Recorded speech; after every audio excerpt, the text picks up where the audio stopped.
Okay, so welcome to the Blueprint Conference 2020. I'm super excited to have you guys. I hope you're excited too. So welcome to the third edition of the Blueprint Conference. Fortunately or unfortunately, it's virtual this year, but we're super excited about it, okay? So if we're interior designers in the house, please indicate in the comment section. I want you to know that I need you to give me your full day attention, okay? Try and take away distractions from you. Get your notepads, your pens, your pizza, a glass of wine, whatever it is, okay, you need to get them by your side because you're going to be here the whole day. And if you want to take a bath, whatever, it's fine. You can always have that by your side. Okay, so welcome to the Blueprint Conference, third edition of the Blueprint Conference. So I'm super excited to have you here. And however, I promise this to be very informative and educative as usual. I want to start by thanking God for giving me the vision to host this dynamic conference for interior designers and design professionals. So the Blueprint Conference is the most attended and talked about in the industry, interior design industry, if I say so myself, okay? So thanks to my ever supportive family, my team members and my friends, you all are the best, you guys rock. Without you, I would not be able to do what I'm doing today. So I really, really thank you guys. So thanks to our headline sponsors, Dulux. Dulux is my heartbeat. Dulux is my partner. They always support me in every single thing we do. So thank you very much, Dulux. And I'm indeed honored to have you always as a sponsor of the Blueprint Conference. So to all our other sponsors from Teal Harmony, UBM Designs, Oakentic, Goldland Interiors, Mrs. Yola Oyefeso, we are truly and indeed very, very grateful. And Mr. J. Chukwemeka, we're really and truly grateful. Special thanks to all our speakers and panelists who accepted to share their vast knowledge with us today. We truly appreciate your time. And I know that today everybody's going to leave here as a mind with all sorts of mind-blowing things, okay? So I really do appreciate. So earlier this year in January, I came up with this thing, be local, think global.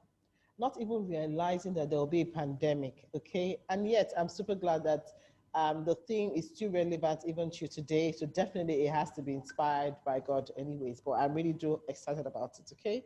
I'm a strong believer of made in Nigeria products. So from furniture, you all know that I just opened a furniture factory, okay? So I'm super excited about that. So I believe that we should all have our made in Nigeria products, which at the same time should also meet up with international standards regardless of how, whether it's made here or not. So everyone should be able to look at a local product and an international product and not be able to identify or even spot the difference. That's what the whole conference is all about, okay? How can we position as a local brand at the same time still provide global services to the world, and we'll still in everything we do from quality to products to customer service and all that, okay?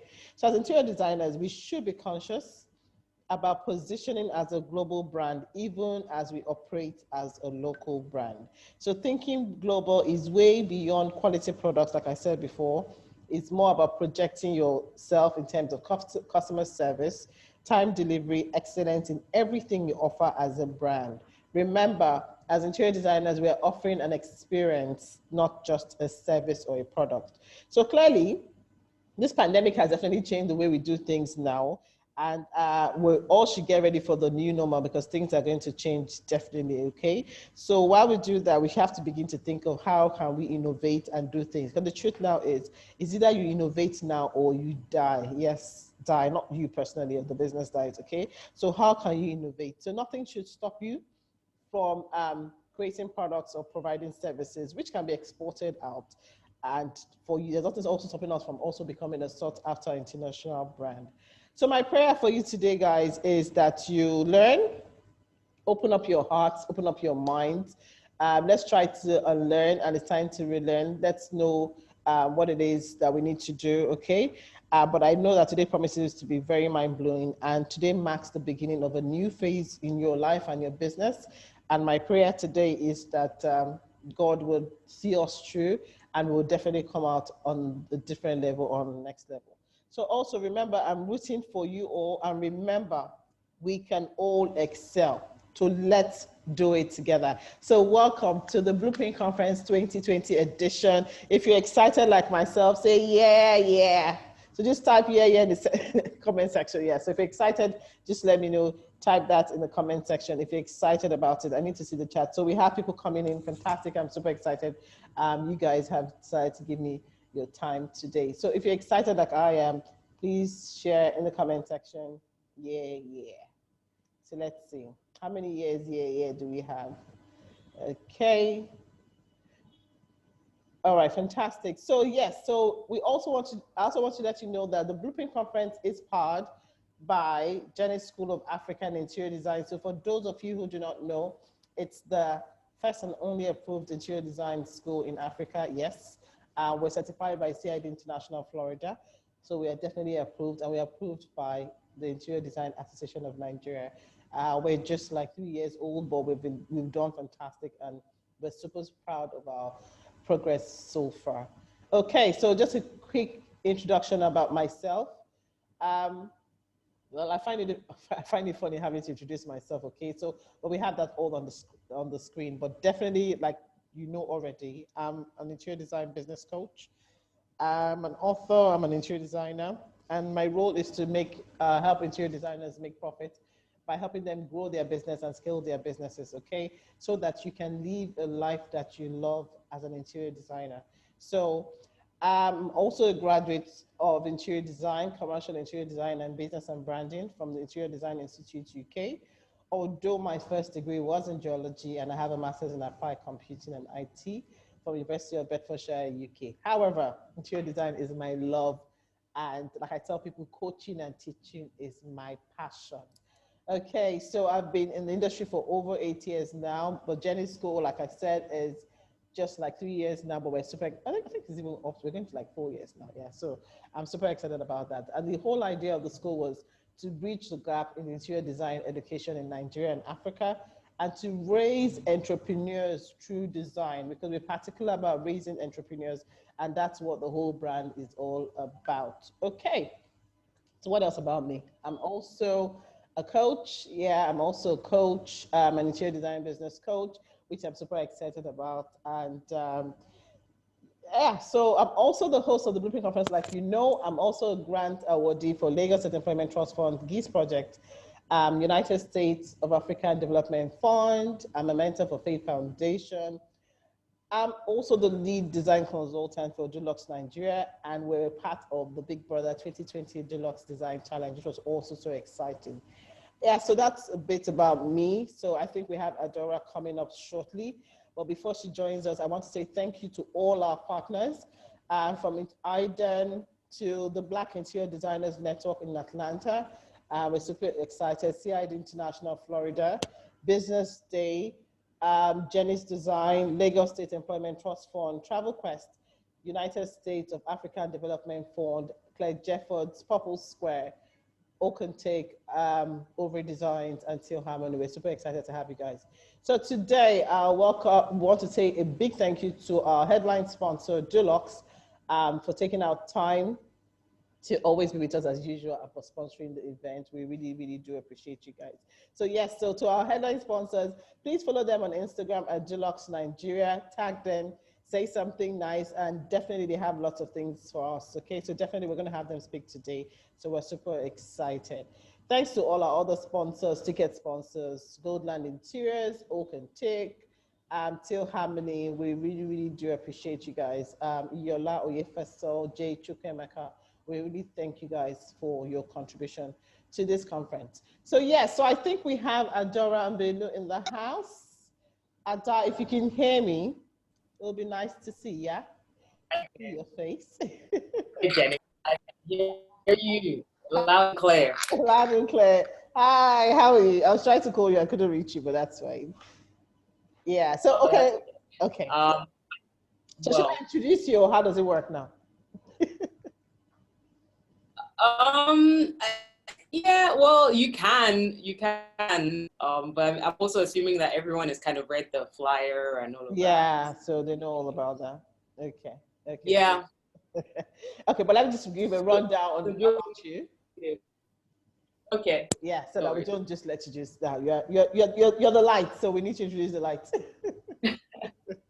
Yeah, so Adora Mbelu, I've known her for years. Don't even tell me how, but I've known her for years. So she's a fantastic person. So for me to bring her on, just know that I only bring the best anyway. So she's called the Bright Lights, the Dream Interpreter, and the Purpose Driver. She's the founder of Lumination Global Network, an organization on a mission to empower individuals and organizations to live a life of purpose. So as a brand developer, Adora is a co-founder of Dream Interpreters. I like that name. A brand consultancy company that has worked with brands such as Google, Guinness, okay. She switched the slides. I was reading. Sorry, I was trying. I was trying to just. No, that's fine. I didn't know it would close yours. No, that's fine. That's fine. Okay, so I think I'll just leave you to introduce yourself. Okay. Okay, I think I can read from yours, so that's fine. Okay, that's fine. So yeah, Sarah, yes. So let's read from yours. Yes, let me read from yours.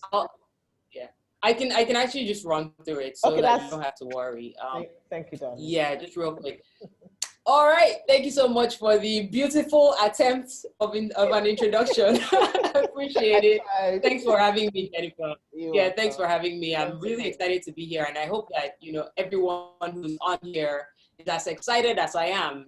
Because my hope is that at the end of this, you'll be able to take some principles that you can apply to your brand. So I'm going to be talking about standing forward today, but first of all, I'll just kind of give you a brief idea of who I am. I like to call myself a bright light and a dream interpreter.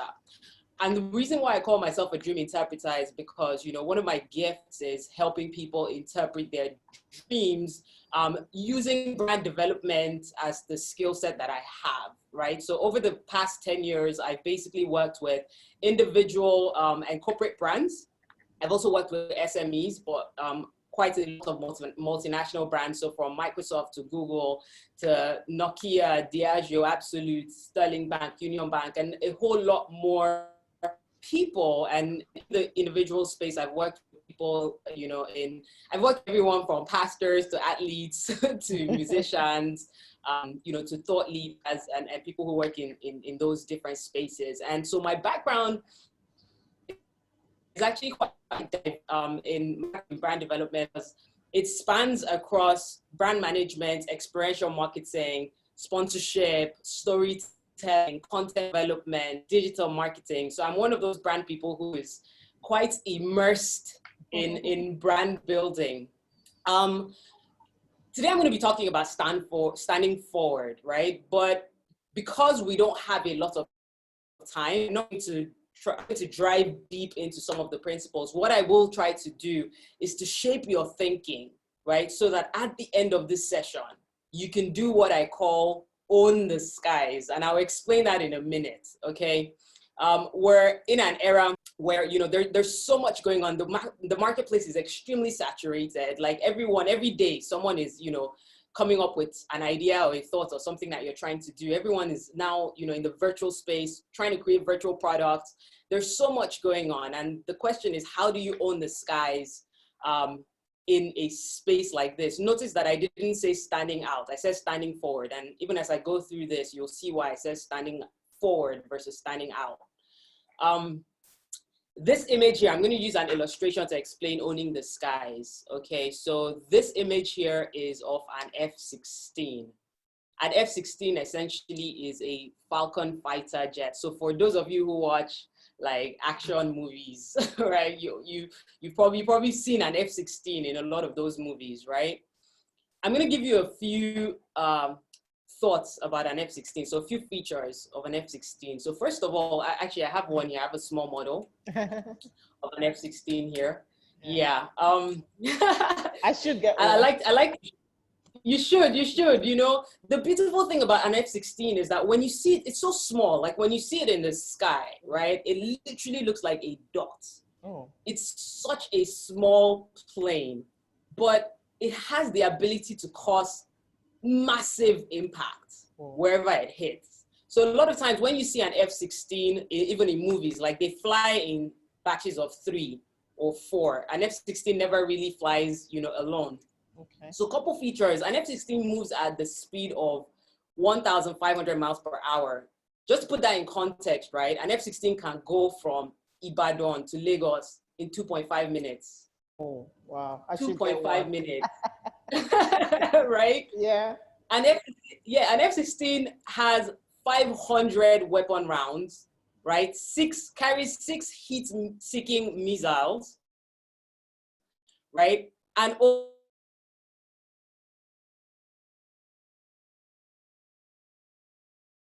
also has 1,000 bombs. What is with those heat-seeking misses? It's very rare for an F-16 to miss it. So you hear news that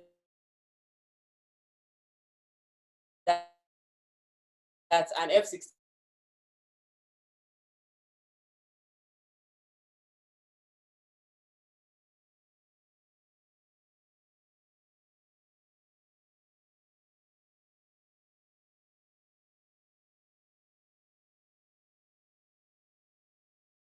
a lot of money. That's what it costs F-16.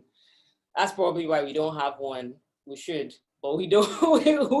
we don't have one. It also costs $1 million to train an F-16 pilot. So for you to be an F-16 pilot, you need to have decided, right, that this is what you want to do. Wow. Nobody's just going to train some guy and throw him in an F-16. He has to have decided that this is what I want to do. And he needs to be so focused, right, at becoming the best F-16 pilot that he can be, right? That if an F-16 pilot has as little as a mental concern, they have to report it to their superior. So an F-16 pilot cannot even afford to be distracted at any point in time. That is what that $1 million worth of training does, right, for them, right? So why am I telling you all of this? Here's the thing, right? The point is you are an F-16. So when you show up anywhere you are, people need to be prepared for you to come into their space. Nice one. Right? You're an F-16. And it's not about size. It's not about how small you are as an organization. It's about impact. It's about what impact you can make. Here's the thing, right? I've pitched, and worked with so many big organizations.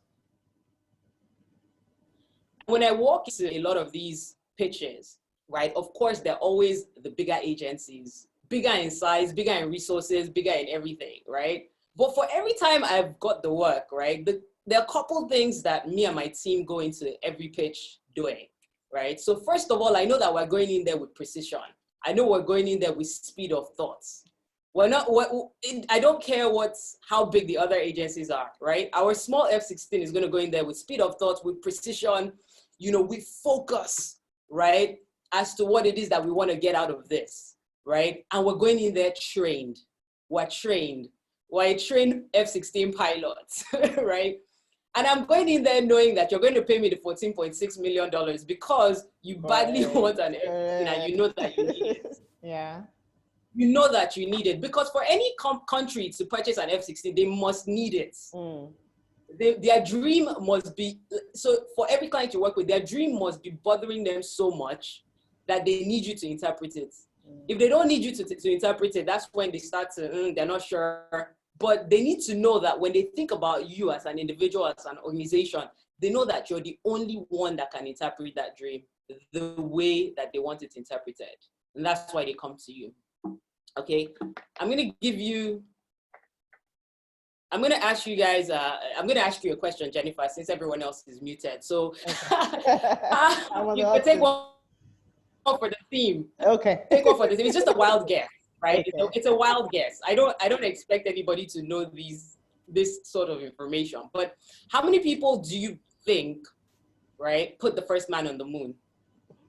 How many people put the first man on the moon? Yeah. So how many people do you think it took to put the first man on the moon? 3 people. I don't know. In terms of the team, it's throw out a wild guess. It's fine. 3. 3. Okay, that's very interesting. That's a good guess. All right. So here's the fact.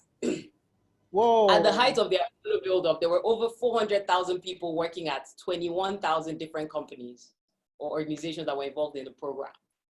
Right. it takes a village, right, to do these things. I'm not even focusing on numbers, but from the two illustrations I've given you, the F-16 and how many people it took to do that, one thing I've realized along my life's journey is that it takes great people and a great team to do great work. Sure. And for every time that I've seen great people do great work, it's usually a fusion of heart, of mind, and of hands. Okay? What most people do, though, is that they focus so much on hands.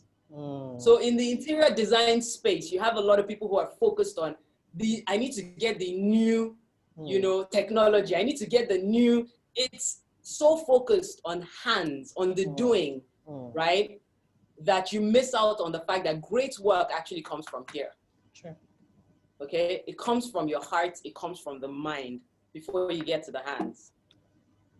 Right? And it's a fusion of this. And there's something that I call the second victory. This is something that my business partner, Akilabi, and I, coined, is that we always say that whenever we show up anywhere, that is the second. When I show up to a project, that's the second victory. The first victory is won in my mind and in my heart, right? So as a business owner, as an organization, as an interior designer, you have to have won that project. You have to have won the success of that thing that you're working on in your heart and in your mind first and on paper, right?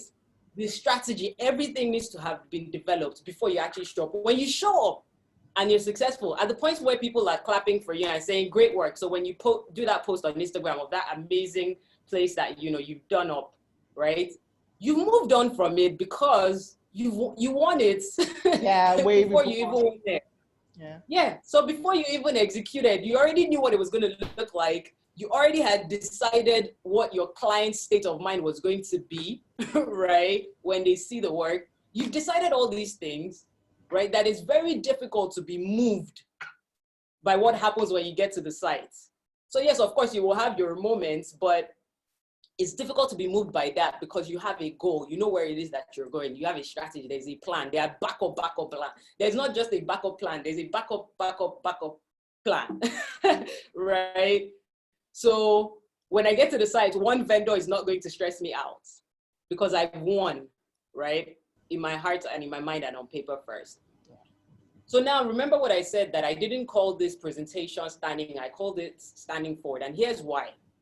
I'm going to explain this to you. If I drove from the airport and, picked up a whole bunch of luggage, got to my hotel lobby, and there were 3 guys standing in the hotel lobby, right?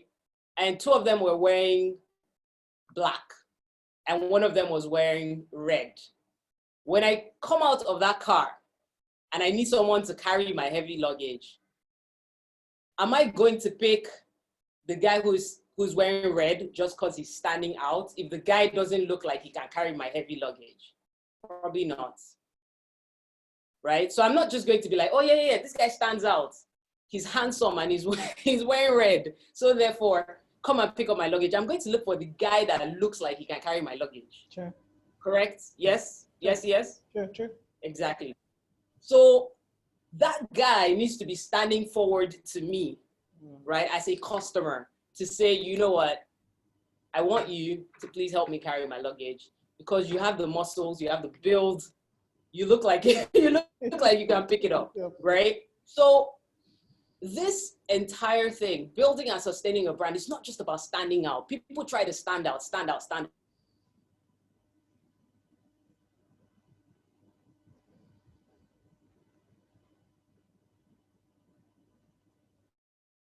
You have all these girls trying to sell you stuff, right? So sometimes you see them, like they walk up to you and say in the supermarket, oh, buy my product. And a lot of times I'll say to them, see, your product looks nice, but I've been drinking a particular beverage since I was a kid. It's not going to change today because of your product, right? So I've chosen as a consumer, before I've even gone into the supermarket, I've chosen what I'm going to go and pick.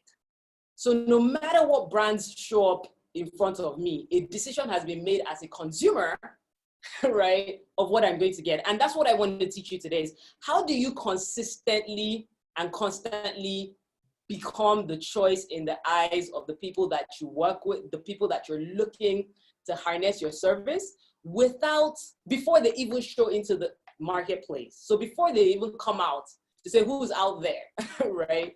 How do they consistently just think about you, right? And that's what we call decisive advantage. This is a term that we coined. So a lot of the principles I'm going to be sharing with you today, by the way, they're not on Google, they're not online.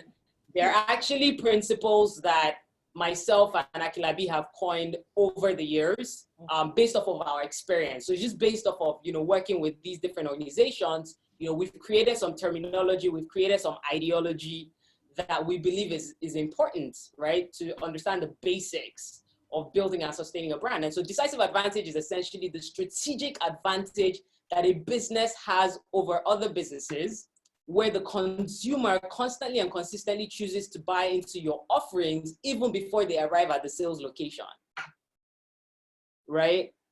So they know about you, they want you, they've chosen you. It does not matter who else shows up in your market, because you are the choice, but you have to stay the choice. And that's where the work really is. That's it. It is, you can't carry shoulders and be like, oh yeah, I'm the choice. It's now, so everyone uses me. You have to continuously evolve to stay the choice. Okay. But before I go into the actual principles, I want to talk about, I always say that it's impossible to talk about brand or to teach about brand without kind of going a little bit into purpose. This is not a purpose workshop, so I can't go deep into it. But there's just a couple things I want you to keep in mind, even as you start to think about your brand, right? And positioning your brand. There's something I call unlocking your genius. It's just real quick, right? So whatever we think about genius, if I asked anybody who was on here, like for instance, do you think you're a genius? A lot of times our brains will go into saying, if I'm not on Einstein level or Leonardo da Vinci, or any of those people, then I don't really consider myself a genius. Like, I think I'm cool, but I don't think I'm a genius, right? And the reason why we do that is because we really don't understand even the basic definition of what it means to be a genius. This is not even like complex. This is not some idea that I have. This is dictionary definition, okay? So the dictionary definition of genius is basically exceptional intellectual or creative power or other natural ability. So notice it doesn't say only intellectual. It says, or creative power or other natural ability. So in essence, we all have some level of genius in us, right? So I'm gonna run through a couple people that I consider geniuses, and I won't talk about why they're geniuses. I'm just gonna run through this real quick. I hope I'm on the list. Right? Of course, you're a genius. Okay. I should have put myself there too. Yeah. But yeah, like these are some of the things that kind of, make him a genius. So again, none of this talks about his educational background. None of this talks, and those things are important. They're not, they're important in our lives, but just notice how it's talking about gifts, things that this person has that is innate gifts or things that they've built over time. So he's a good listener, he's a people person, he's passionate, he's a great executor, great storyteller, he's innovative, he's inspirational, right? Steve Jobs, he's very far-sighted, extreme perseverance, extreme passion, extreme confidence. Some people will call it arrogance, rebellious nature, insanely ambitious, okay? Oprah, emotional intelligence, relatable, she's a humanist, she's inspirational. It is these things that make her do the work that she does. It is these innate gifts or these qualities that she's built over time that allow her to do her work. Michelle Obama, compassionate, self-confident, powerful speaker, inspirational, perseverant, graceful under pressure, relatable, good time management, great time management skills, right? Not even good, great. Because to be in that position, you have to have some insane time management skills, right? Richard Branson, decisiveness, his ability to say yes, his ability to adapt proactively. He's a big dreamer, he gives back. Like, these are all things that make up our geni, right? So if I asked at the beginning, a lot of people would be like, I don't think I'm a genius per se. I'm okay, especially when you're worried that I'm going to ask you a question and you'll fail it.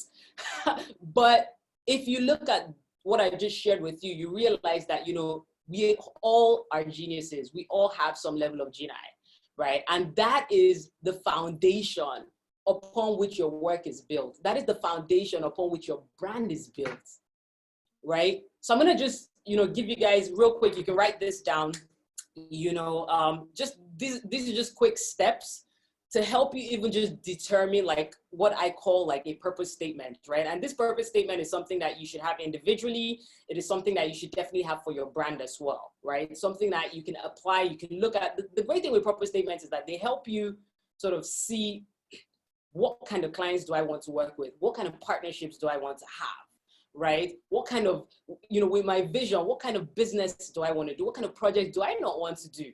You have to know these things. It's one thing to do good work. It's one thing to do great work, but it's another thing to do great work with fulfillment.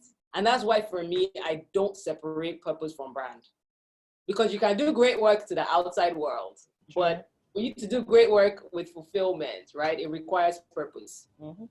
And so just asking yourself, like, for instance, who are you? So just write these down. Who are you? And when I say who are you, like, don't just write your name, right? So write like qualities that you possess, and do this for your business as well, so do it for you, do it for your business. Have an individual column and, my business column. But the thing is, you can't even I see people creating mission and vision and goals, statements and all that for their businesses that are so not aligned with who they are or who they're trying to become. I agree.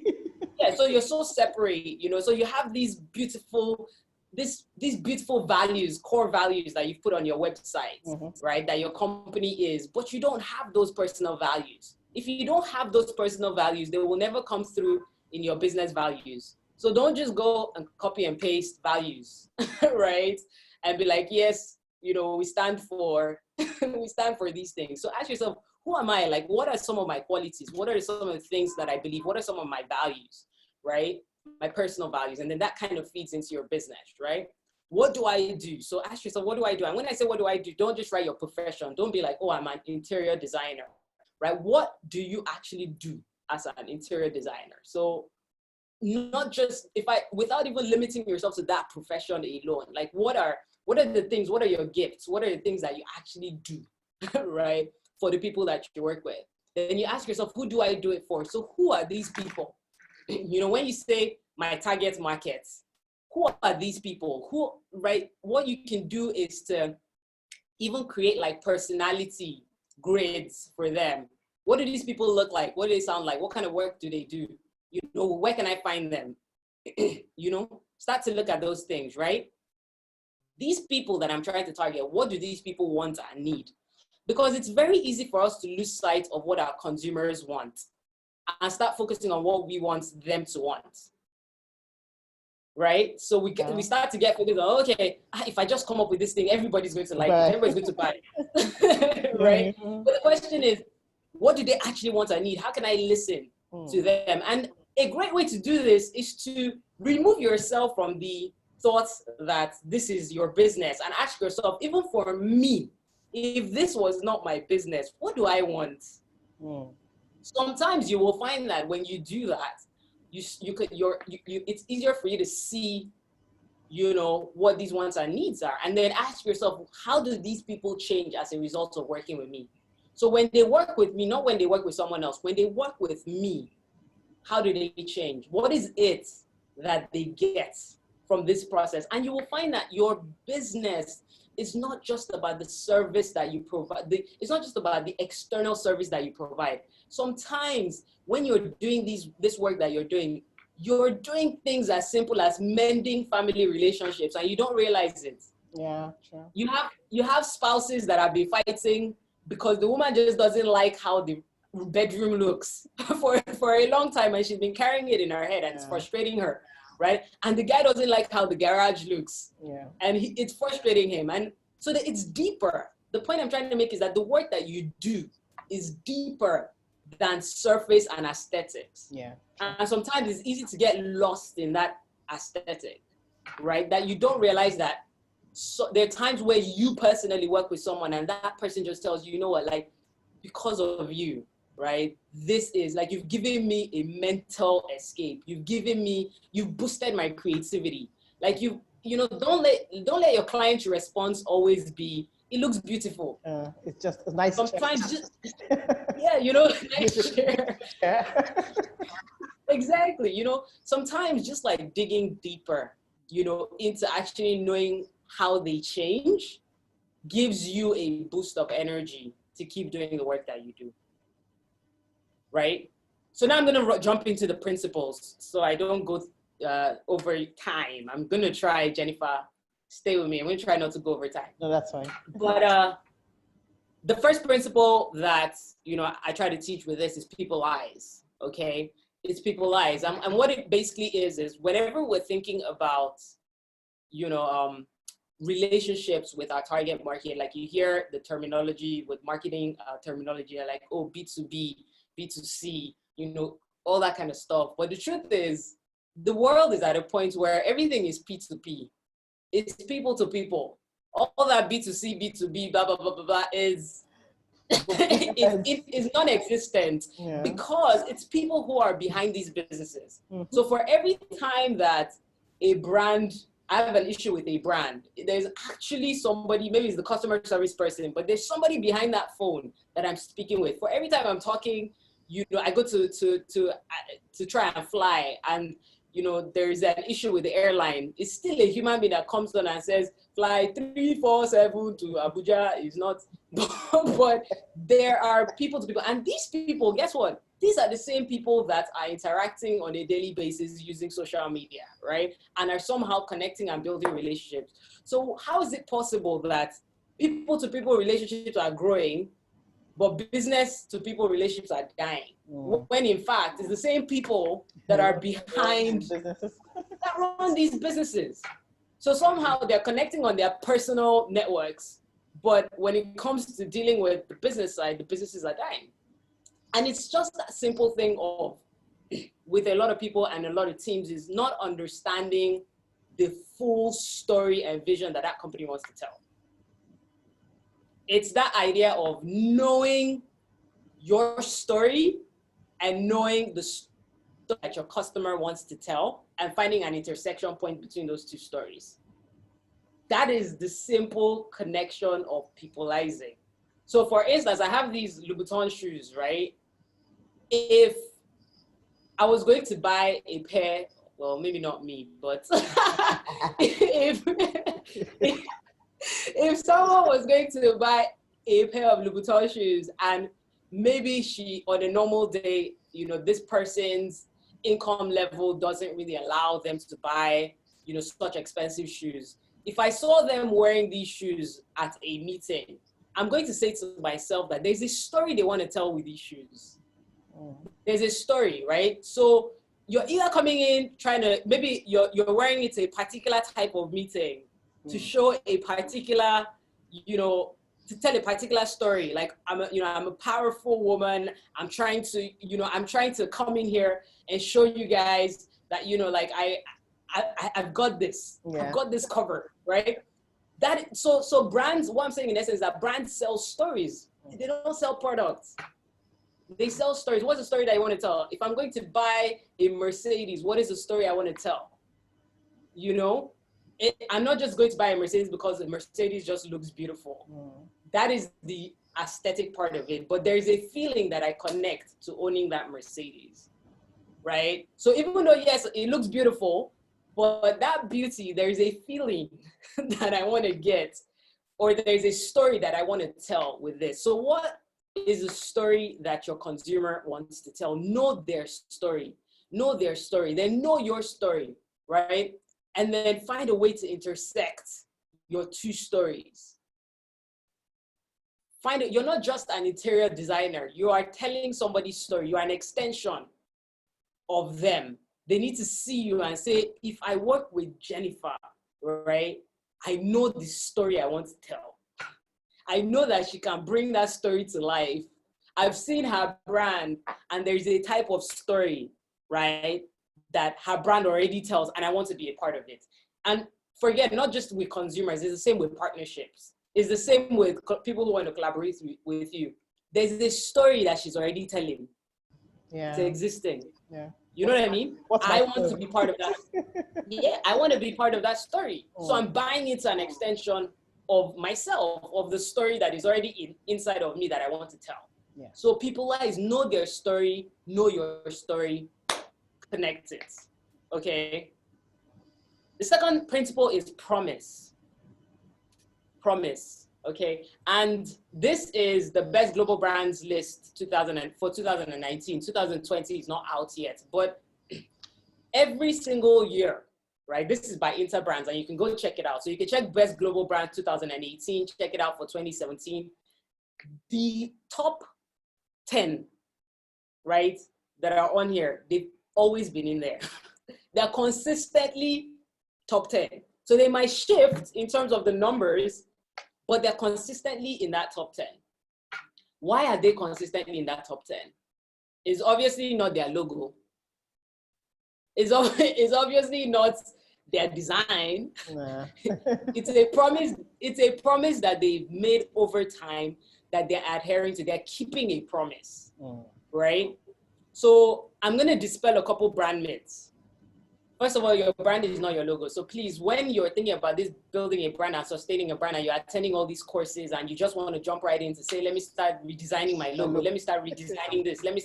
Your brand is not your logo. Your brand is not your product. It is not your product.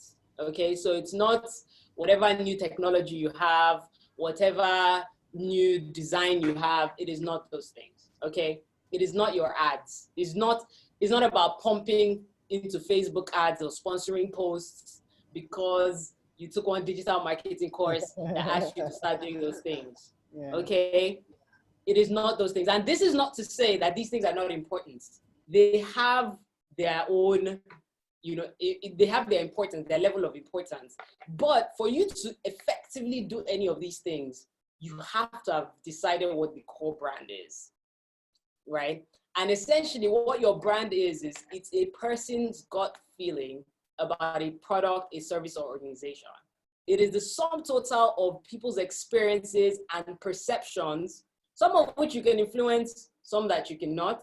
And it is the promise that you expect fulfilled. So it's the promise that your consumer or your customer expects fulfilled when they come in contact with your offerings, with any offerings that are marked by your identity. So when they see your ad, when they see your logo, when they see, there is a feeling and a promise that they expect that you fulfill.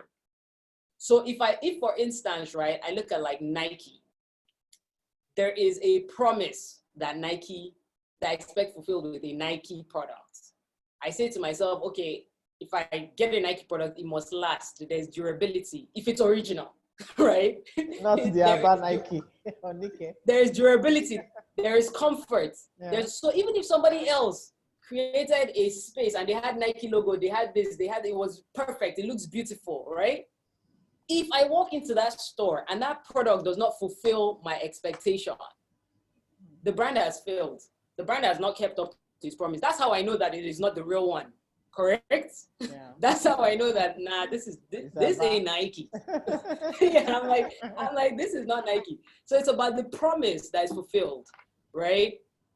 So you need to focus on making promises. And I just have like 3 slides here of several brands. And this is just for us to kind of do an experiment. So this is obviously Toyota, right? And when I was growing up, I remember there was this Toyota ad. Jennifer, you probably remember it. So there was a Toyota ad that said, Yoshina, Yoshikanga. Yeah, and it was basically good thinking, good product, right? And I remember Toyota always being positioned as a durable vehicle. Toyota's brand promise is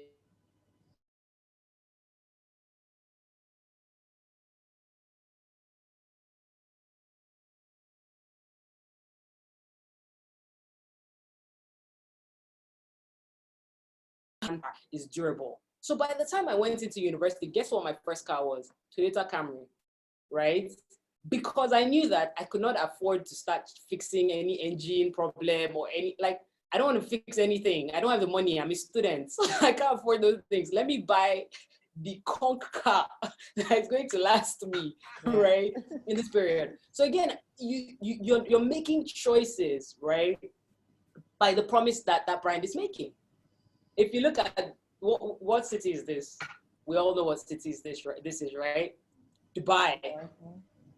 And it's interesting because when you see Dubai ads do not focus so much. Dubai ads don't tell you that you can come to Dubai to relax.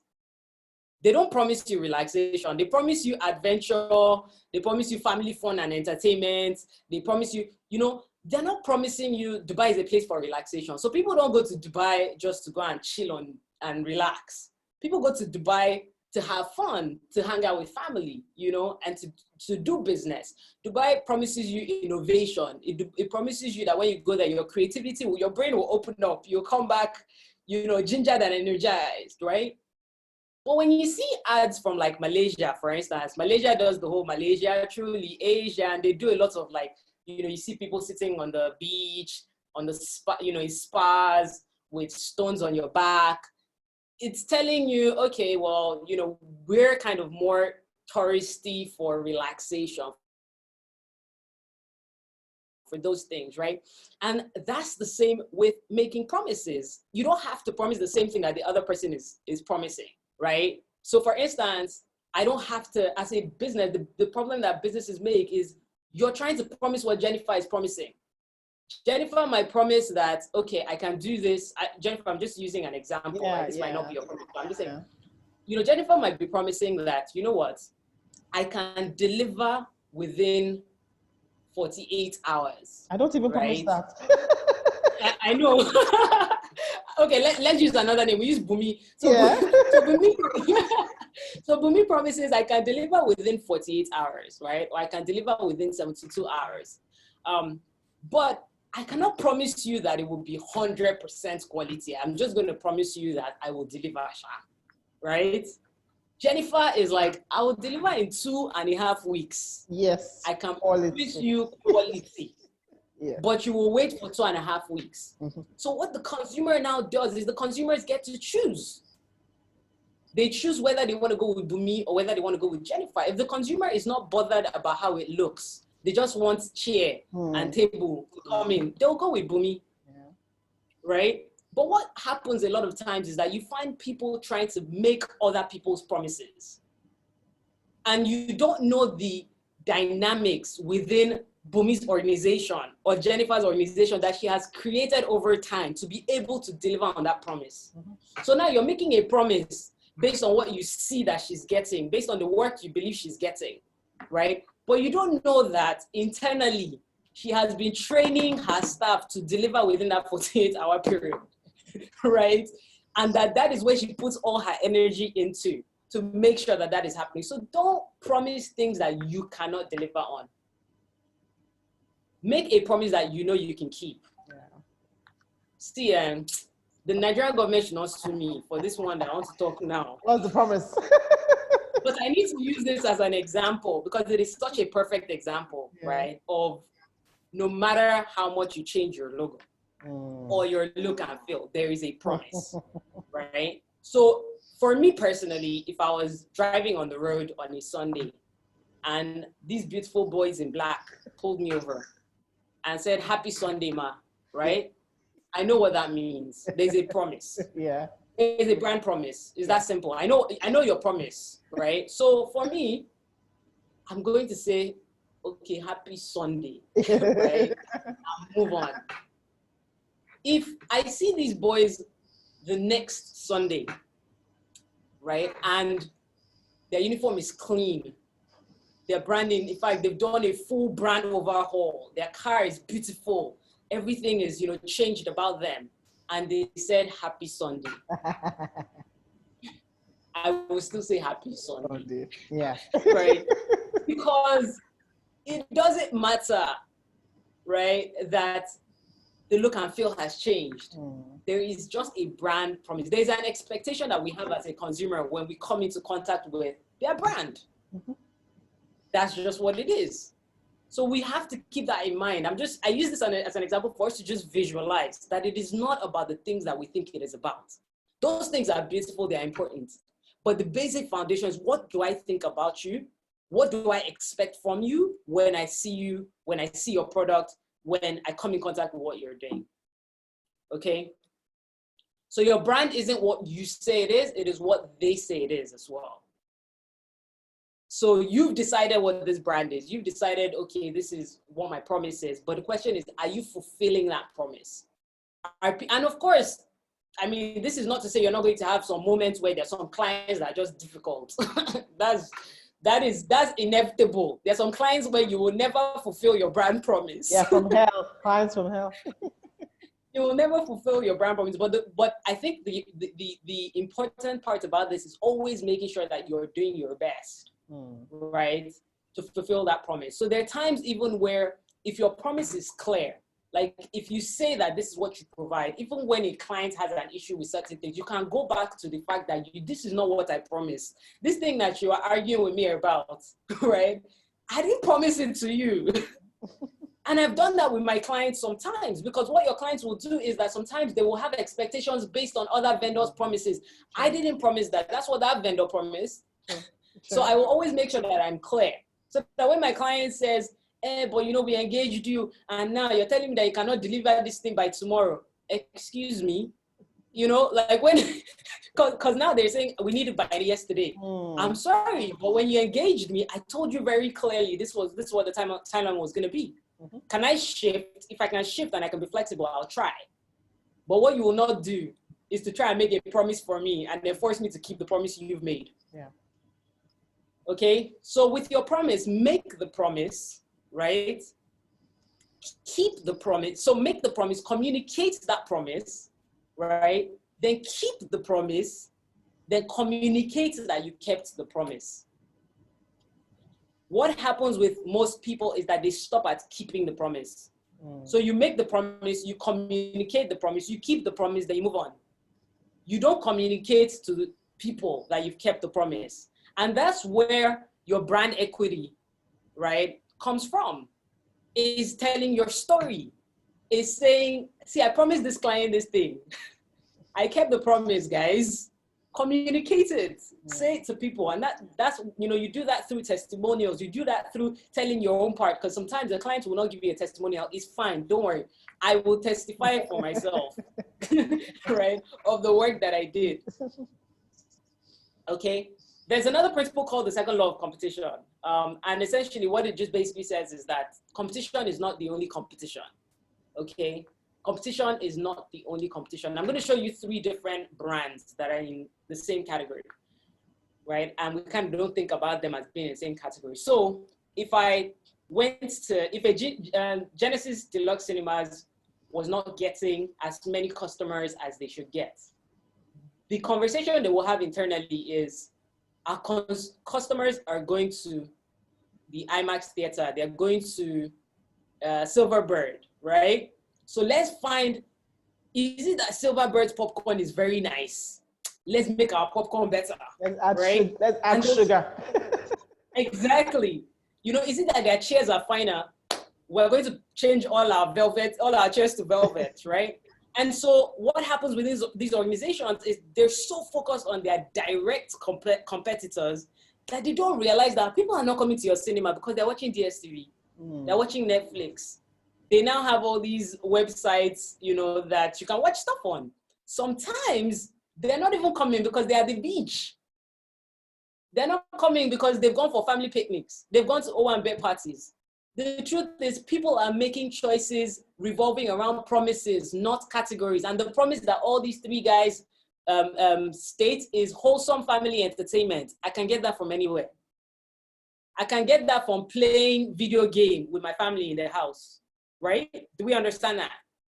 So essentially, people are choosing based on the promise, which means that technically as a designer, Instagram is your competitor, Pinterest is your competitor. Yeah. So when you're busy focusing on, oh, my competition is this other person that is beside me, like, you know, 3 degrees away from me, and they're trying to take my business. They're not taking your business. Pinterest is taking your business.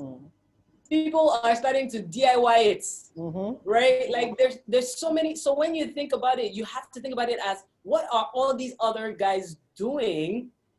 You know, and let me understand that.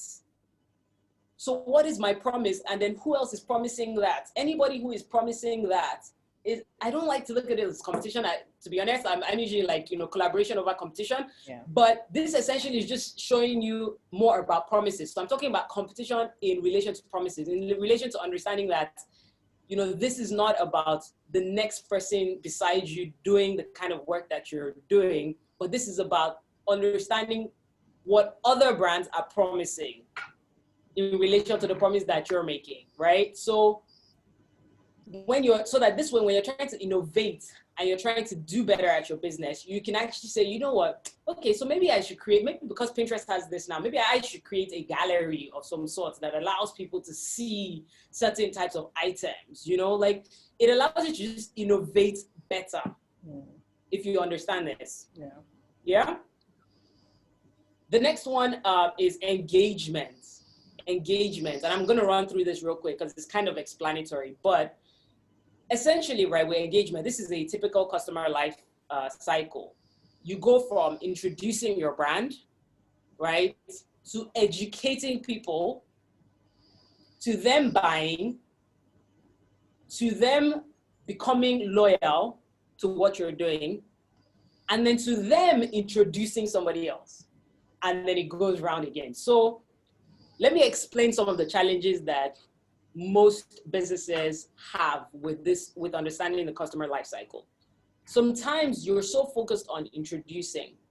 So even when you're building your storytelling on social media, or you're using Instagram or any of those things, sometimes you're so focused on like, I just need to introduce my work, or I need to introduce this product, that you miss out on the education. So when you're saying, I should buy this beautiful chair, you're not telling me how this chair gives me better back support. You're not telling me why I should buy this chair. You're telling me I should just buy the chair because it's nice. You're assuming that customers make decisions from aesthetics. And I think like with a lot of interior designers, this is actually a challenge that I've personally seen in the market, right? Is when I look at sometimes the storytelling, I'm just like, okay, yeah, it's nice, so it looks good, but it just looks like everybody else's page. So everybody's just like posting pictures, pretty much their work and pictures that they're not thinking about customers like me, and we're a lot, right? Who are like, okay, sell the value to me, sell to me. So when you say new project, right? New project, sell to me what you did in that project. Don't tell me, oh, just we did POP, we did this, like I need to know, right? You need to educate me on why it says that you use that type of paint. I need to know why you're using weather shield paints. Just know what I mean. Like, you don't just tell me I'm using premium paint. Premium care. Everybody says it's premium. Like, if I go to Yaba Market, they'll still tell me, man, this one is premium. Are they correct? So I need to know that this paint, the reason why it's premium is that it's weather shield. We make sure that regardless of the weather, it's not going to peel, it's not going to change color, it's not, you know what I mean? Like, it's those things. It's the difference between a painter that will come and paint your house and say, and then when you tell him, excuse me, it doesn't look like the color I showed you. The guy will tell you, don't worry, give you 5 days, it will change. Right? and you're like, okay. So educate, okay? When you educate, people start to buy. And when those people buy, don't just leave it at that, because that's the other mistake that people make is now the customer has used you. And then you just decide that's the end of the relationship, right? So here, they've used me to do their stuff. I've done the project, the relationship is closed. I always tell people, look, the end of every relationship is the beginning of a new relationship. Whether they use you today is not the point, but that they can talk about you, or that tomorrow they can get a contract to have to renovate one massive building, right? And they're like, I know this person. So they are loyal to your brand. There's a loyalty that they have, right? That you've built with them. You've nurtured that relationship.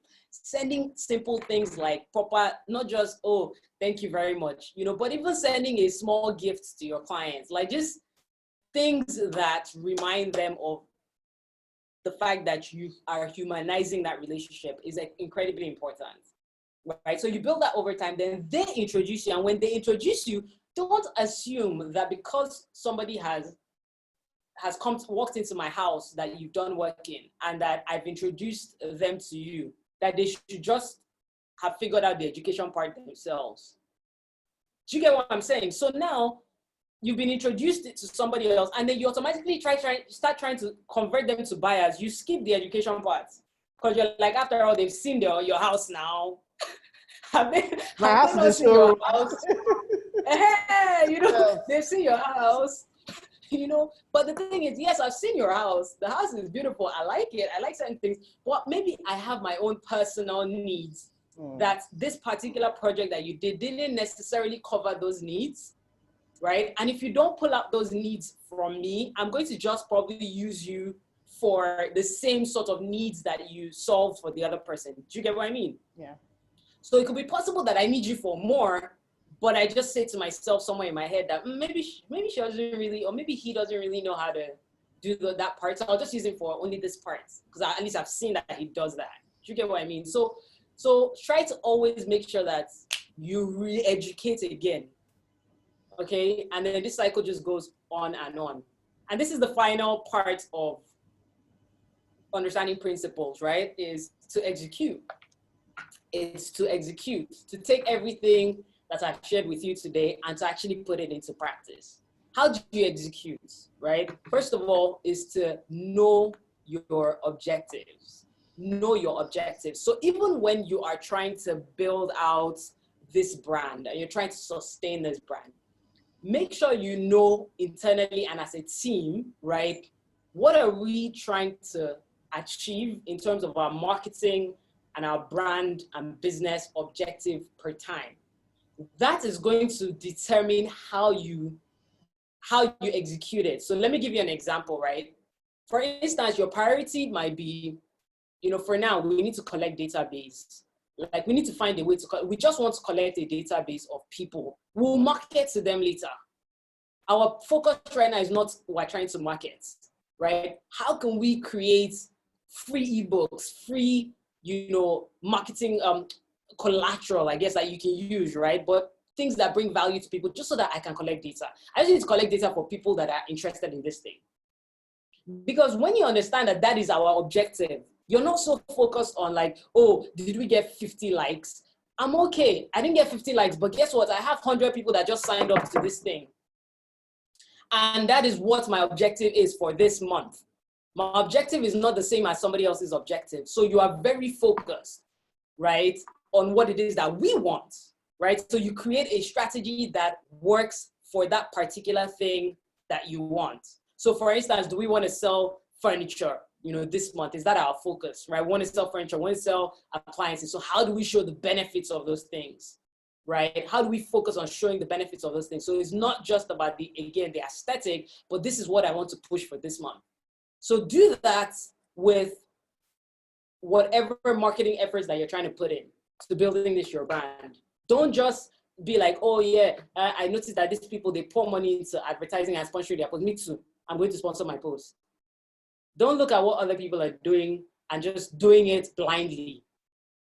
You know, they have objectives. They have what they're trying to chase. You have what you're trying to chase, right? So be very clear on what you're, and make sure that every single person that works on your team understands that objective.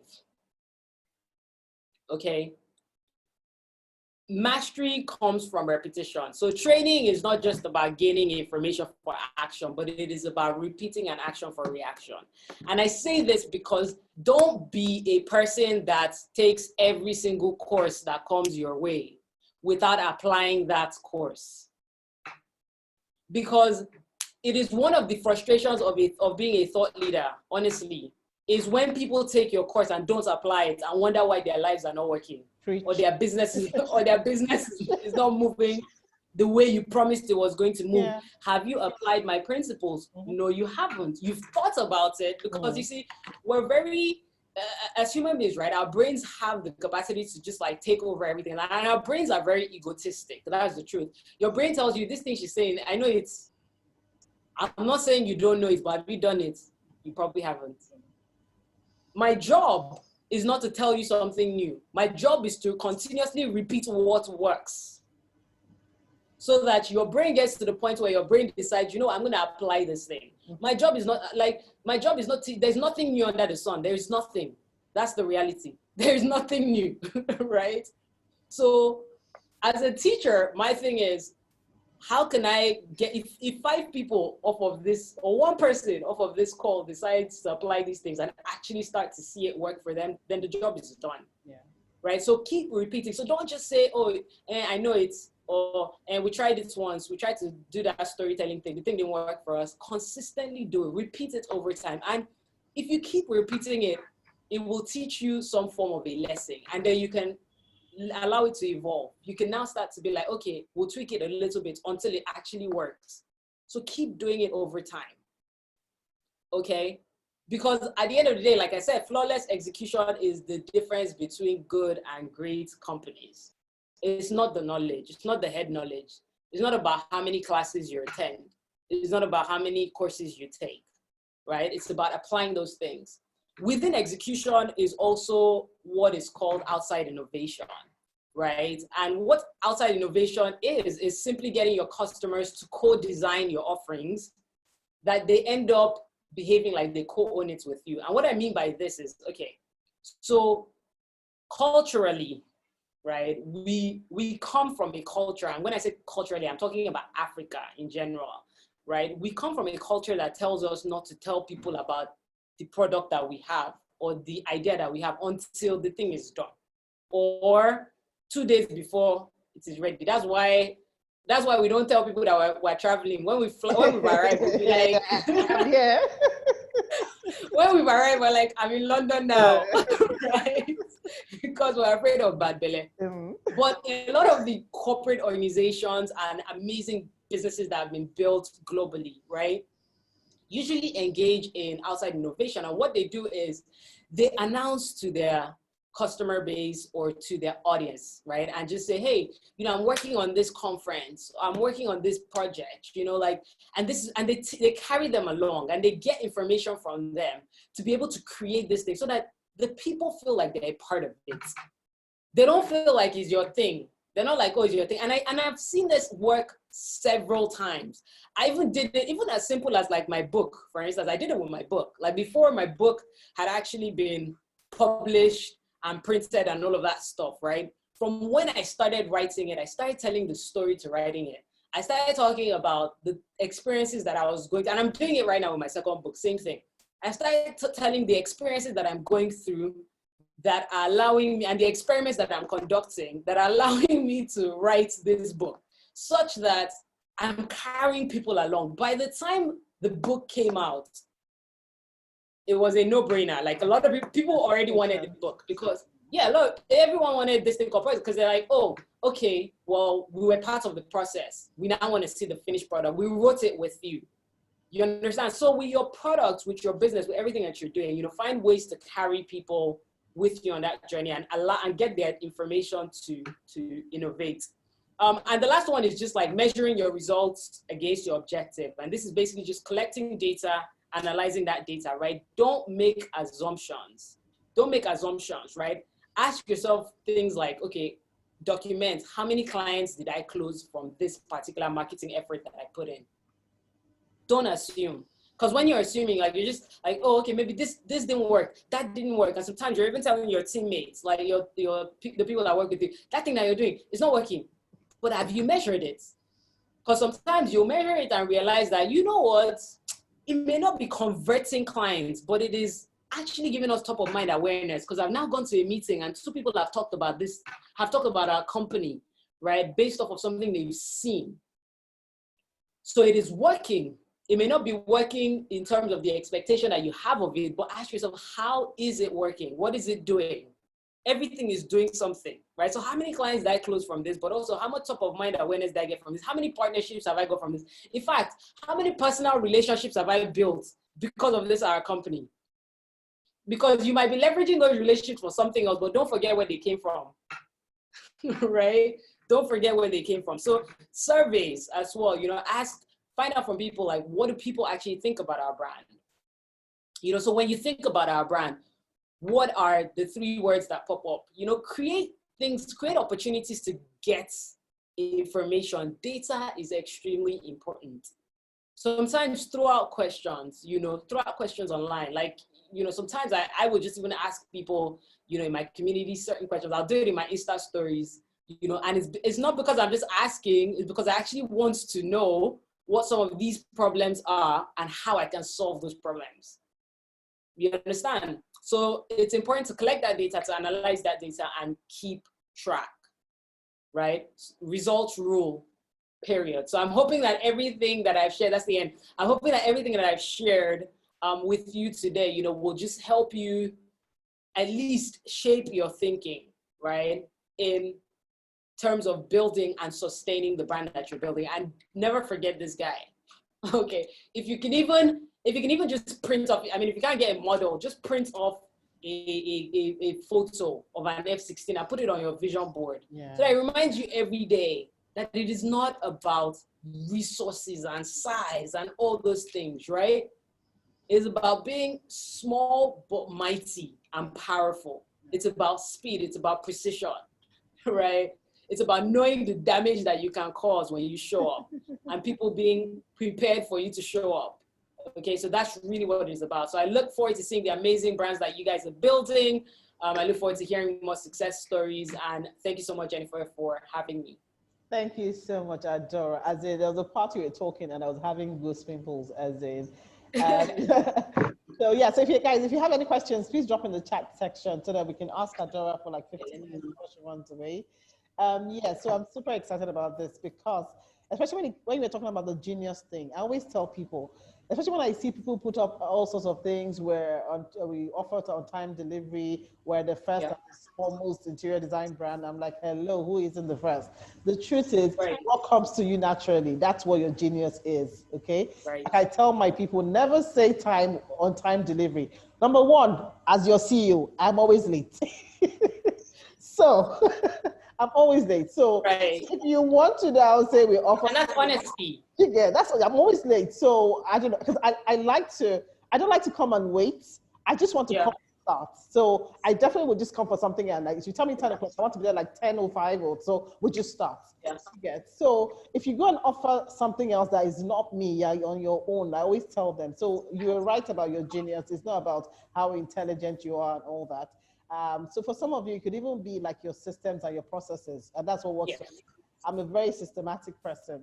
So if a client is saying, I want to see, like I have steps, I have like 15-step process. So if a client wants to see a step 5 or step 10, and we're still at step 1, you can't take me to step 10, I'm sorry, I'm very sorry. So I always let my team know that we can't get to step 15 until we do 1, 2, 3, 4, as into the end. So it's all about discovering who you are as a person and knowing what works for you. So let me check if we have any questions. Yeah, so if you have any questions, please feel free to ask. Let me see. Okay, someone said, is it easier to tell stories on a personal level than as a company? Can I take that? Yes, you can. It's for you. Okay. That's your question. It's for us. It's for you. All right, so I definitely think that, you should tell both stories. I think that what I found that a lot of people will say is, I'm an introvert. I want to position my brand. I want it to just be about my company. And, this is actually like an ideology that it's a flawed ideology that we've had over time, that we say to ourselves that, my brand needs to be bigger than my person. Right? But we have to also understand the era that we're in, right? And we're in an era where stories have become extremely powerful.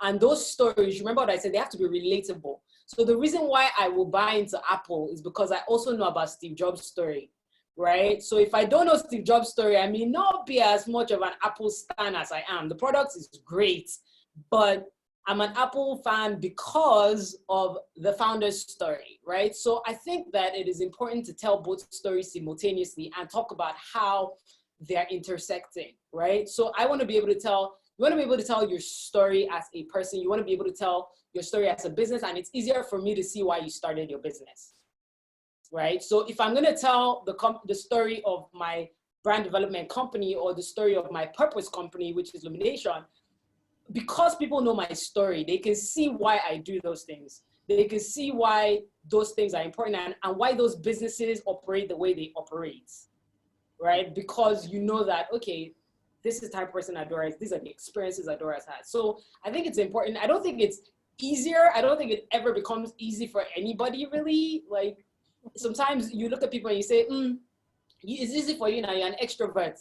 No, not really. You know, it's a decision that you have to make, right? That you're going to do this. And you think about the benefits of the doing. And the benefits are immense, whether it is in direct returns to you or in direct returns to other people, in the sense that because you're telling your story, other people are starting up, you know, dreams and things. And they may not even be starting up in your space.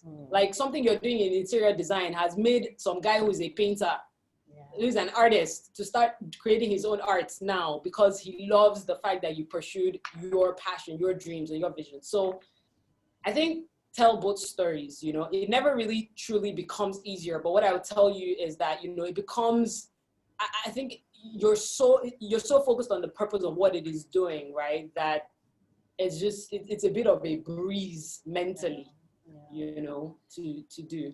Like I always tell people, I'm actually an introvert. So, but like I tell those who are introverts, it's easier to actually walk behind your phone or do you understand? Because nobody's actually seeing you. So you can tell your story on Instagram or whatever. It's just you and your phone. So there's no one like in your face. So it's not public speaking. Do you understand? So it's easier. So you need to actually tell your story. Okay.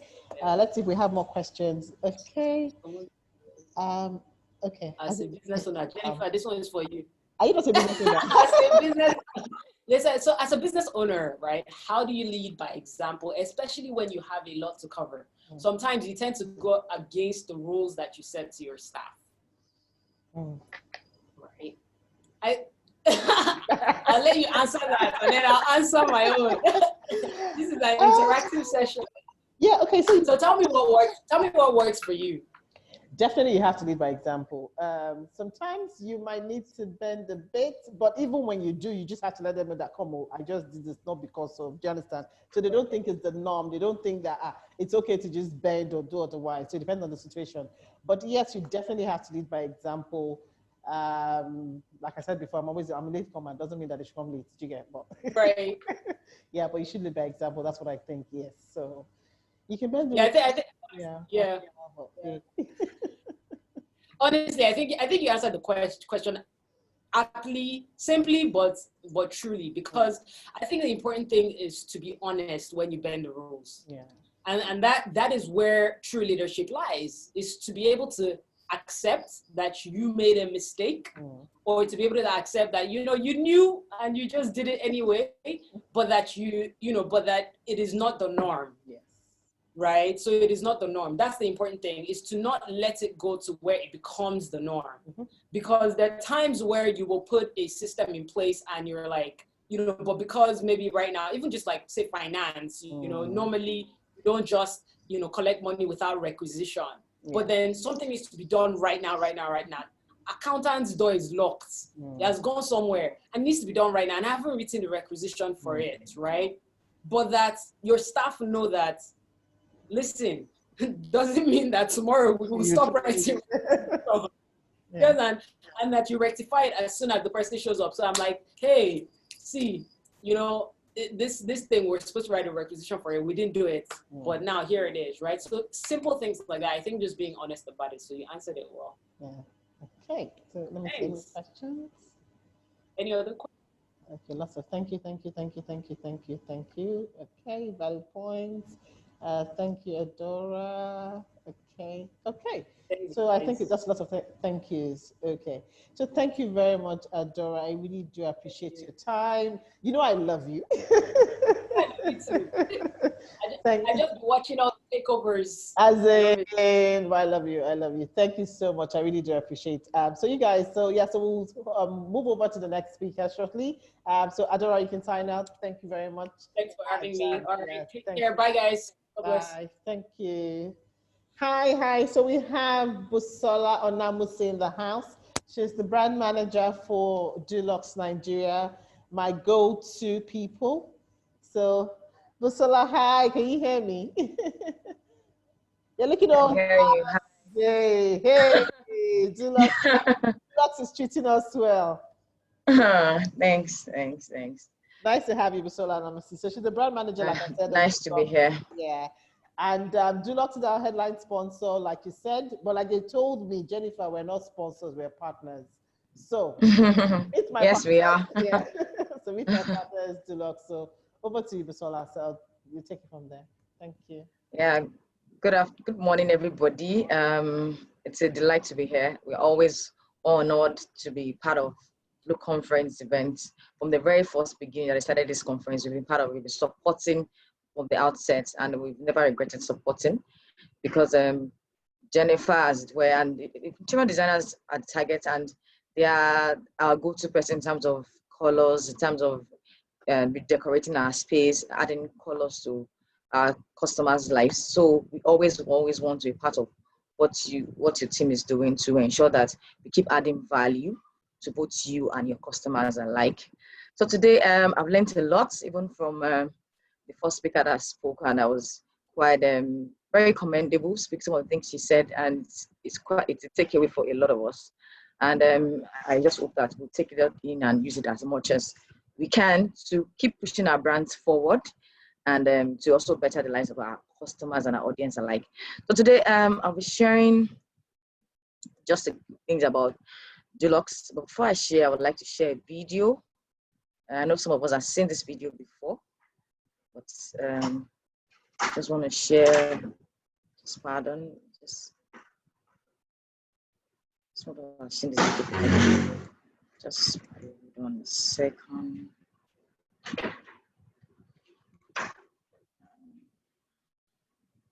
Adora did a very was quite yeah, Adora she's just wonderful. Yeah.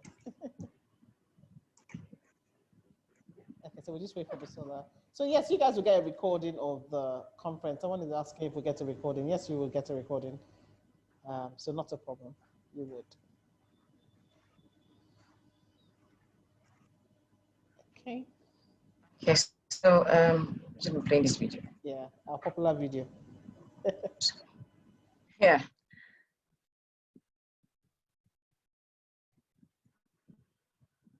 Come on, video should play. Okay, it should play. It's saying, okay, it's saying the video can't be played. Let's see.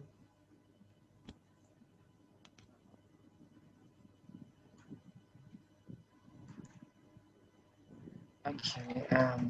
So let me just show. Okay. Technology things that happen. No, that's fine. No, just take your time. That's fine. We have to be patient. You're our partners anyway, so they would have to. We'll wait. I guess I'll find another way around it.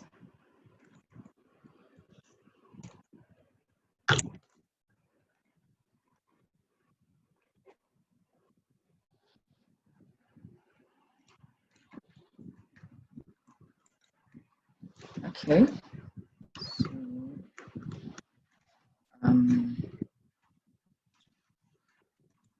So found another way around it. So it's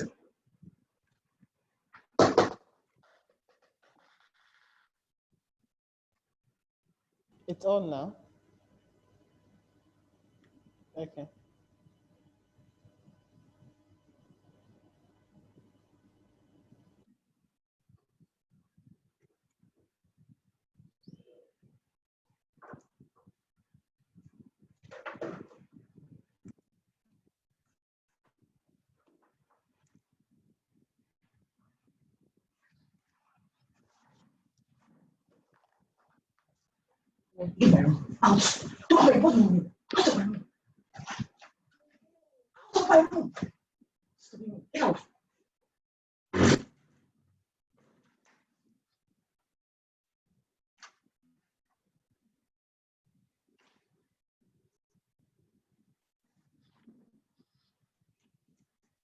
Okay, I don't think we can't hear the audio, but the video is on. Uh-oh. Yeah, the video is on, but can you hear the audio on your side at your end? I I can. Oh, okay. Maybe I should increase the volume or something. Okay.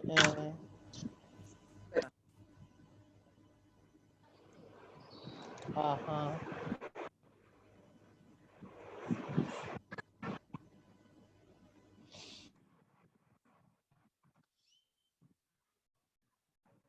Can you hear the audio now?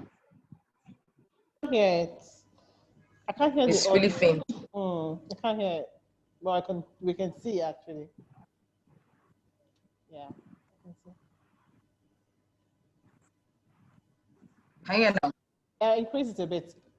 It's 100. I can't hear. I can't hear. But maybe we can read the subtitle. Yes, sir. Yeah.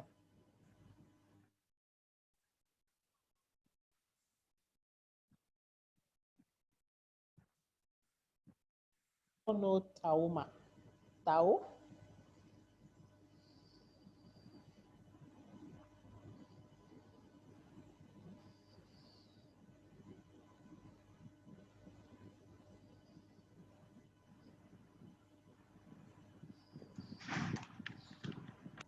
All right. Sorry, there was audio issue with the video. I'm surprised.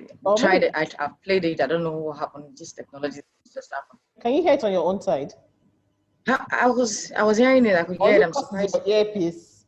Is it because you're? No, I wasn't using earpiece. Oh, okay, that's fine. I removed the earpiece, so okay. I wasn't using earpiece when I was playing. So I don't know why it's not playing, but it's just, I'm sure some of us must have seen this video. It just shows some of the things we experience doing business, where painters, overshoot because they feel the Dulux is expensive, and they say, okay, I want to make more money on this project by inflating the cost of paint. And really, it's not really about the paint, it's about the product. So if you are using Dulux, for instance, our products, you understand that you don't need to buy a lot to cover your space. We have our products can actually cover more space with a little.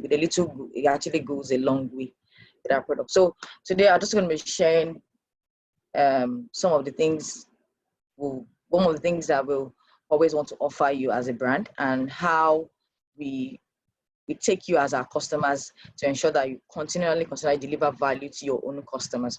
So just before that, I would like to go into why we do what we do, because just talking about, can you see my slides? I believe you cannot see my slides. Yes, I can. Yes, we can. Okay, so just why we do what we do, because first of all, without knowing the product in itself is not enough. We need to know who we are, what we are, and why we do what we do, so that can tell you some of the reasons why we're taking some of the decisions we are taking, and how we want to affect your life, so that you can actually in turn deliver more value to your customers. So who are we? We're Dulux. We belong to a big family called the CAP family, and the UAC family. UAC is one of the foremost indigenous companies in Nigeria. It has over 100 years, and the brand has been existing for a while. So for Dulux is the flagship brand for CAP, and UAC is like our grandfather, and the mother is CAP. So Dulux is a flagship brand, and is renowned for a long time for quality, innovations, and premiumness, and delivering quality to our customers. We have carved the niche for ourselves in that segment, which is why people continuously reach out to us in terms of consistency and quality. That's what I promise to our customers, and that's what we strive every day to reach out for. So who are we? We're a global brand. Dulux is not just a Nigerian brand. It's a brand that exists in all over the world, in all continents. So we belong to a very big family. We are the color experts. People know us for widespread rates and superior ID power. We have high network of distribution. Every state in Nigeria, for instance, will find Dulux there, and because we want to reach you so that they can actually deliver value to you. Our products are lead-free. We have HSE conscious. We make sure that every drop of our products is lead-free. That means it's safe for you to use, safe for your customers to use, and which means that you don't have to worry about anything lead-free, lead content in our product. We are innovative because every time, from time to time, we try to do things that will make us differ us from all our competitions. We were the first to introduce color center technology. We're also the first to introduce the implanting system, where our paint manufacturing process is automated, even in our factory in Lagos. So we try to do that so that we can reach out to you more. We can deliver, you can deliver a large volume or a small quantity of paint for you at record speed time. Yeah, we know there are some bits of teething problems, as in some bits of challenges in terms of delivery to you, but sometimes we always ensure that we put you first in our dealing. So we are the color expert, like I said. We have a wide range of color marketing materials, from our fan deck to our color stands to different things that we have, a spectrophotometer that helps you to make very varied color selections, helps you to do color advice. We know that paint does much more than just, it can transform a space, just beyond just splashing paint on the wall. We know that paint can actually transform even you as a person in that space. It can shape your view, it can affect your mood. So we try as much as possible to help you decide on colors that will help. It's not just about the color of the paint, even the color of the chairs, the color of the sofa, color of the curtains, the floor, how we can help you, given all those things, determine the color of your wall. So we have trained color consultants that we train from time to time that can help you give that color advice. We're actually revamping some of the things in our color centers to help you service your customers better. So in the next few months, even few weeks, months to come, you'll be seeing some changes within our business, particularly how our customer serves you, so that you can get better services from us. So I won't be saying this without saying our why. Our why is Dulux. What is Dulux? Dulux is the mission of the brand is actually to add color to your life. So everything we do, our POF says let's color. So we understand that it's not just about paint, like I said earlier. It's about, we understand that our products have a way in making our customers feel good about themselves in their space. So we try to make the paint personal by giving you colors that helps you have a very good view of your life. And we want our brand promise is, renewal. So every splash of Dulux paint renews your space, renews your thinking. So we like try to have our color center give you inspiration, share some things with you. If you go on our website, for instance, you can see some inspiration materials that can help you to see how you can combine colors in the space. If you also use our visualizer app, we have some inspiration apps, inspiration daring that can also help you to make some color advice. So we like I said, we introduced the color center concept, which is to bridge a gap between you, our customers, and Dulux. So we offer you endless possibilities in terms of colors. We provide color consultancy. People know us for color, and that's who we are. So we also provide this in a very cozy ambience. Then some of the things people know us for, we have our brands. We have Dulux Trade, which is our top premium range. It's a finish that helps you to, it's a product that helps you to reach endless possibilities in terms of color. Then in terms of we have different finishing. We have silk, we have matte, we have weather shield. This silk and matte is flagship. A lot of people can resonate with those brands. We have weather shield. Weather shield is an exterior finish. We have it in smooth and textured. We also have eye gloss. The coverage is up to about 16 to 18 square meters. And we have also have the matte, soft sheen, and weather shield. So for Dulux regular,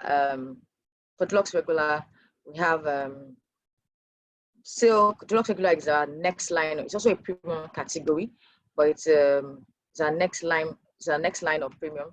So we have it in silk, matte, weather shield, and gloss. It's available in 20 liters for now. Something new, something big is coming from Dulux regular, which will also redefine the paint industry. Just stay tuned. We'll be the first to, the interior designers will be the first to actually introduce it to you when it comes up. So just stay tuned for it. We'll be sharing it to you very, very soon. We have a stand. Yes, yes, we will. So For the Caplux range, this is our standard range. So Caplux is our standard range. So we have a customer that cannot afford the deluxe category. You can always go for Caplux. It's also a good brand. It's in emulsion. We have it in satin. We have a screening filler. Screening filler came out of the fact that a lot of people buy our deluxe trade, apply deluxe on a screened wall, and after a while, you start finding holes on those walls. You start peeling. So we introduce a screening filler, which is already, it doesn't need top bond, it doesn't need to be mixed. It's already a ready mix filler. So you just apply it. It's already mixed wall putty. You just apply it straight on the wall. You don't need to mix anything to it before you apply the paint. And it makes the paint last longer on it. So we also have Caplux in textured. We have it in gloss too. So this is our like I said, our newest baby. So we understand that you cannot have, beyond having gloss, having different finishes on your wall, matte, emulsion, silk, you can have those fantastic finishes.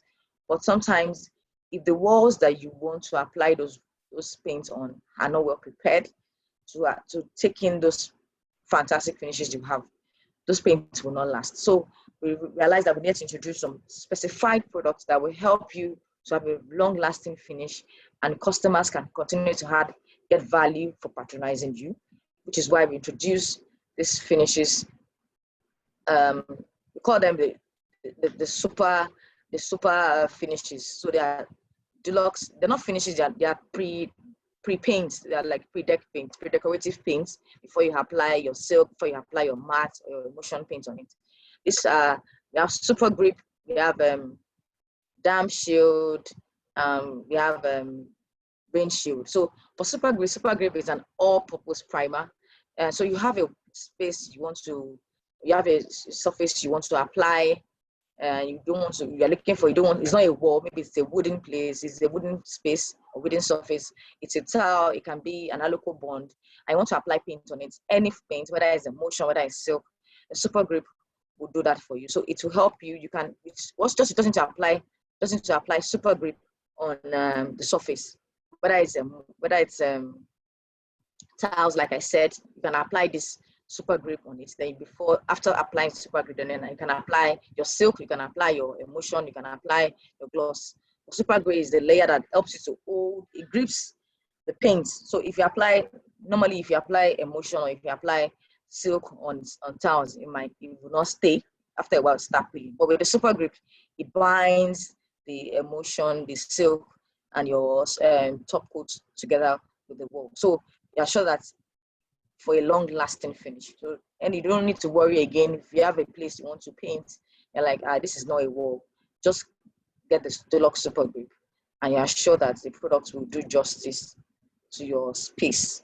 So we also have a rain shield. Rain shield. We know that one of the biggest issues in painting and that affects paint is water. So if you can solve water problems around paint, you are sure that you have solved 90% of paint problems. So when you're painting, one of the enemies you should look out for in painting is water. So if you have a water issue around the surface you're trying to paint, know that within a while, those surfaces will start having issues. So try to deal with the water problems first. That's what we advise professionally while you wait for your painting. So we have a waterproofing paint. So this is what we call the Deluxe Rain Shield. So it's a waterproofing paint for walls, for roofs, for parapet. So if you have an issue that if you have a wall that is challenged with water, first of all, like I said, you need to solve the water problem. But perhaps you've solved the water problem, but the wall is already still soaked water and you need to paint. You can actually rain shield that wall so that the water will not, the paint will make the water not to penetrate to the wall. But this water there's a certain level of water that can be on the wall before it could not be affected. But waterproofing paint rain shield is a waterproofing paint that helps you to solve the major water challenges that you have with your paint. So it's a one-step pre-mending paint. It just requires it's long-lasting, it's water resistant, it's good for ceiling board, concrete. It's good for most surfaces. and it can be painted with any paint, any deluxe paint. That's mostly the silk, the matte. Once you've already been shielded, you can actually use deluxe silk on it, deluxe matte soft sheen on it.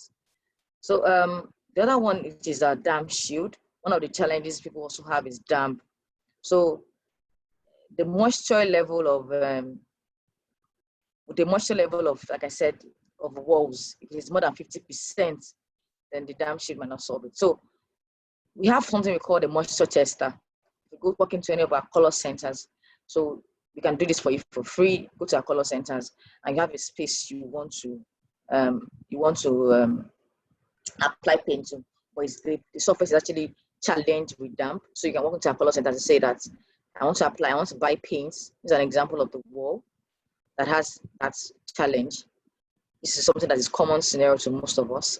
Yeah. So this is an example of that kind of wall. So if you just walk into our color center and say, I have this challenge of damp where I want to paint, how can I solve it? Even if you scrape that wall, cement it, I can assure you, if it's still there's a damp challenge, it will still come back after a while. So you need to solve that damp challenge. So the Dulux Damp Shield will help you do it. It's a water-based paint, so it dries within record time. Maybe in next 2 hours, it's dried up, so you can actually apply your paint on it. But you need to damp shield the paint. To damp shield this paint, you need to first of all scrape up any form of paint on that surface. You apply this pre-paint, this damp shield on that surface, then before you apply the paint. But first of all, we advise that you test the water content on that wall. You go to a color center to tell them you want to buy Dulux Damp Shield, and you have a wall that's challenged with damp, and they will follow you. They have a moisture sensor that can help you to test that wall, to check the moisture content of the wall before applying the paint on it. So if the moisture content is more than 50%, sorry, if you apply paint on it, that's the honest truth, it's going to have issues.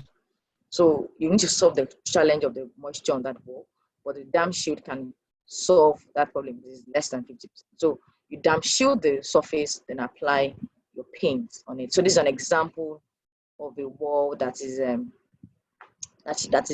that is challenged. This is something that we see almost every time, particularly even on the island, even on the mainland. Sometimes if the building is not well, if it's building is challenged with this wall, you can see it. Even if you scrape it and you apply paint, it will still come back. The paint will change color, you discolor the paint, because you don't want to buy an expensive paint. You recommend the expensive paint for your clients, and it's coming back to say this paint that I bought is not solving it. So we also, all our weather shield paints, right, we have been formulated to stop algae and fungi. So it's all our weather shield from in the last 6 months has been formulated to prevent algae and fungi growth.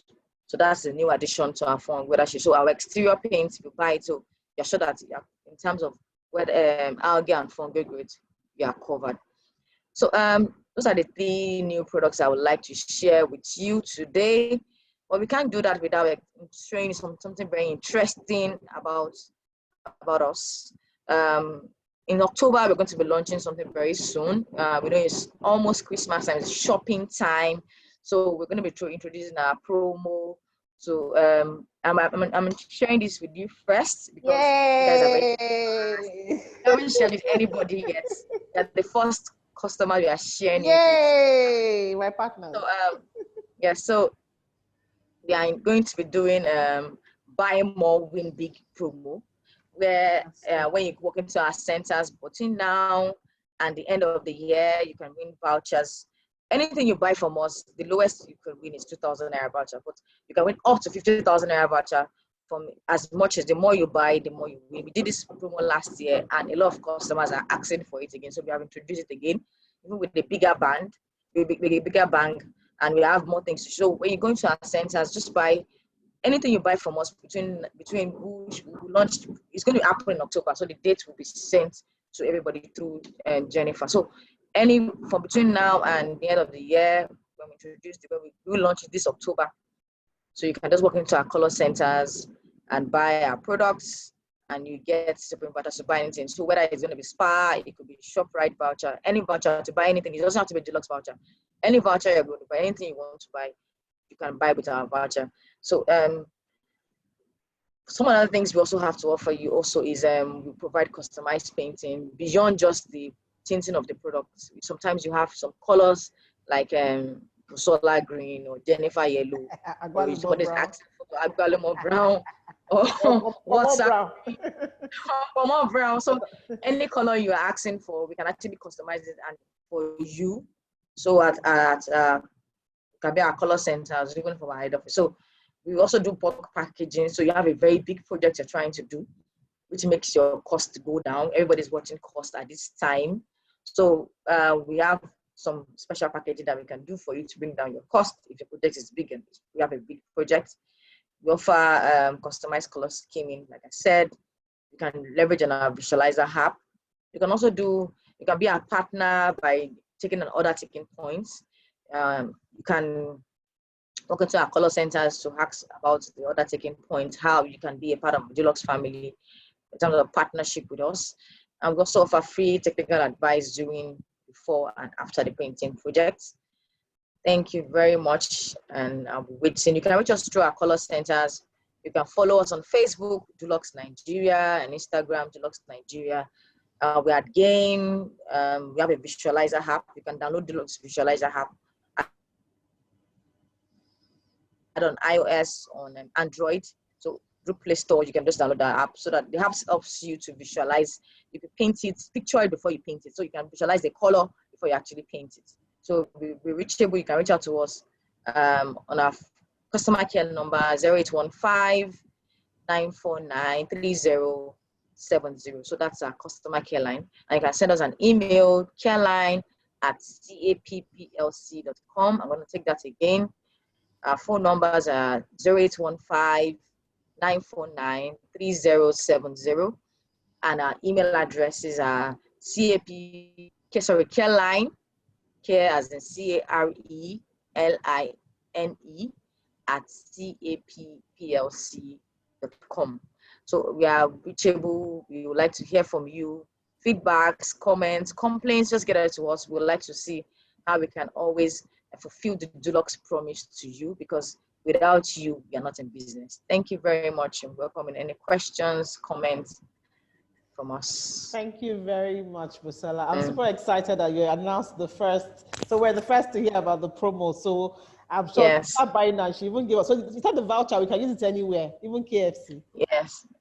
No, it's not KFC. It's ShopRite vouchers. Yeah, ShopRite and then Spa. Okay. That's what you begin.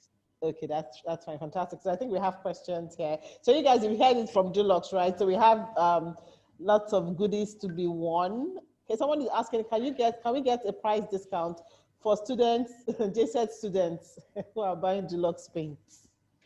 Okay, so if you are an interior designer and all you just need to say, if you go to the color centers, we have a special package for professionals like you. If you keep buying from a center, they will give you a special discount. Okay. Then that's fantastic. And someone is asking, can I have your private number, Busola? You have to reach out to Jennifer. Okay, so reach out to me. Yeah, so we'll share that with you. Then the name of the visualizer app, I think it's the Dulux visualizer app now. Dulux visualizer app, yeah. Yes, Dulux visualizer app on Android or iOS. Yes. So someone is asking. Someone is asking for the contact again. Okay. So 0815 949 3070. Sorry, let me take that again. Let me type it. 0815 949 3070. Okay. So the email address is careline at capplc.com. capplc.com. Careline at capplc.com. Okay. So you can get the Dulux swatch. Just go into our color center, order for it.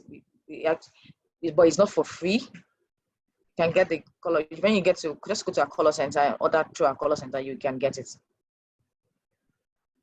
Fantastic. Somebody said. So someone is asking, what does it take to get? It's 5,000 naira. So yes, we do trainings for artisans that want to learn how to paint. And just you can reach out to me through Jennifer, or you can just send us a message on our Facebook page or Instagram page. When we have the next training, we will let you know.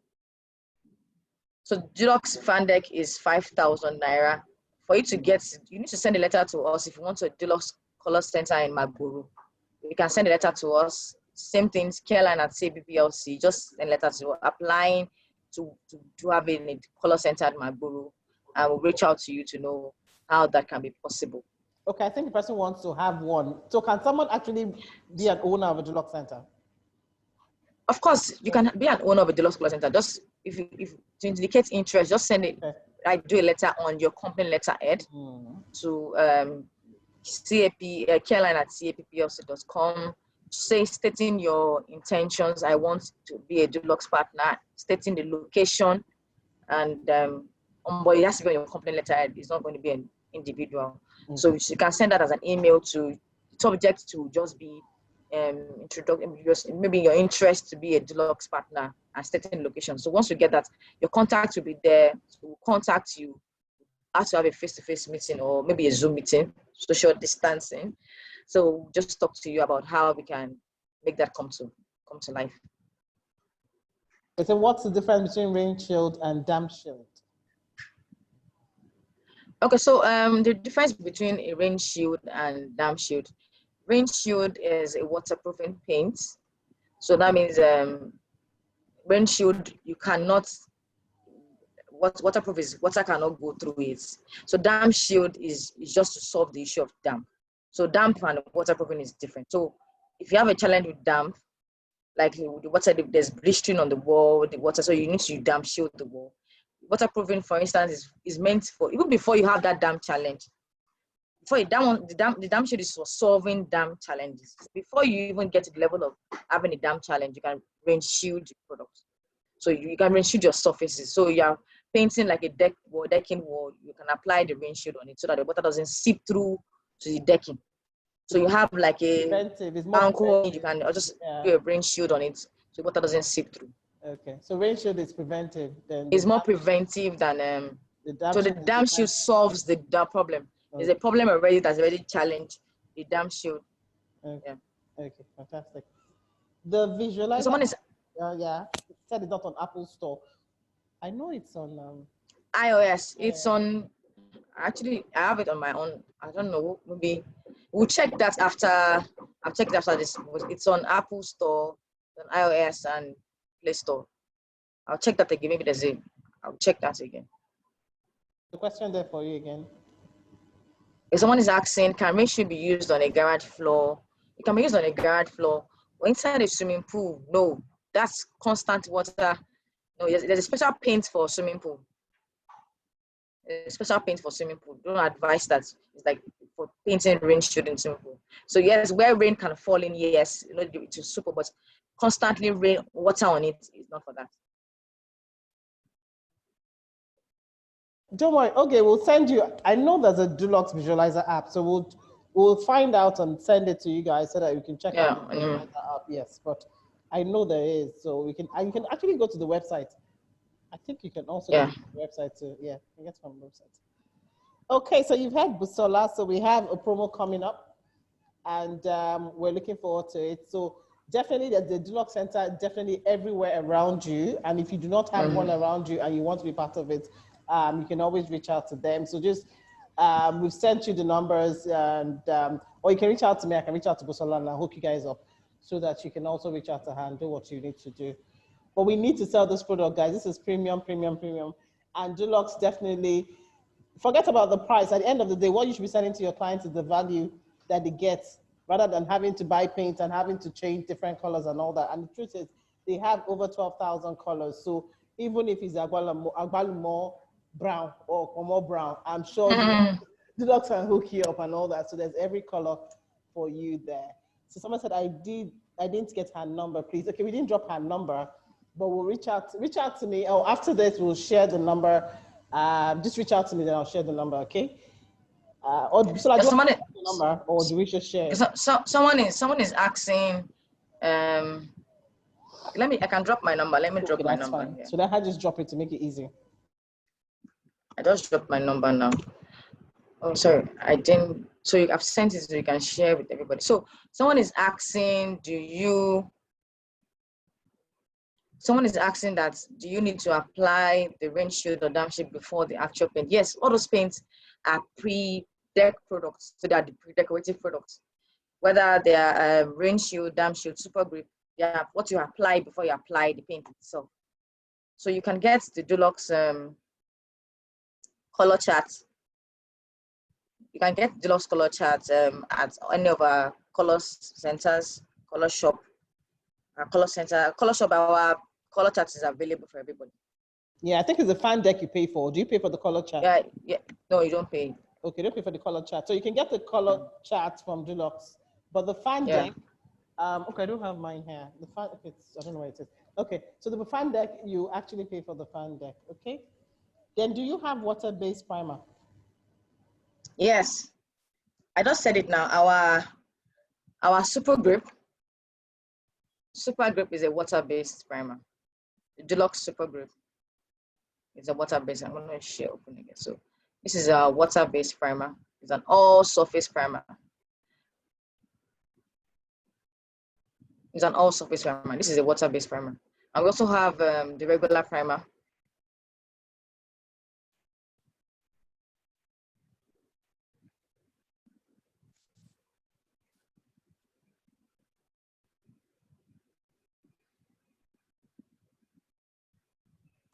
Yeah, someone is asking, how do you get client cover for a job after making an inquiry? Okay, that's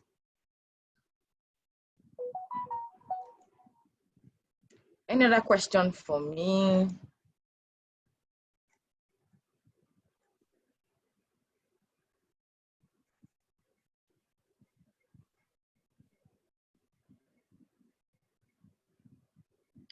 Hi, Jennifer. Any other question for me? Thank you. I don't think there's any other question. Yeah. Okay. I've shared my number, I think.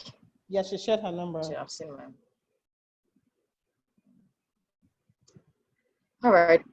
Thank you very much. It was nice. Okay, I think you have a question. How do I get notification for your training for artisans? Okay, so Adeniran Ujo, you can call me. I just sent my number now. So you can call me, but you can reach out to us on our Facebook page and Instagram page. Send a message to us telling us that you would like to be part of our training. Just immediately we add it to our database. We want to get them. When we want to do that training, we will send you an email or send you an SMS. You get idea of it. Okay, fantastic. So thank you very much, Dulux. We really do appreciate you. Thank you for sponsoring the event. Yeah, thank you. Okay, Toronto Dulux is the bomb. Yeah. So thank you very much. Thank you. Thank you. So please, what are you doing your training in Lagos? We had a plan to do a training like every quarter this year, but COVID just messed up a lot of things for us. But we actually did an online training. We do online trainings, but we did an online training like a master stroke events where we had a Facebook training for all our painters just to demonstrate superior value of paint. And we had the master painter, Sam, give us some tips on painting. But we will do trainings again. We plan to do one. We might plan to do one very soon. We'll contact you. Just send us a message on our Facebook or Instagram page. That's Dulux Nigeria, at Dulux Nigeria. On Instagram at Dulux Nigeria. On Facebook, reach out to us and tell us you'd like to be part of our training. We will definitely reach out to you. So when we want to do this training, we also reach out to Jennifer. So if you know anybody that wants to be part of the training, you can send us their numbers too. Okay, so thank you very much, Dulux. Somebody's asking how much does it cost to be a dealer of a color center?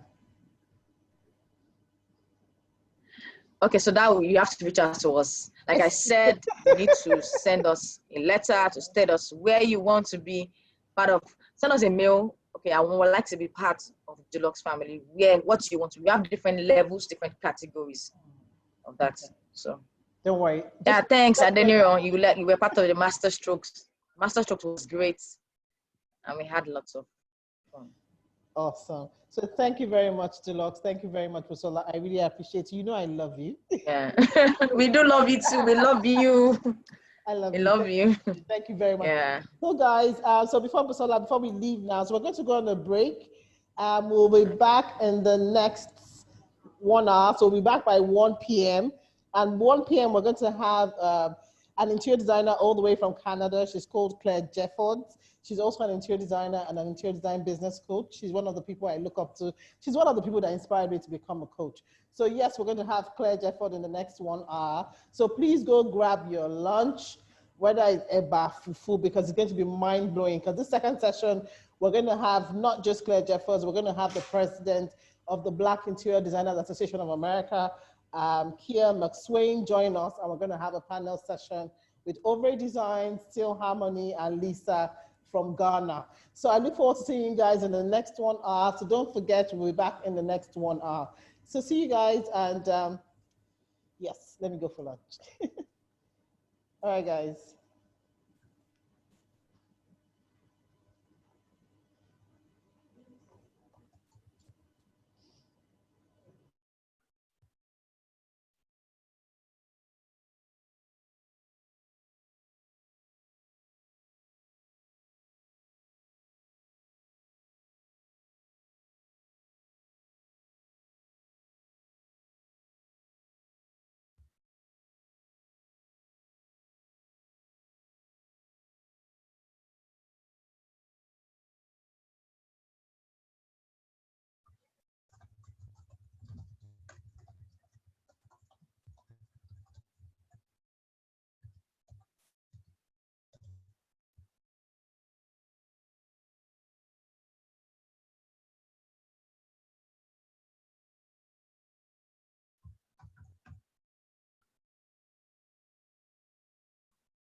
Ford Motor Company, which was actually huge in terms of helping. I can attest to this, in terms of, all the business processes that you need to have set up in your interior design business.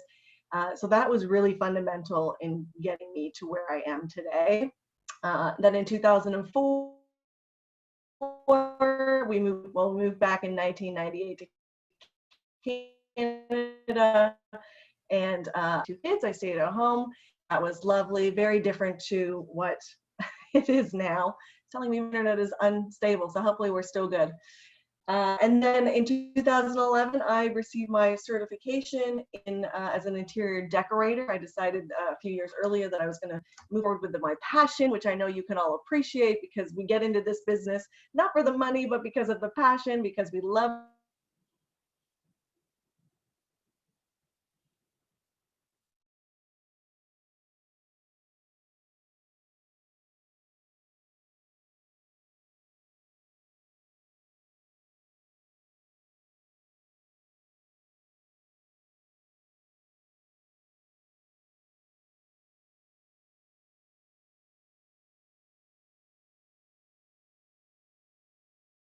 but I hope we're still good. There we go. Okay, good. Hello. So what happened was, and this is what I'm going to talk about a little bit today, you guys, is that the opportunities that become available based on what you do, especially when you're building an online brand, which is what I'm focusing on with creating those alternate revenue streams in your business. So the opportunity came up for me to be a social media correspondent because I love doing video. I was sharing at different industry events like High Point in North Carolina, the big furniture show. And before I knew it, I had people coming to me saying, would you cover this event for me? And, you know, and I was like, wow, this is incredible. So opportunities that can come are huge. And then I began selling online products, which I'm going to talk to you a little bit about the process of doing that in 2017. And this opened up a whole new world for me and for my business. And I'm able to connect with people from all over the world, which is the beauty of having an online business as well. And then I monetized my YouTube channel. So this is another revenue stream that we're going to talk about. That was in 2018. And then collaborating with others and doing affiliate marketing. I would love to know in the chat if anyone can say yes or no if they know what affiliate marketing is, if you're familiar with affiliate marketing. It's a fairly new term for online over the past few years, but it's huge in you know, monetizing your business, right? And then in 2020, just this year, I monetized my blog. So and my total online revenue sales this year so far have been $70,000. And so I share that, not to brag, because trust me, there's people out there making way more than that, but just to let you know that there are possibilities. You know, this is possible that I could quit my interior design business, which I'm not going to do because I love it so much, but I could, you know, to just focus on the online, right? So I just wanted to share that with you. But one thing that you need to remember, this is really important, is that this is a patience game. So this is not a race. This is a marathon as opposed to a sprint.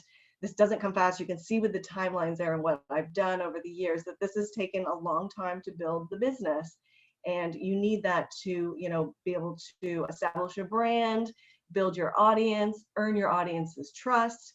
It does take a long time. This has been years in the making, but the good news is that we have time, right? We have time. We always feel like we're in a race and that we're trying to get somewhere and that, you know, time is running out, but we really do have time, right? So I just want to mention that because this is not something that you're going to do a video, it's going to go viral and you're going to, you know, make $1 million overnight. Unfortunately, that doesn't really happen. Okay. Let me get to the next slide here. Okay. So how can you diversify your business? So Jennifer and I, we talked about this when we were looking at different topics, and I'm just going to touch on the locally, but really we're focusing on globally. And I love the name of your conference, this Blueprint Conference, with Be Local, Think Global, because now more than ever, right, Jennifer? It's so important. It's very important, yes. Yeah, I mean, yeah, so I'll talk a little bit about this here in a minute, but so things that you can do locally in your business to diversify is instead of just offering like one service, like I'm just a full service designer, which is fine, but if you want to, you can offer different type of services. So maybe you want to also offer 2-hour consultations. I find these to be fabulous for my business. You know, I'm in, I'm out, I'm giving as much value as I can. And then, you know, the clients are taking the project on their own. They just needed a little bit of a professional eye to help them.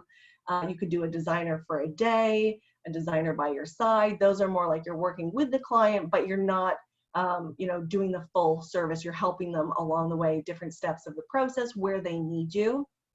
And then custom design and project management. I tell my clients here, they're married to me. Okay, they're married to me. We're going through right to the end, to the tears and the big reveal. And then sometimes we do just 3D concept only. So, you know, so I wanted to show you this because, you know, and it is also commercial projects, you know, hospitality. So there's a lot of different ways in your own interior design business that you could figure out, you know, what do you love to do? So there's opportunities, and then you kind of hone in and decide, you know, what do you love offering in your business? What do you love doing? And then that's what you should be focusing on. Anything else, if you want to scale your business, you hire someone else to do it, right? So let's go globally now, because this is exciting stuff. So ways to diversify your business globally is by offering e-design, virtual staging, and online consultations. And we've obviously, Jennifer, seen an influx of this over the last 6 months because of the pandemic, because of what's happening. So a lot of people moving online. The good news with that is that we have the technology these days. So, you know, if this had happened to us 20 years ago, it would not be the same situation what we're living now. So that has definitely been, you know, a benefit. And then you've got online product sales, which I'm going to talk to you about. The online product sales are one way that you can definitely diversify your business. get alternate revenue streams. I actually encourage people for this to be the number one, the way that you start, because you will receive a 100% of whatever it is that you're offering. And I've got examples here, so don't worry, I'm going to show you specifically, but you're going to create online products that are like PDF downloads or maybe courses. And those are things that you're going to be able to, you wake up in the morning and you're like, oh, I just sold, I sold a couple of courses. I mean, it's a beautiful thing. It's really is lovely. Yes, it is. Like I said, you have to, it is, isn't it? Right. But, we're working really hard to make sure people are finding us and building that brand. That's what I'm going to talk about as well. Then you've got affiliate marketing, and affiliate marketing can be, with product links. I find though, I always say to people, I find people are really eager to get to these affiliate marketing and affiliate links. And that basically means, let's say I'm writing a blog post and I'm writing a blog post on Dulux. I'm doing, I'm talking about paint colors. And then in that, I'm talking about, here's some beautiful accessories that would work with this fabulous color from Dulux. And, and then if you click on it, there is a special link in there. There's a special little REF reference question mark that comes up in the URL. And that means it's tied to me. So if anyone who's reading my blog and clicking on that link and is interested in buying that blanket or that candle or a pillow, I will make a very small percentage of commission off of that sale. So affiliate marketing is amazing. My free download that I have was from an interview I did with my good friend Laurel Byrne. And Laurel Byrne, this is the download that you can get. Laurel Byrne is killing it with the affiliate marketing, but you have to remember she has, I think last year she had over 8 million page views to her site over the year. And she has like probably 30,000 plus subscribers. And she's been doing this for about 6 years. So it's a very, as I say, it's the marathon, right? It's not a race, a sprint, sorry. So I like to say, leave those affiliates till after. I always recommend that you create an online product first. I'm going to show you here how you can do that, but because it's much smaller. So with the online products that you sell that are yours, those downloads, you get 100% of that. With the affiliates, you get a very small percentage. So you need to have a wider audience, more traffic coming to your site in order to make that a feasible, revenue stream for you. So right now, I actually don't do those types of affiliate links. I tried, and honestly, after 3 months, people were always asking me about my video gear because I do a lot of video. So people were asking me about, where did you get your ring light and what lapel mic do you use? So I thought, I am going to create these Amazon links and affiliate links.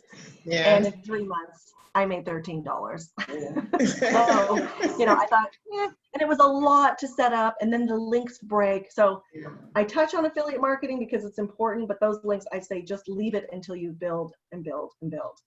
But the collaborations with affiliate links I'm going to talk about as well. That is actually where I find to be more lucrative, more worthwhile. Okay, so we'll get to that.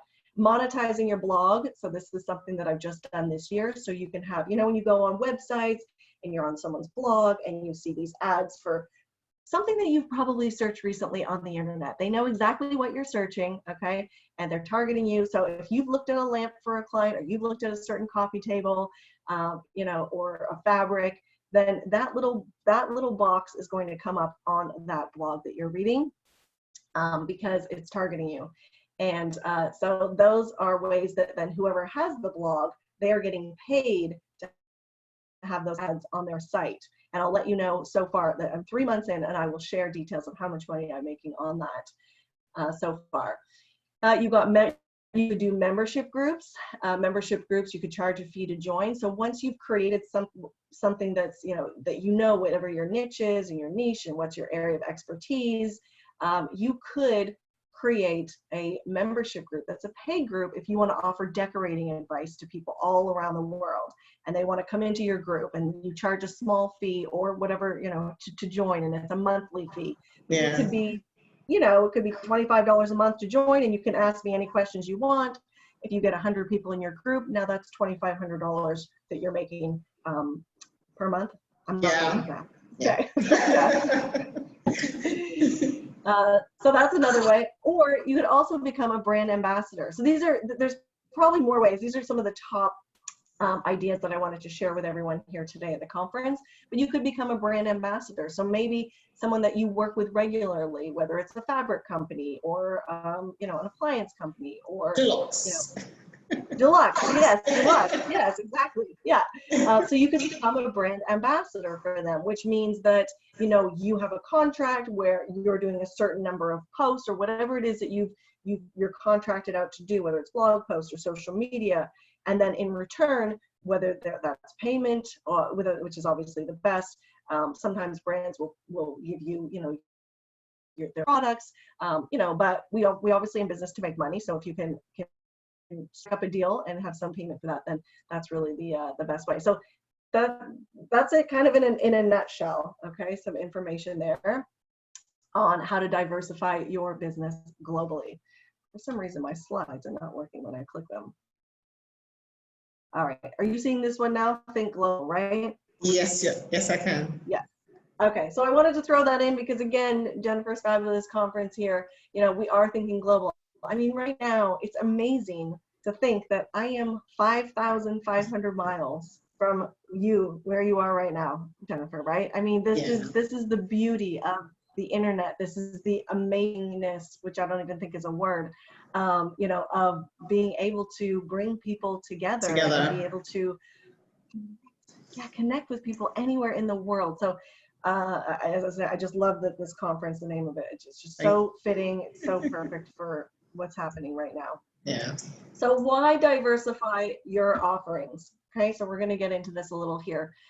For one, it's a smart business strategy. If you're going to be a one-man show and offer just one service, then you're really limiting the clientele that you are going to be serving. And I know that we hear this expression, niche is rich, but it doesn't work for me because I say niche, and niche does not work with reach. It doesn't work, so I say it doesn't. You know, but you can do that. But I'm just saying the smart business strategy is to diversify your offerings, right? So in my local interior design business, for example, the reason why I have so many like different types of clients is because of those different service offerings that I was sharing at the beginning about, you know, consultation, designer for a day, designer by your side. If I just offered one of those, I'm not going to get the range of, you know, different clientele. And I just love helping people in any way I can. So that works for my business. So you also need to figure out what's going to work best for your business and the way that you like to work.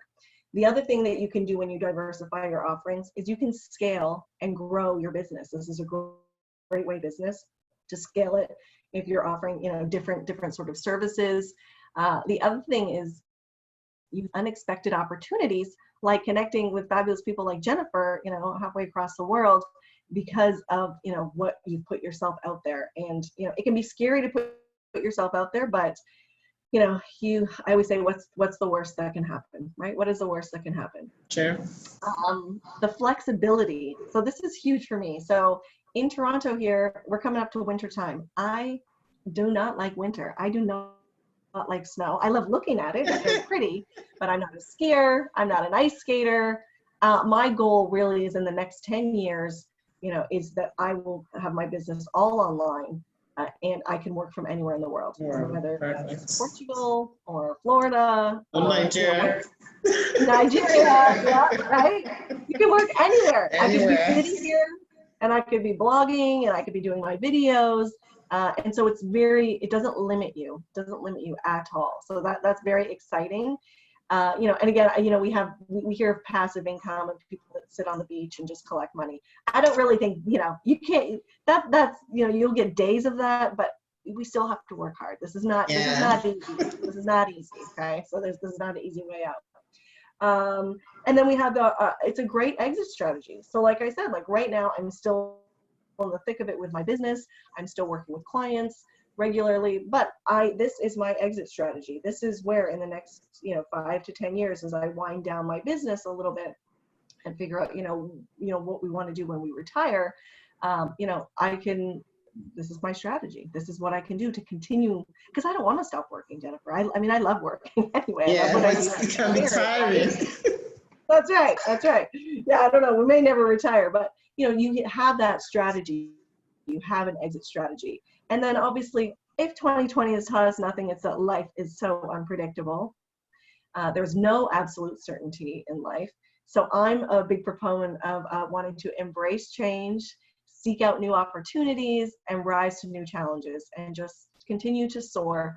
And so I really encourage you to see everything that's happened right now as an opportunity. Where can we find different opportunities, right? And just while we're on that, I mean, when the pandemic first hit, right, and my interior design business, every client except one, like, put it on pause, like, because of the uncertainty, and they didn't know about their jobs, and so it was really scary. But because I have the second business of having my online business, that then started to soar. Like, that was, Pinterest, numbers, everyone turned their eyes to social media because we were all sitting at home. We had nothing else, what else are we doing looking at these four walls? So that was great to have that second, because now my interior design business slowed, but now my online business started to, take off a little bit more, right? So it's that diversity that is able to, take you to different levels and offer you, different opportunities in your business. All right. Where do we start? Well, we have to start online. You need an online presence, you need a website, and you need to be active on social media. There's no really getting away from any of this. So if you don't love social media, this may not be for you, going online and creating a business, but the opportunity is, so incredible. So that's what I want to just share with you here today. And now we're going to get into a little bit about, like, what do you actually need to do, not just the what, but how to build, to build your audience. So what I'm showing you here are some thumbnails of videos that I've done on YouTube. And, you have to remember that what in your interior design business, no matter where you are at, even if you're still learning, you still know more about your craft than the majority of your audience watching you, right? So it's really about getting back to basics sometimes and thinking about, what are some of the frequently asked questions that I get asked by my friends or my family or my clients?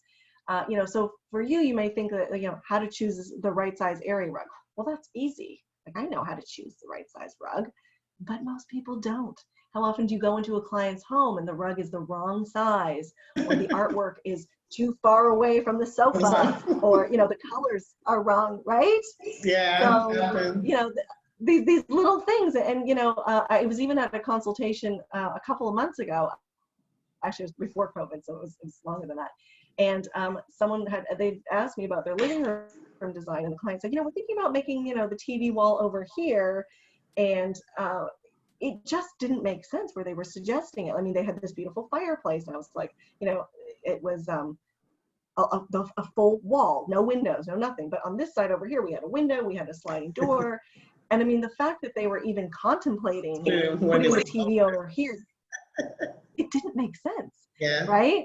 But they just wanted like something different. Well, maybe we do something different. It's been on this wall for a long time. I'm like, it's on that wall because it works on that wall. Yeah.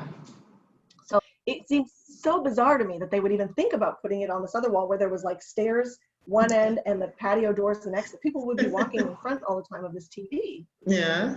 So just remember that you know more than what you think you know, what you're learning in school, what you've learned so far in the business. So back to basics, choosing paint colors. This is like the biggest on my YouTube channel. My color videos blow up. That is where we're going to talk. I can't jump ahead, so let me stop for a second. Choosing paint colors. Some people are so confused about colors, so overwhelmed about colors. White paint colors, neutrals, especially, those are all very confusing for people. So, you do videos on that, or blogs. I understand that not everyone likes video, so you're going to write your blogs, because your blogs are going to be something that is going to drive traffic to your site and help you build that online brand. How to personalize your decor. Again, just like, how do we personalize it? What do we bring in of our, because we are, unless you're in commercial, you are, in people's homes, and we're helping them to create a beautiful space for where they're going to make memories for the rest of their lives. So it's not uncommon for clients to ask us for, can we reuse some of this artwork that we picked up on our honeymoon? Or, these are my children's handprints that we did at a craft, store one day, you know, and where could we display these, you know? So just coming up with ways to personalize, you know, your client's decor. And then I did a video on how to avoid DIY disasters, you know, because we hear of a lot of DIY, you know, and I want people to know that there's a reason why you're hiring my service. Like there's a value to what we're offering you and how it can benefit you. So these are just to show you some sort of ideas, and just really please just going back to the basics, not overthinking things. And then what happens is that the more that you share on social media, the more you're going to build your audience. And you know, then eventually if you have something that you're going to offer for sale, then they are going to come to you because they trust you. You're offering incredible value. I'm just going to say on that, like it says on the slide, like don't hold back. One of the biggest things that I find, one of the biggest mistakes that I find, you know, people make in general, whether it's designers or any online entrepreneurs, is that they're worried about giving too much. Like if I give too much, then they're not going to want to hire me. And it's actually totally the opposite. Like, so what happens is, you know, when I'm in a consultation with clients, and I will bring, if I think maybe it's just a 2-hour consult, on my questionnaire, one of the questions I ask is, you know, what are your top 3 priorities? What do you want to hit in this 2-hour consult? And if they say to me, you know, whatever X that is, I will bring, so I have samples I'm referring to that you can't see over here in my office, but, you know, whether they want countertops, if we're looking at a kitchen, or they want paint color ideas, excuse me, or backsplash ideas, or and then grout, I will bring as much as I can to that consultation. And what usually happens, and it's not necessarily my you know, what I'm planning to do, but it kind of is in a way, if I'm honest, is that sometimes the clients will look at each other after I'm showing them, like, here's the countertop, and you need to consider the undertone. And then if we put it together with this backsplash, you can see how this backsplash is more white, but your countertop that we're looking at is more cream. And before you know it, they're like, oh my gosh. That's a lot of work. Yeah, right? And they don't realize that they have to think about, okay, not only do I think about a backsplash, but how am I going to undertone? now grout for the backsplash, right? So all of this stuff now becomes like very overwhelming for them. And it's not uncommon for clients then to look at each other and say, okay, we just need to hire you. We need to hire you now because we did not know. And I'm like, this is just the tip of the iceberg. You know, once you get into a reno, if it's a kitchen, bath, whatever, now you've got all of these details, and you're looking at the hardware, the profile of the cabinetry and the counter, and you know, there's a million, you know, decisions that need to be made. So the more that you give, the more people realize, man, I did not know that there was so much to think about, and now we need to hire him or her, because imagine if they're giving this away for free, how amazing are they going to be if I have them one-on-one in my home, right? So please never be afraid, never hold back, right? And in sharing, it'll come back to you in droves, I promise. And then what you want to do is offer a free gift in exchange for an email address. So this is how you build your emails. And, you know, so you're giving away this free information up on YouTube. You'll hear me on YouTube say, be sure you subscribe to my channel. Be sure you stay around to the end of the video and let you know how you can get my free download. Because if people are interested in what I'm sharing, then they're probably going to want to have more and get some of the free stuff that I'm offering. And now I can get them on my email list. So building your email list, as Jennifer knows, I mean, it's huge. It's so important. I mean, we do get a little tired of getting emails these days. I know it's kind of come full circle, but you know, it really is the best way to stay in touch with people. And if you're offering that amazing value and very helpful information that's solving a problem for your readers or for your viewers, then they're going to just keep coming back to you and looking to you as the top. You're going to be staying top of mind. So when they do need something, they're going to go, oh, you know what? Claire had those great neutral color guides that she's offering, and now that I'm painting my house, I really need to go and find out more about those. All right, so you need to create digital downloads. This is what my friend Laurel talks, she calls it a bribe, you know, in order to get people's email addresses, right? So this is a free download, something helpful, and I'm going to show you in a minute. So I've got here how to choose your paint color. So this is basically, so I printed these off, but these are just downloads. So people would download these and they would get them immediately. And so inside here, I have 5 tips, which you can't see very well, but I just wanted you, you know, to get some sort of a visual. But these are basically like 5 tips to getting your paint color right the first time. So I created this like 4, 5, 6, 7 years ago. You know, and I just update it sometimes once I have new projects that I can put in. But essentially, you know, you create it once, and then this is in your, what's that? Yeah, forever. Yeah, it's there forever, right? As long as it's relevant, right? As long as like these 5 tips are never going to change. If you're doing something on social media, those kind of tips, that's going to be different because those things change in and out. But you know, the best way to choose a paint color, the best way to lay out your living room, how to create a gallery wall of art, like those are principles that are never going to change in terms of like the rules, right, of what you can share. So that is how I get people on my list. I say, oh, you know, please go and grab my free download, you know, on how to choose your paint color. And then they get into a bit of a drip through my campaign. That is a whole other webinar, I'm afraid. There's a lot of detail that goes into this, but the key is that you are solving a problem for your reader, right? So finding out what it is that your audience is struggling with, and then creating a solution for them, creating something that's going to offer a solution for them. It also defines you when you're online like this. It defines you as an authority in your niche or in your industry. So the other thing that I have is a quiz. Oh my gosh, these quizzes, they kill it. They really do. So people always want to do quizzes. So I have this color quiz because again, I focus on color a lot of times in my blogs and on my videos. So figure out what it is that what are your potential clients' pain points.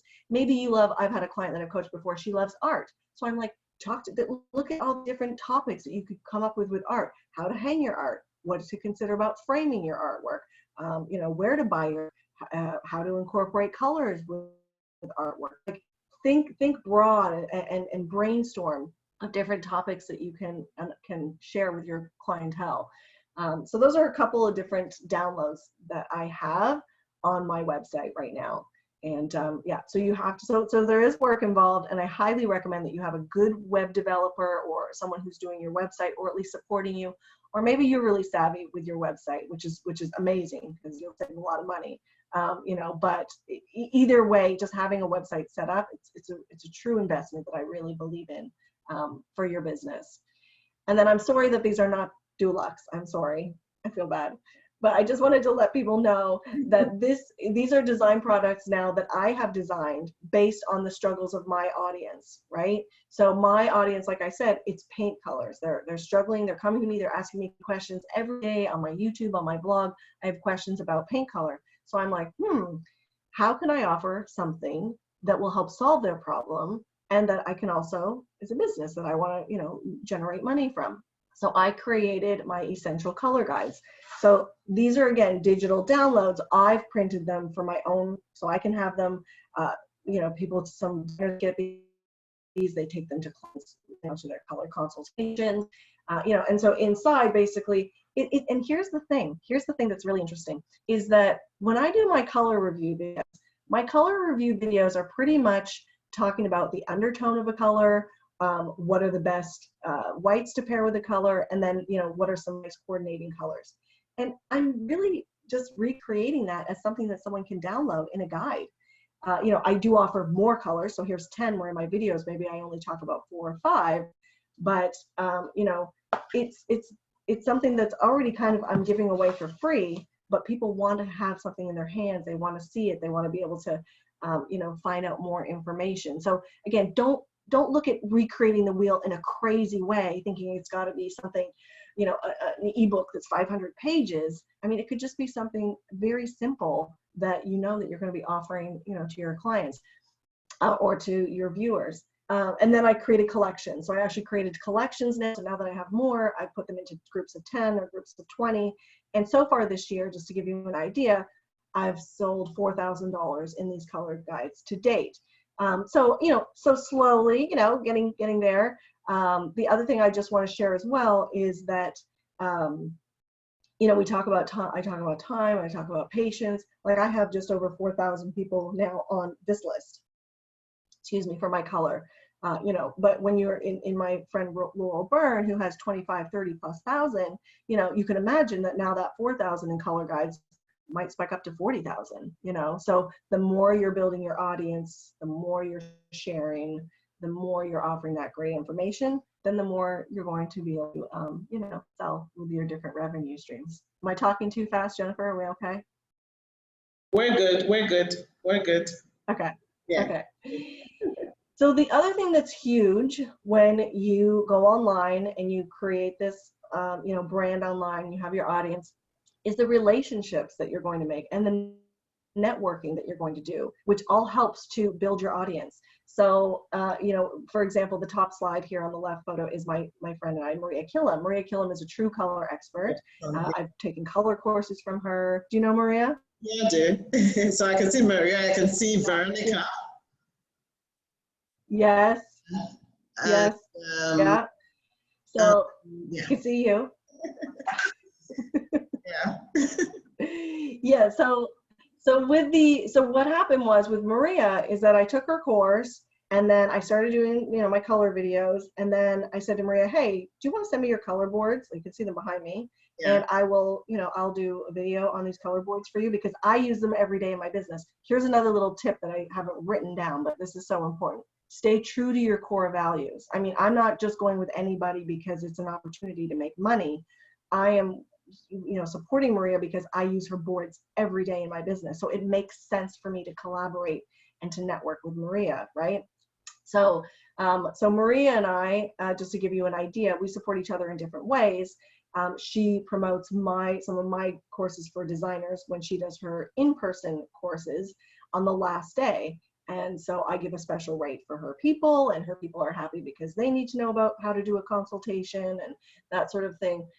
And then we actually, because again, I'm real big on sharing numbers. I don't like when people, sometimes they're not sharing numbers. So again, not doing this to brag, I'm doing it to put it into context for you. But in 2019, last year in January, we ran a campaign to Maria's audience, which is over 25,000 subscribers. And from that campaign, we each generated $17,000 in 1 week of revenue from selling my product. So she's bringing her audience. So, she's got we split, and I'm bringing the product. So, that was huge. I mean, we were thrilled. And again, not just because I'm selling something that's valuable, that's helpful. She knows it's helpful. So again, you can't just create something thinking, I just want to make money. It has to be valuable. It has to be helpful to your audience. You'll see here a picture of Luann Nara. I don't know if anyone's familiar with Luann. She has a great podcast. I went to New York the same time I went to Maria, and I interviewed Luann. And that then led me to her saying, hey, do you want to be in my book? So last year or 2 years ago, she brought out this book, A Well-Designed Business, based on some of her Power Talk Friday experts that she had. And there's little old me. And I have a chapter in the book about managing clients' expectations. So this came to be because of the network that I created, because I put myself there, and because I spend a lot of time on social media. And then we have Jennifer, beautiful Jennifer here in the bottom corner. I mean, we connected through Instagram. I mean, this is right? Is that how you found me? Is that? Instagram, yeah. Yeah, right? Yeah. So that was through Instagram. I mean, it's amazing. And then when you asked me to do this, I mean, I'm like humbled. It's just unbelievable, the opportunities, right? I mean, that I'm here. Thank you so much.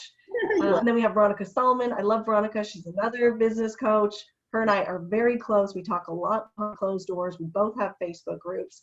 And she's just been a supportive, her and I we work together a lot. So even if we're not necessarily, selling something, I still like to keep these tight relationships just because they're so important, and we have each other's back.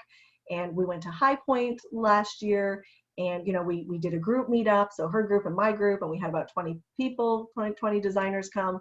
And I think it's also nice for people to see that business coaches can be friends. Like it's not like, we're in competition and we can't, it's nice, right? There's enough out there for everybody. And here's another great point, is that you're going to offer whatever you're going to offer in your way. It's going to be your way. We're not reinventing the wheel most of the time with what we're coming out with, but you put on your spin, you put it, to your audience in a way that only you can. And, that's why people will resonate with you. Not everyone's going to resonate with me, right? So they're going to resonate with different people. So the good opportunities, and then there on the far right, you see me and she's actually my web designer now, Nicole, and we're signing a book at an event last year with Luann at High Point. So all of these things come from building your relationships, building your network, and you know, having these opportunities, you know, that that we, as I said, we don't have otherwise. And I got to just move this for a second. So oh yes, okay, so here we go. So it's interesting that through this time with COVID, this is a note I'm reading on my little PowerPoint, I have actually stayed connected more with my online network than I have with my personal network, in-person network. You know, obviously now we're getting back in the thick of things. I mean, the interior design world has like just gone boomed like crazy, you know, but people I really do consider my friends now. We meet in events, we talk online, you know, and so it's really lovely to have that. I feel very blessed. So monetizing your blog. Okay, so we're looking at monetizing your blog with sponsors and or ads. So this is not pretty. I know it's not pretty, but this is my blog right now. Okay, this is a screenshot from my blog, and what you see, all the Home Depot, I must have Googled Home Depot somewhere, because those are the ads that are coming up on my site when I go on it. When you go on it, it's going to be something completely different. And when someone from Colorado goes on it and someone from, you know, England goes on it, they're going to get whatever ad is, you know, targeting them. So the ads are so fierce and so smart. And I know that for some people, they don't like seeing the ads on websites, you know, but when you're giving away amazing free information, if you can find ways to monetize that, and now we can do that, you know, this is one way. I've just started that this year. You know, you need, as I said, you need to consistently drive traffic. I can't tell people how much, Jennifer, it's just so important to know that this is a slow marathon, you know. So don't forget, I've been blogging since 2011, not consistently, which has been a problem, right? I mean, that's the more consistent you are than with anything, then the more you're going to be able to build faster. But just giving you that idea that it is a bit of a slower, you know, build. But once you start getting it, and never pay for followers, never pay for, you know, people to come to your site, because it's nothing like getting those genuine comments when people are like, oh my gosh, I love your bathroom renovation. You know, can you just share a little bit the details of da da da? And I'm like, oh, they love my bathroom, you know, rather than, you know, someone who's coming on there and you're in a blog pod, you know, or those sort of things. But so these are the ads on my site. And you right now, this is with a company called Mediavine, and you can apply to Mediavine. I believe you need about 30,000 to 40,000 page views per month in order to qualify for having ads on your site. All right, so Mediavine, right now I'm currently generating an average of about $27 a day. So the first month wasn't a full month, it was about $550. The next month was a full month, that was July, August was $775. And then this past month was just over 800. So every month it's building and it's building. So it takes time. But the nice thing is that between this and my YouTube channel, on YouTube I get about $500 per month. So between those two revenue streams over 1 year now, that's going to be like close to $20,000. It's not that I can go to sleep. I mean, people will call this passive income, which I'm not a big fan of the word passive income, because, you know, Jennifer, nothing about this is passive. I mean, we are working hard. We are always posting, yes, right? Coming up with new ideas. Engaging with your audience is huge. You can't leave your audience hanging. If someone messages you, you have to, you know, reply.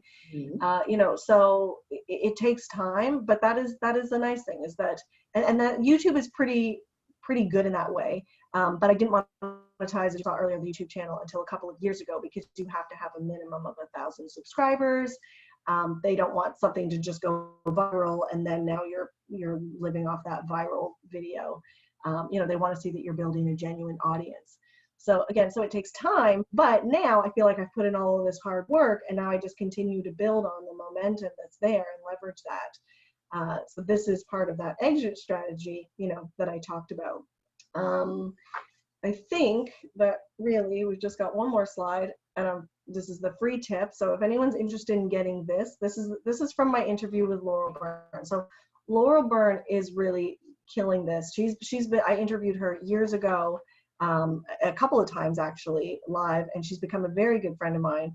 And it's just incredible, and it's so inspiring when you see now, you know, making probably close to $350,000 to $500,000 a year just from her blog. And I can say that because Laurel's very open about sharing the numbers, which I'm always very appreciative about. But again, you have to remember, she is no longer an active working designer. She is, you know, this is her full-time gig. She blogs 3 times a week. And this is, it's a lot of work. You know, her blogs are very long, very rich in content, which is why her audience loves her and they love what she gives. Yeah. So if you want to get the tips here, I got a free tip sheet at clairejefford.com/secrets. And this is, like I said, Jennifer, I mean, we could have a whole month of webinars on this topic, you know. So this is about blogging specifically and just giving tips about, you know, how to build your blog, how to generate that traffic, because that's what you need. You need the traffic coming to your site before anything else. And then I would love to stay connected with you guys. As I said, like, I'm just so happy to be here. I hope Jennifer is okay with this, but I'm sharing my Facebook group. It's yeah, thank you. It's such a great group. I have over 5,000 designers there from all over the world right now. Yeah. If you want to join, just search Interior Design Business Strategies Facebook. My husband is the one who approves everybody, so he goes through all of the requests, which we get at least 100 per week. Okay. So just bear with us. Yeah, there's 3 questions. You must answer the 3 questions. Yeah, so I say it's IDBS, where there is no BS. I try to be very upfront. I try to be very honest with what I share and keep it real. I don't like people, there's no like spammy. It's not like people advertising. You know, we try to keep it, you know, pretty geared towards business. And then on YouTube, I have 2 channels. One is the Claire Jefford, which is coaching, and the other one is Claire Jefford Consulting. If you want to get an idea of the types of videos, like I already, you know, alluded to there, that I share with my audience, then you can see. Don't judge me though. Some of them are pretty old now. Okay. And then this year I just released a podcast that I do every other Friday, because I haven't got time to do it every week, Jennifer, but I do every other Friday. This is The Naked Truth. It's my TNT podcast. My goal with this podcast was to share real client projects. I don't share the clients' names or where they live, you know, but I share, this is a project, this is where where things went wrong, this is what went well. You know, we were doing roundtable talks, which was actually the whole inspiration behind this. I've had my contractors on. Please listen if you want to hear what contractors think about designers and how we can work together. It's a great couple episodes. But then the pandemic came and my roundtables had to stop because I couldn't have, you know, a couple of people here in my office. So hopefully we can pick those up soon. And then I also go through like top 5 every month for what's the most highly engaged post in my group, because if it's got designers talking, then you're going to be interested in it as well. And then now I just start doing client interviews, because I can have one client in here with me sitting 6 feet apart. So we just started that. So I interviewed a client. There's a couple of episodes of that, and she talks about what it was like to, you know, to work with me. And so I like to have these conversations that I feel no one else is really having in the design industry, and asking their clients and talking with their trades, because it's really important for us to get to the naked truth. Okay. Thank you. I like this picture. I like to have a little bit of fun too, right? You know, bring in your personality when you do things. Have a little bit of fun. You know, you're you, and only you can be you. All right. So thank you very much, Claire. I really do appreciate your time. So let's take any questions. So I will just go to the chat section now. So someone is asking, any tip on how to get more color consulting clients? More. Can you hear me? Okay. Sorry? Yeah, we have questions. Yes, I can hear you now. Yeah, so can you see the question section? Yes, I can see the questions come up intermittently. Oh, Q&A, okay. Yeah. Oh, it says no questions. You'll have to read them to me. I can't. Oh, in the chat? Do I go in the chat? In the chat, yes, please. Oh, lovely. Oh, see, I wasn't looking at this. That's lovely. Hi, Samira. How are you? Thanks for coming. Okay, so do you want me to just start answering some of these questions, Jennifer? Yes, please. For the next 10 minutes. So I'm not sure if maybe, yeah, 10 minutes. Okay. So what is affiliate marketing? So hopefully I answered that, but affiliate marketing is when you're working with either the affiliate links, or you're selling a product that's online and you're linking to that product, and then you're making a small commission. on that. As I said, I would recommend that you collaborate with people first rather than selling, you know, little products here and there. Jenny, hi Jenny, how are you? My group is amazing. Thank you, hon. Any tip on how to get more color consulting clients? Did you find contacting painting companies or contractors helpful? Yeah, I mean, one of the things that, you know, again, I love going into the community. So if you want to connect with your deluxe, you know, your local deluxe or paint reps and say, hey, is there an opportunity? The thing is you can ask, right? All you can do is ask. Yeah. You're going to probably get, you know, 20 no's before you get one yes, right? But you just keep putting yourself out there. Yeah, contacting painting companies. The thing is, you need to figure out a way with contractors. Contractors are so busy, and unfortunately, we have this reputation with contractors and designers liking each other, which is why I interviewed mine, you know, to kind of break down that and find out what we can do. You need to remember that whenever you're approaching anybody for anything, you have to let them know what you can do for them. What can you do for them, right? Because they're getting bombarded all the time and people are busy. So you have to really clearly identify what your pitch is going to be and how you can benefit whoever it is that you're talking to. And then in terms of just getting more color consulting clients, I would go on Facebook, share tips on Facebook, whether it's in video, whether it's with images, or whether you're talking about, you know, the color of the year or how to mix paint colors, or not mix paint colors, but you know, choose a paint color and mix them with a palette in your home.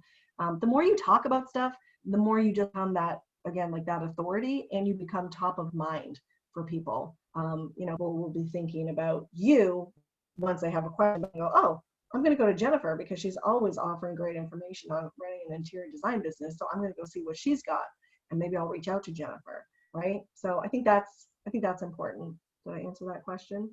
Okay, fantastic. Thank you, everyone. Yeah.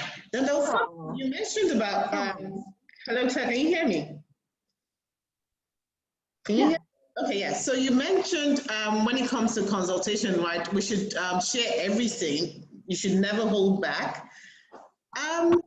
But we find that here in Nigeria, you share everything and they never come back.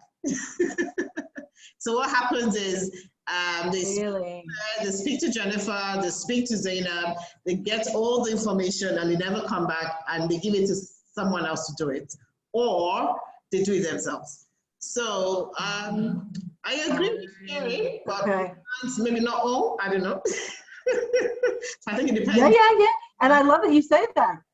I love that you let me know that, because it's different everywhere, I guess, you're right, in the world, like different cultures, different mindsets. Yeah, and there you will. I still get some of those people sometimes. Yeah. I think, oh, they think they can do it, and that's fine. And that is why it's great to diversify your offerings, even locally, with different things that you offer, because then you can say to someone, you know, maybe if they're not ready for that full service, you could say, you know, okay, but I'll help you pick all your finishes for your kitchen and your bathroom. Yeah. You know, if they don't want to go through. But I know, yeah, it's a good point, Jennifer. It's a good point. Because someone also mentioned here, I think Samira said it's the same thing in Pakistan. So, yeah, so I think different cultures, I think it varies, depends on the kind of, I don't know, clients and. Yes. Yeah. But it would be really nice to know. I mean, I think, so. Sorry, go ahead. Well, I was just going to say, I think the thing to do that is really just show your value then. Just show your value. Like, you know, talk to, I'm very open about talking sometimes about, like, well, not sometimes, but like about what things cost, you know? So if I'm at my design center, or if I've done a project with a client, I'll just say, like, you know, like we just had a client who we got rid of their Pottery Barn sofa, which was a $1,500 sofa, after less than a year and a half falling apart. So, you know, now I can go and I can say, you know what, we got rid of this Pottery Barn sofa. The client invested in this sofa. It was a $3,300 sofa. This is the difference. This is the way this sofa is made. This is the quality that we offer. These are the products that I can bring into your home, you know, and just showing the value and letting people know, because so maybe not so much giving away as much as you're educating them on why hiring a designer is so important. Yeah, sure. Then what's your take on consultations? So some people would say offer a free consult, and some would say a paid consult. So I believe in, okay, I'll tell you what I believe in, but what's your take on it? Well, you know what? When I first started my business, I was pretty much giving away I would call it a meet and greet. I would do a 30-minute meet and greet. What I found that was kind of like what you're saying, Jennifer, is that once people get you in their home, and they start asking you questions, you're giving, this is supposed to be a meet and greet, and now I'm actually giving them a lot of information for free. And then I would go, and then they're like, well, I got that information for free. I don't need to hire her. I do find that sometimes people do not value what they get for free. When people are paying me for a consultation, they are listening. They are invested. They are listening. And I've made my fee now to a point where it's quite high. So I know that anyone hiring me is really valuing my service. I think when you don't do it, the only time, this is what I'll say, the only time I would say, and I don't know if you agree with me, so this will be interesting, but if you're so high end that I know people that they interview the client, they will only take on $100,000 plus projects or $250,000. Yeah. So they will go and do a consult for free. But first of all, they have qualified that client so well that they know that they are serious about their services and that they have money to invest, that they're going because they want to see if they actually want to work, if the designer wants to work with that client. So that's the kind of time I would say it could be for free. But you tell me your experience. For me, I always tell people you never give it out for free anyway. So you need to pay. They need to pay for that service. So it's a service. It should be paid for. Because even if you go to the hospital, well, for us here anyways, you pay a consultation anyways. So I do believe you should pay for consultation regardless. But it'll be interesting to know how much you charge in Canada for a consultation for like a 2-hour consult, so that we can compare here and see. So it can range. Yeah, so it can range, right? So I mean, depending on where you're at in your business, I mean, I was doing, when I first started, I was $300 for a 2-hour consult. Then I went up to $400. Currently $700 now for 2 hours. How much? But I'm on the high end, so I know that when people call me, and if they're going to go through with it, then I know that they're serious. I didn't get the price. How much? Oh, now it's $700. $700 for 2 hours right now is what I charge. But like I said, like some 500 is good. Yeah. What's that? Yeah. So if you convert it to Nigerian money, that should be 250,000. Yes. So we have an idea what. Oh, that sounds like a lot. That sounds like a lot of money. That's right. Yeah. I'm going to take a little photo here for. So we have an idea what others are charging, so we do not undervalue or undersell ourselves. Okay, so I think you have a question. Someone said, that's right. Yeah, someone says online question clients. Okay, I think she's referring to Pakistani. Okay, they are looking for free lunch, okay? So they have this problem with community and my circle, no more free consultation. Yes, Samira, no more free consultations, even in Pakistan, right. You should charge for our services. Okay, so do we have more questions? Yeah. We have more questions. And I think too, just on, I mean, we could talk forever about the consultation, but you're giving, you have such great value, and you know what, you're leaving your house, you've prepared for the consult, it's your time. And then if you don't pay for that, and then if they don't, or you don't charge, and then they don't hire you, you could become resentful. But it's really only your own fault because you've allowed that, right? Sure. So yes, you guys, you should charge as from today. If you're not charging, you should charge. Let's see. So someone says, okay, it's $250 in Florida. Okay, not bad. Okay. Yeah. There's a lot of, there's so many variances. So someone's asking if there's a specific training or master classes to become a color expert. Okay. Yes. So I actually, Julia, to Maria Killam's. That's Maria Killam, Killam. That's where all of my boards are from. She does do in person, but with the pandemic right now, she hasn't had one this year. But yeah, she usually does in person different courses.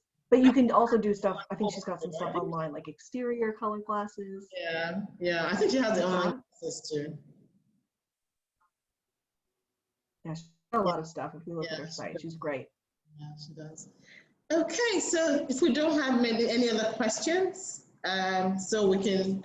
Okay, so thank you very much, Claire. I really do appreciate your time. Thank you so much for the time well spent. Really, it was really mind blowing, and I'm glad to hear from someone else from the other side of town.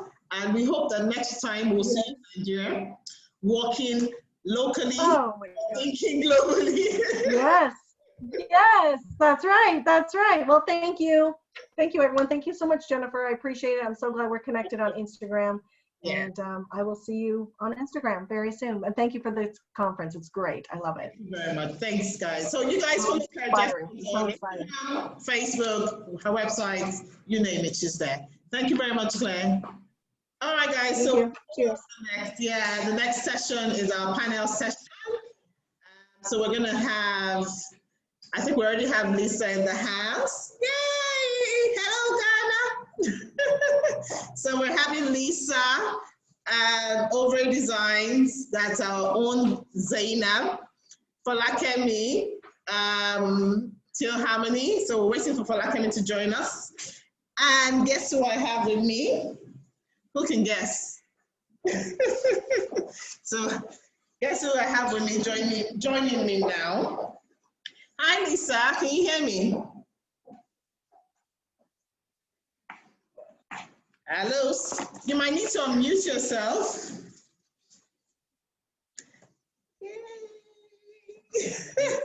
Can you hear me? I can hear you, Lisa. Hi. Hi, hi. Hi, how are you? Hi. I'm good. How are you guys? Oh, good. Do you know who this is? Zainab, right? Yeah. Zainab, yeah, so that's Zainab. Yeah, so we're waiting for... She's a celebrity. Oh, I didn't celebrate you. Oh, no, I'm saying she's a celebrity. Zainab is a celebrity. Oh, you know her now. I'm very old. Hi. I'm very old. Yeah. Hi, Zainab. How are you? I'm fine, thank you. Awesome, awesome. So I'm super glad you guys honor my invitation. Okay, so we'll wait for Folakemi. But before she joins us, we can just start. Okay. So basically what we're doing today is a panel session. Okay. To answer questions from So guys, if you have any questions on how you can position as a global brand, or how, based on the topic anyways, so don't go off point, right? So let's ask them. They're here now, so let's ask them, and so that you don't enter their DM later. But yes, so if you have any questions for Zainab, Lisa. So Lisa is the creative director of Purple Square Ghana. when did I meet you? I think 2 years ago. Yeah. Can't remember now. 2 years. Yeah. No, isn't it 3 years already? 2 years now? 2 years, yeah, 2 years ago, yes. So yeah, she's also a TV host. 2 years, yeah. What by Lisa? Homes by Lisa or something like Lisa.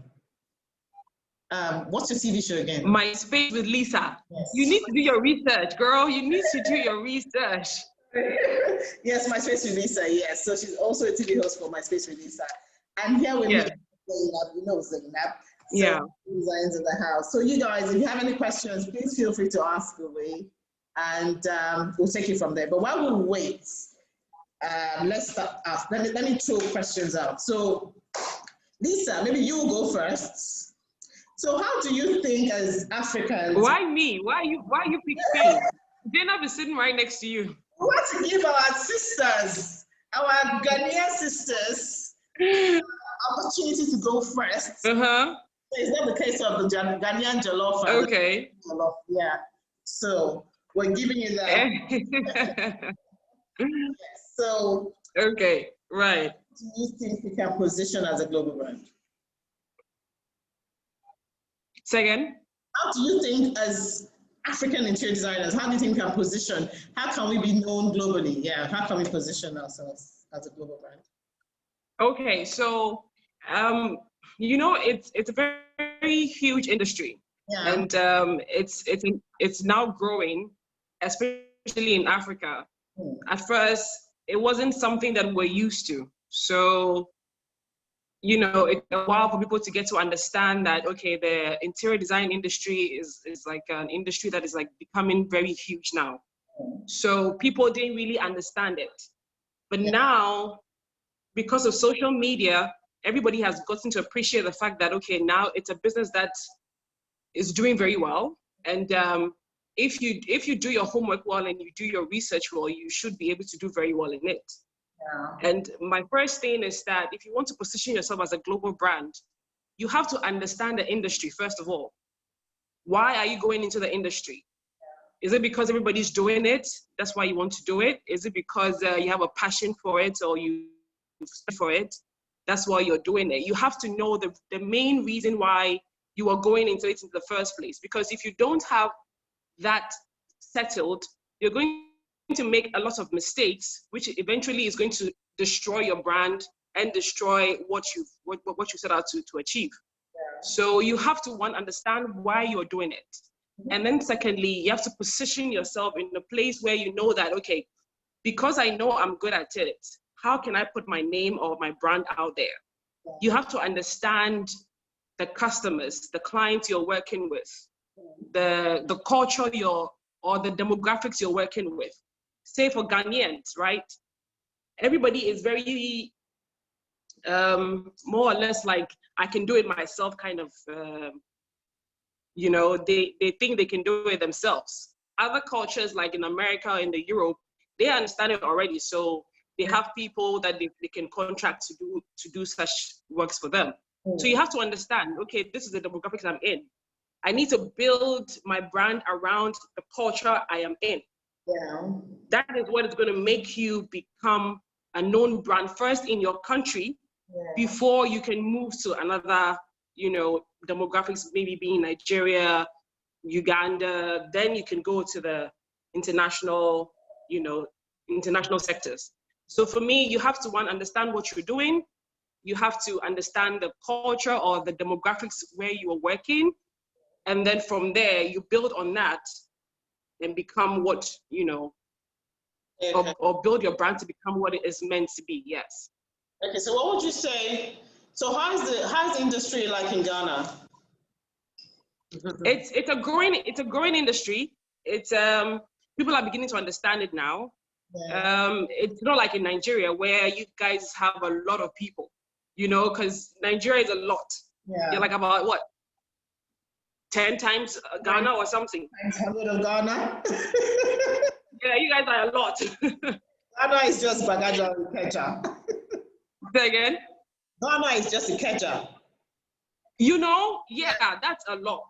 So it makes it, you have a lot of clientele base to work with.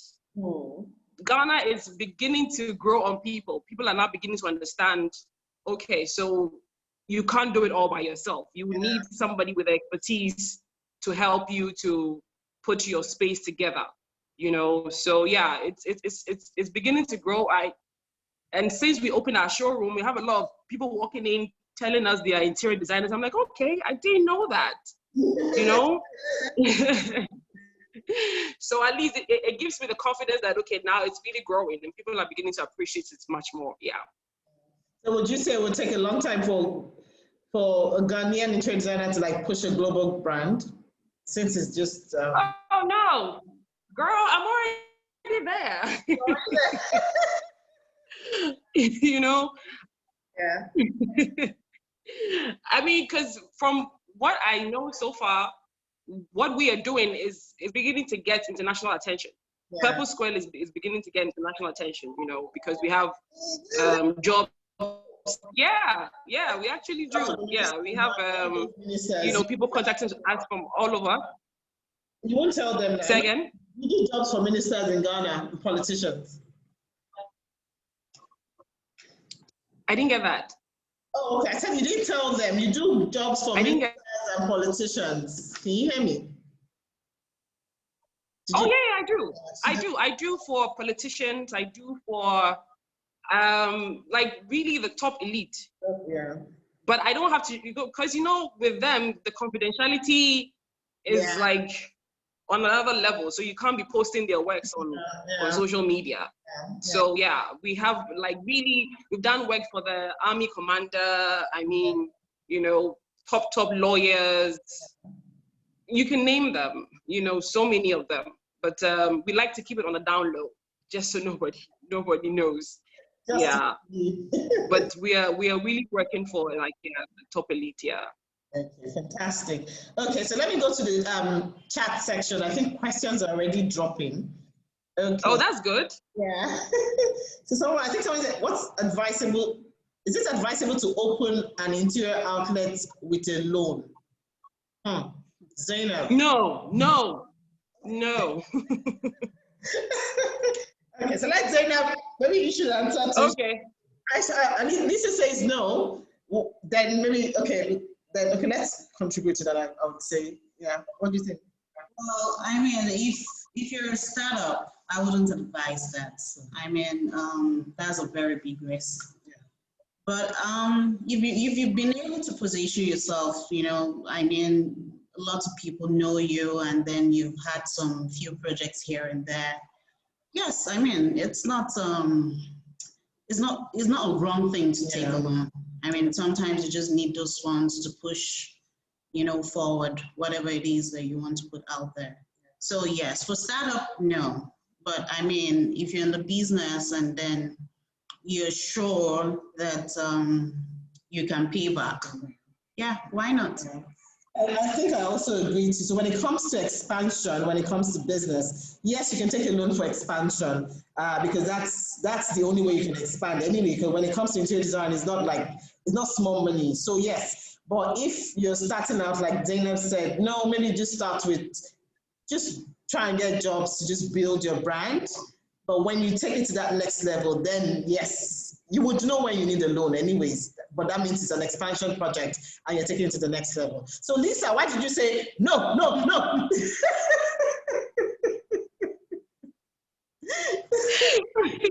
Okay, so you know how when it comes to the food industry, it's like an everyday product. It's like, you know, every day we're buying.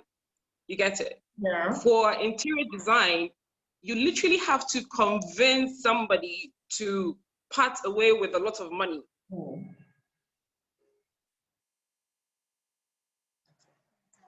Hello, can you hear me? I think we've lost you.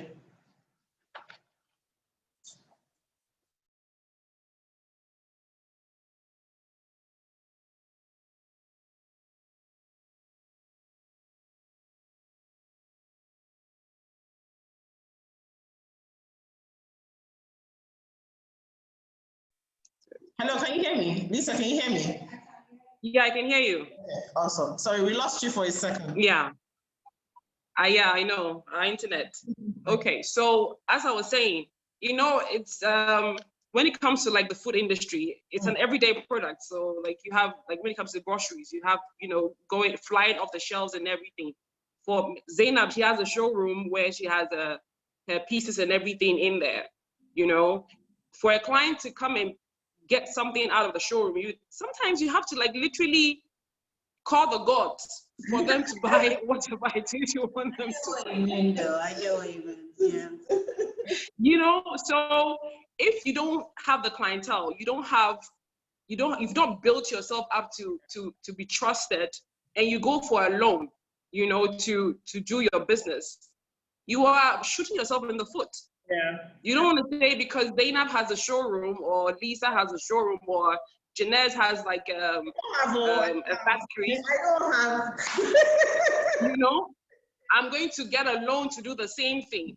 You don't know how many years it's taking them to build their brand to that level of setting up in that, you know, setting up their showrooms and everything. Yeah. You don't want to put yourself in that position. So for a startup, as you guys said, it's a big no. Okay. Make sure you have the clientele, make sure you have the market before, and even that, I think you should invest your money first, you know, build on that, grow it, get a good portfolio going, then you can maybe source for loans for expansion, as you, Jennifer, said. Yeah. Fantastic. Thank you. Okay, so the next question is, it's for Over Design. I know, I'm in trouble. How did you go into diffusers and candle making? What special training did you get before going into it? Do you, Julia, all these questions for one person. Okay, You need approval or registration with anybody's in Nigeria for that. Okay, so I think we'll take it one at a time. How did you go into diffusers and candle making? Okay, I'm a lover of scents, so it wasn't so difficult to go divert into that. It was something that I'd always wanted to do. What special training did you get? Oh yes, I had to go, I did a training with, what's her name now? Lael. She's very good. She studied in Paris. So yes, I did a training with Lael before I went into candle making. So you can look around, she's very good. She can take you through on that. Do you need approval? Well, not that I know of now. I don't think, for now, I've not heard anything about you having to register or get an approval to make diffusers. But I think anything that has to do with skin products, hair, etc., yes, Okay. you will need an approval for that. Okay, I think once you have your CAC registration, it should be fine. Yeah, Yeah, sure. it should be fine, yeah. Okay, so Judy, I hope you're happy. So how do you source for your project or clients? Lisa? So you have a question, how do you source for projects or clients? Do you hear me? Is it to me? Yes, it's Sorry? How do you source for projects and clients? Okay, so I have a team that goes around to introduce our brand to real estate companies.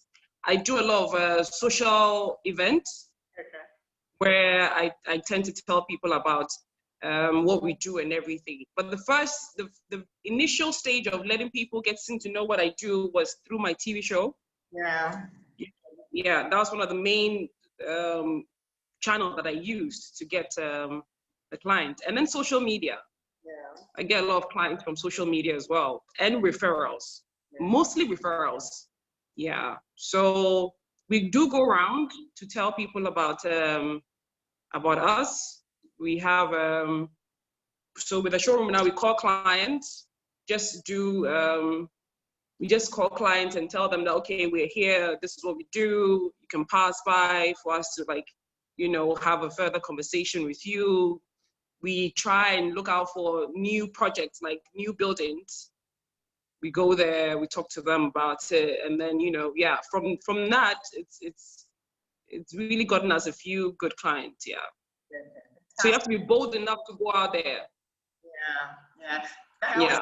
You should market your brand continuously, even if you have projects coming in. You should market your brand, because what happens is when the projects don't come in and you're now wondering what next, okay? But if you continually market yourself to people, what would not happen is you become overwhelmed and you have lots of clients. So I'd rather have lots of clients and you decide to say, okay, do you know what, I want to work with 5 than not have at all. Yeah. Hi, Falake, may we see you? Thanks for joining in. So while we wait for you. So anyway, sorry, we had to pull you out from your meeting, but can you hear me? Yes, I can. Can you hear me? Yes, I can hear you. I can hear you. Yeah. So first, I want to apologize. I'm so sorry. The meeting took longer than planned. It was meant to finish over an hour ago, and I thought that I was money. That's fine. Yes, we're waiting for the change. But yes, that's fine. Okay, so welcome on board. Okay, so we have questions here. We have a question. Someone is saying, please, for starters in the industry, how do we source for clients? It's almost the same thing Lisa said. You just have to put yourself out there. Okay. Before the showroom, how did you position yourself to get the big break jobs? Who's the question for? Especially when most clients are insistent on knowing your office. Okay, maybe Zainab. I guess that's me. Okay, yes. You need to build your portfolio, which is very important. And then I do always tell most of the upcoming designers, you can always start from your home. You really don't have to have a project. before you start. You can just look for a space in your house, do it up. It's all part of your portfolio. So, and again, it has to be, you know, God's calling for you. I keep saying that. You just want to dabble into it because people make money, then it isn't for you. Interior designing is very, very difficult. Yes. So, yes. So please, yes. So that's it. You build your portfolio. I was lucky because I had a platform. It was at a point where I was doing up my home. So I had that platform, and then I think I did come up with this design. There's this stool that I designed, the exit stool. I'm sure most people know about that. So that was how I launched into the market. So yeah, you start from home, start something, look for a space, design a space. I mean, do it up. It's all part of your portfolio. Yeah. I agree. Okay, so Folake, are you there now? If you can hear us, let us know. Okay, so the next question is, please, for starters in the industry, how do we source for clients? I think we've said it over and over again, yes? So it's basically the same way. You just have to put yourself out there. You have to keep networking. You have to let people know what you do. The question I always ask myself. They both come back on. Yes, welcome back. Are they back? Because I can't see them. They're back, but the screen is frozen again. Oh boy. Can you hear me now? Can you hear me now? Can you hear me now? Can you hear me? Hello? Okay. You guys went off. Is it better now? Yes. So thank God that we are exposing our network to ourselves, African network. Hello? Hello, can you hear me? Yes. Yeah, I can hear you now. It's much better. Better, okay. So, whoa, there are lots of questions. I don't know which one we'll address now. Okay, Folake, how does one get clients consistently, and how do you deal with stubborn clients? That's it. But in terms of consistent clients, I think what's important is I realize that a lot of times for us as interior designers, when we're working on a project, we get consumed by the project and we forget that we must always have like a consistent sales funnel, which means that you must always have people just turning in there. And so you never really stop the marketing. The marketing is an ongoing process. So you can't say because I'm busy right now, I'm going to focus on this. And then at the end of the day, when it's like 2 weeks to the end of the project, you realize that, oh my God, I don't know where my next project is going to come from. Yeah. So for consistent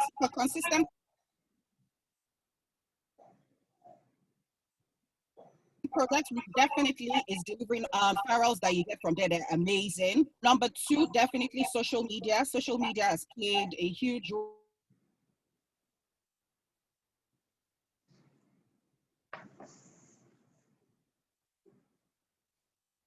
Because I realize that a lot of times as interior designers, we just feel like our work will speak for us. And so we don't actively market. We don't actively go outside and have people know who we are. This is what I do. You have your family members forgetting sometimes. So, you know, I've had this analogy before where, and I always ask people on my team, I would say, so when you go out and you want to buy something, you buy it from somebody else, then you now realize that, oh my God, I have this friend that sells this thing. I should have asked them. And you feel bad. But the truth is, you haven't done anything bad. What has happened is that person did not become top of mind for you. So, and that's what you need to constantly be, top of mind for whatever it is, all your clients, everybody around you. So you must constantly, your WhatsApp is a good selling place. Social media, LinkedIn, all of these are good selling places. They must always remember that you're there, because when they come across somebody that needs something, you will not be there.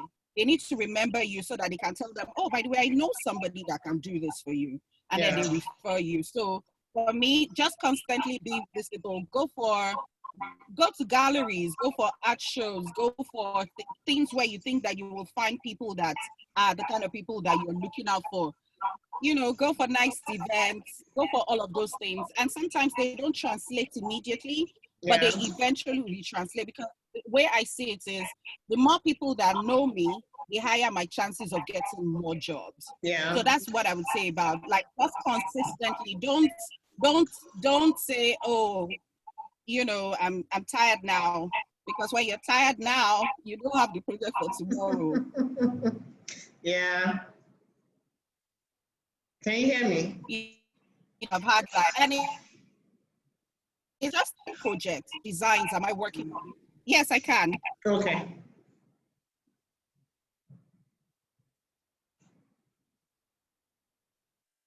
Okay, so I think we've lost her. Can you guys hear me? If you can hear me, just let me know. Folakemi, can you hear me?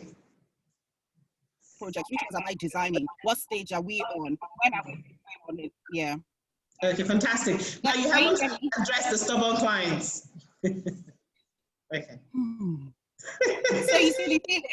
The ones from hell, no. The ones from hell.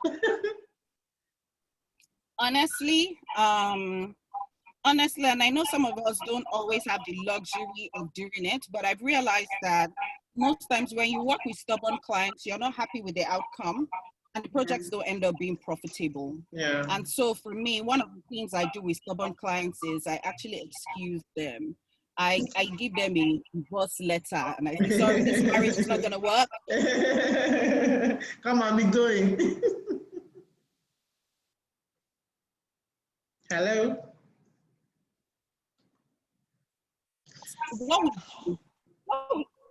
What we do is very stressful. It's a lot of brain work and energy, and it's something that if you see a lot of interior designers, architects, there are health issues associated with that industry. Yeah. You know, so you want to always have peace of mind as top priority. And the truth of the matter is, when you're working with someone that isn't working well with you, you don't deliver your best. So at the end of the day, you're not happy with the outcome. Yeah. So for me, one of the things I would say is, if the person is stubborn, but they can foot the bill, you have to choose. I have 4 things that determine if I'm going to go with a project or not. Yeah. If it satisfies any of these 4, good. If it satisfies 4 of the 4, I'm definitely taking it on, whether you are the worst client in the world. Yeah. But determine what things that works for you. And so for me, if you're very stubborn and there's profit, I may overlook the stubborn situation and say, okay, it's a profitable. Yeah. If you're stubborn and you give me opportunity to be creative, like if your stubbornness is going to push me to come up with better designs, I will welcome it. But if you're stubborn, it's just like you're just obstinate. You're just like, I don't like it. Everything I don't want it. Yeah. Then I'm like, it means that my design philosophy and yours, they don't work together. Yeah. So it may be best you work with someone else. And sometimes I even refer them. I'm like, oh, maybe you should try out this person. I think their design works well with yours. So I feel like, do not be afraid to say no. No, yeah. You can give them the So I hope. Yeah, fantastic. Well done. Nice one. Yeah, I really do agree with all that. Okay. All right, so next question. So now what I'm seeing now is they've moved from the be local, think global theme to asking their favorite interior designers personal questions. That's fine. Okay, let's see. How do you create engaging content for blogs or Instagram posts? Well, for those, I can answer that. For those of you, I actually started out as a blogger anyways. Yeah, I was actually an interior design blogger initially. So yes, content basically is just from everything around you. Questions people always ask you, questions people want to find out about from their homes. How do I arrange my house? Any kind of question that you know a regular client would want to ask you, even when you go for a consultation, the kind of questions they ask you, those are contents for a blog. And even aside your before and after, or whatever it is that you do for your interior design business, okay? So that's what you can start with first. So that's what I started with initially. So I was initially a blogger, although it's tiring, Shago. Yeah. So content I get is from everything around you, questions people always ask. So now someone is asking, please, can you drop contacts for learning how to make candles and diffusers? Okay, we'll share that in the link later so that you can check out where to learn that. Then how do you thrive in an environment where the potential client likes DIY? Who is that for, or who is brave? How do you thrive in an environment where the clients love DIY? Most Nigerians love DIY. Can I answer that? Yeah, you can. Okay, so because I'm actually dealing with a similar situation. Okay. So I have a client who did it himself, and so through introduction, I got to meet him. I went to his place, and I asked him if he doesn't mind me just doing his master bedroom for him to see. And if he likes it, then we can go on and do the entire house. Because when I walked in, I was like, Jesus, take the wheel. What happened here? And he's fine. He has done something fantastic. Well, girl, please. So he's like, okay, he's going to make me do the master bedroom, and if he's, because that's where nobody sees. So if he's happy with the outcome, then we can move on to the other spaces, which is the living room and the family area and all that. It's like, okay, that's good. So here I am working in somebody's home, and I see what they've done. It doesn't look good. I suggest, okay, why don't I just do one part of your house for you to see? If you're okay with it, then we can move on and do that, like, the other parts as well. So you have to be bold and let people know that you know what you're doing. Yeah. But some people, it's about trust issue, and it's about also finances. Some people are scared that, okay, I don't have enough money to hire a professional to do the work for me. But if you're able to let them know that you're actually going to help them save more money by doing their work, and time as well, it helps them to appreciate you better and what you're bringing to the table. So I think in this case, you have to be very bold and speak your mind. Don't be shy about what you do. If you go to a place and you feel, okay, it needs a bit of work, let them know. Tell them, suggest things to them, give them ideas. It will make them comfortable to want to come on board with you. Okay, fantastic. Okay, so I can see the question here: has any facilitator attended an interior design school? If yes, please share. So let me answer that. So if you're looking for interior design school, you already know I have one. So whatever the it doesn't matter to me. So yes, if you want to study interior design, yes, we have an interior design school. So that's Jenny School of African Interior Design. So, but where they went to, I know they went to interior design schools, but please, hey, it's not my business. So yeah, so we're not promoting their schools. So if you're looking for interior design school, just send me a DM and I'll hook you up. Okay. Right? I'm right now. I believe I'm Falakemi, right? That's right. Yeah. Absolutely. Yeah. Absolutely. Yeah. I love your schools, but hey, not here. Okay, so what are the interior design processes that work here in Nigeria, and how to get clients to respect you? You respect yourself first so that they can respect you. Yeah. Well, do you guys have any other thing to say? Do you have something to say? But for me, respect yourself. You respect yourself, they respect you. Well, I think you need okay, now you can go ahead. No, please. I want to let you say that. Go ahead. First and first, you need to understand that interior design is very new in Nigeria. And then you have a lot of clients who don't understand how this thing works. Now you have, there's a lot of anxiety, agitation, etc. when you get to even meet those ones that are ready to drop the money. Haven't you seen a client who has gone through your page and so happy with your designs, and then after paying, they start to disturb, they're now worried, you're not sure if you can actually produce all that you said that you can produce. So it's really new. So I don't blame most people for their reaction. Now, that's why it is important that whatever you do is up to standard. The quality that you produce, very important. So you can have them call you back or keep giving the referrals.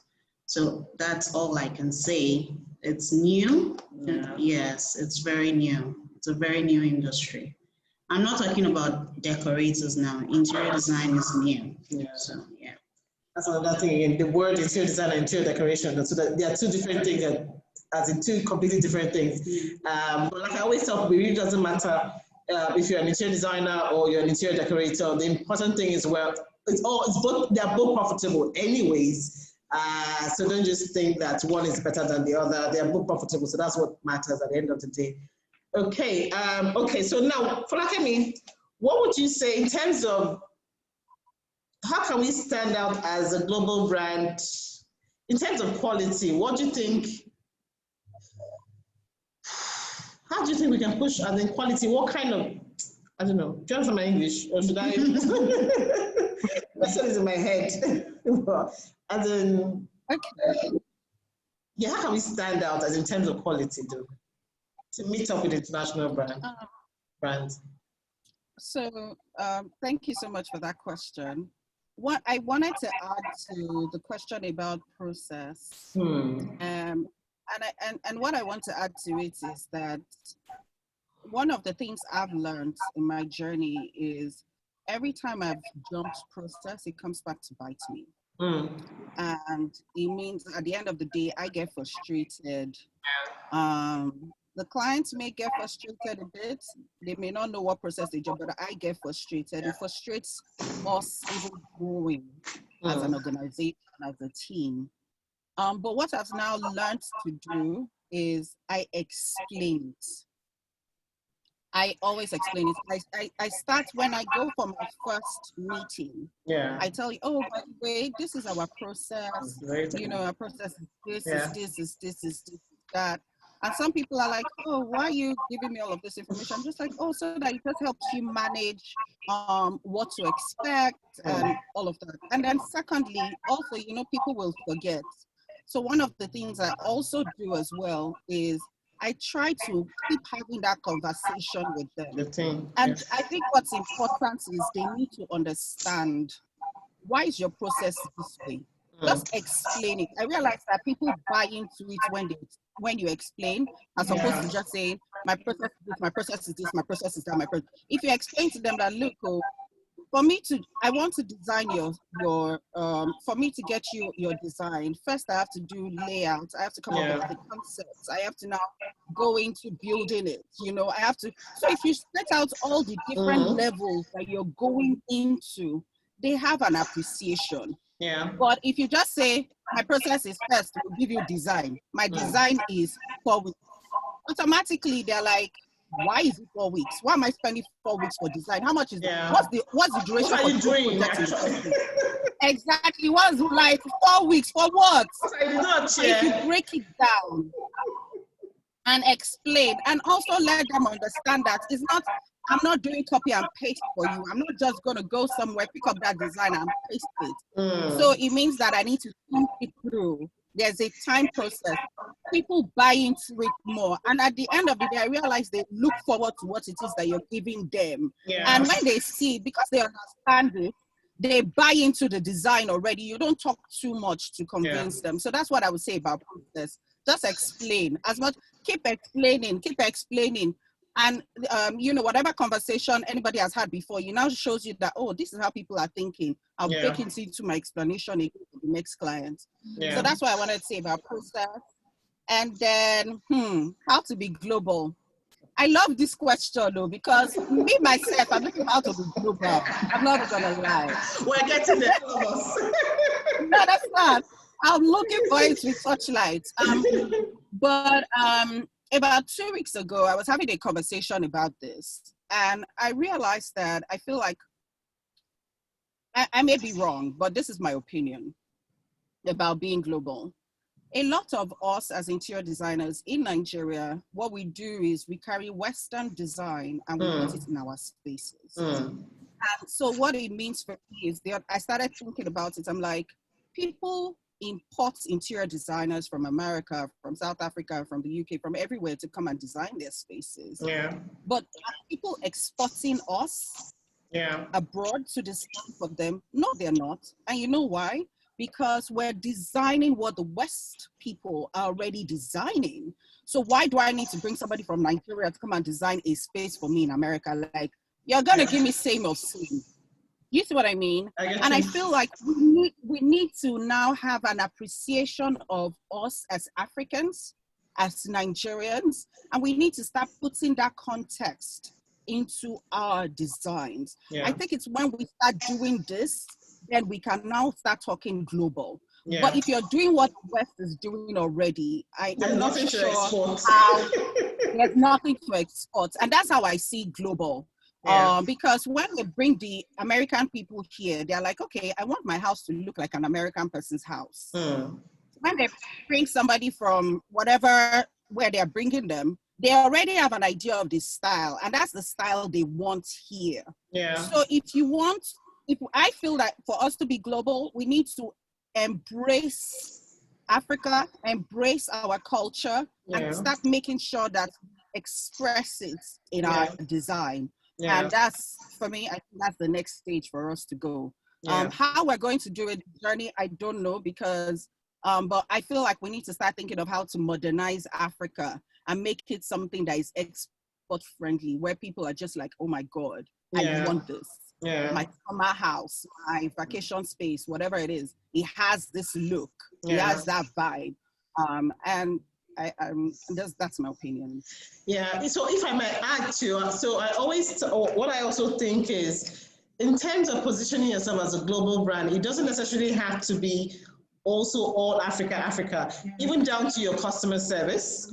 Are you delivering excellent customer service to meet up with any global brand? Will people say when I call Teal Harmony, or when I call Ovray Designs or Purple by Lisa, will people say, man, the customer service was as in top notch? So for me, thinking global is, before we even begin to think of even the whether to export Africa or whatever, what kind of service are we giving? What kind of quality? Can I pick up your furniture and say, man, this, I didn't, I'm like having an argument, I'm like, are you sure this is made in Nigeria? So until we begin to think beyond, as in terms of our service, our products and all that, because the truth, at the end of the day, what we're providing is an experience.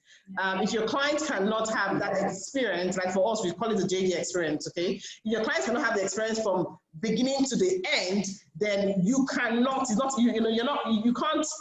you're not ready to position as a global brand before we now even talk about exporting. So before you export first, what is it? So let's begin to think inside. For me, that's what I think. Let's begin to think how, even in my own little way, even when I make a candle or you make a diffuser, can I say that this candle is international, as it can meet up international? Can I even take it to a trade fair in America and sell it and they won't be passing my table? Can they like pick it up and like, are you serious from Africa? As in like having legit disagreements with you. So that's how we should begin to think. And sometimes it could also be product design. Can we begin to be creative? Can we begin to start thinking of how can we come up with our own design? Not that I see Folakemi did one table, and we copy the table, lift up the table, and put it. The only difference is Folakemi's table is green, my own is pink. So at the end of the day, it's like, please, what are we doing exactly? Do you understand? But can somebody just come up with something and just create a table that is a Folakemi table? That true to where we see, this is a Folakemi table. Do you understand? So I think that's what we should all begin to do. Let's begin to challenge ourselves. Yeah. And also, in addition to that, you need to understand that no Nigerian or African wants African design. They all want what is out there. So, I mean, you need to start with that first before we start to look into how we can take the African culture out there. So you need to even be able to know that you can actually do this modern designs here and you can do it well and it meets international standard before we can now start to look into the African thing. Most Nigerians don't appreciate things like this. They want that's the reason they import all those things in here. And the reason we are going this way is we want them to stop importing these items because we can actually make it here. So yes. Yeah, fantastic. Lisa, do you want to say anything while I check for questions? Yeah. So I totally agree with Folake and Zainab. We have to incorporate a bit of us into our design. Yeah. You know, one thing I always believe in is communication. how are we communicating? How are we telling our clients about what we can do with what we have here? Yeah. You know, I had an experience with a hotel project we just finished, and the client said he wanted an international standard. I said, okay, I get it. But why don't we incorporate something about the North? Because I did it in the northern region of Ghana. Yeah. Why don't we incorporate something about the North into the hotel design? That way, when you have international clients come in to stay in there, they feel that African, that Northern vibe when they come in. He was like, okay, what can I do? And you know, the Horn, they have, the North, they have a lot of animals. And so we had to use a lot of animal skin and, you know, they call this bakatari. I don't know if you guys know about it. We had to use those things that are indigenous to them to incorporate into the design to make them, to make the whole setup very different and unique. Yeah. He got to appreciate it. He was very grateful for that. So if you're able to communicate to them what you can add as an, you know, when it comes to, you know, African stuff, to make it look more modern but still have that African vibe, they get to appreciate it. It's not about communication. Some don't understand. Yeah. Until you communicate to them properly and maybe show them the outcome, they would still want to, import the European style of design into Africa. So it's all about communication. Communicate to your client. Tell them, okay, your personality, I feel if we add this and that, it's going to come out, you know, very nice. Show them. Do a setup. Let them see how it comes out, and then from there, we can now say, okay, we are moving Africa into the international market. Okay, yes, that's fine. But you know, I had an experience. Was it about a month ago? And then we incorporated some of those figurines, African figurines, etc., in the design. And then the client called me. He said, you know what, you need to take this thing out. Wow. And I said, why? He said, it's against my religion. Oh. You understand? It's against my religion. I can't see these things in my house. And then we have people thinking some sort of spirits can get into things like this. I think we're going to But that's where the communication bit comes in. You know, you have to communicate. Communication, there's the belief. Don't forget that we are people of culture and so many beliefs. So you need to respect that. Most of the time, yes, we want to incorporate most of this African culture into our designs, but most of the clients don't want it. They don't. So you need to also, yes, you need to also respect the fact that we're people of culture with different beliefs. So if a client doesn't believe that a figurine should be in his house, I mean, you can't just put it there. Yeah, so I totally understand. Yeah. I totally understand. That's why I was saying. Okay. Sorry, Lisa. Go ahead. Yeah. Yeah, I was saying that I totally get what Zainab is saying, but then that's where I came up with the communication bit, because when you communicate to them and I said you have to do a little setup for them to see if they are happy with it, then you go on and incorporate this into the entire design you're doing. So for me, that's why I said with my hotel project, I showed the client how it's going to look. He was okay with it, so we were able to go ahead. Because I communicated it to him, he agreed to a setup for him to see how it's going to look, and then he said, okay, we can go ahead. But if I had done that and he said, okay, I don't want it, then you take it off and then do something different. Yeah. So communication for me is the most important thing when it comes to interior design. Like Folakemi said, you have to let them know ahead of time what you're doing, how you are going about it. And then for me, I always believe in, let me do something small for you to see. If you're okay with it, then we can proceed and do something, you know, we can proceed and do the entire, you know, space. So I guess we have this superstitious beliefs that African stuff has demons or whatever in it. But if you communicate, and they don't want it, fine. If they do, then you know how to modernize it. Because when you travel outside, trust me, they use our figurines all over the place. I'm like, why can't we do this in Africa? You go to some of the big hotels and they have these, you know, animal skins and the horns and, you know, all these sculpted artifacts. And I'm thinking, why can't we do the same here? Why can't we appreciate our own, you know? So it's all about communication, really. We don't appreciate our own, that's the problem. We want to be like the Westerners, so that's the thing. So I think it still boils down to and whatever it is you're doing. Yeah. Okay, so I think we still have lots of questions, but we have 9 more minutes to go. So I will take a few questions. Sorry, if you miss any of your questions, maybe we'll answer them later. We'll send them out, okay? I think there's a question here for Zainab. How do you make your products match international standard finish and quality? By making it match. Okay, I mean, what am I to say here now? So considering our local, we're surrounded by unloyal artisans, limited or scarce resources. Well, as for the artisans, there's nothing we can do. It's just what we have here. You know, but what I try to do is to pick those people and then give them the necessary orientation and then see through these processes. At some point, they'll get it. What else? Scarce raw materials. We have lots of raw materials in Nigeria. What are you talking about? We have so many, we're blessed. We have so many raw materials that we can, you know, actually use in our works. Question is where can we find them? Maybe that's what the problem is, yes. Like, where do we source from? You said you are a promoter made in Nigeria furniture. How do you make it work? We told the limitations. Prayer, fasting. I don't know. I just get on with it. I don't know. With so many limitations we have, I just get on with it. I don't know.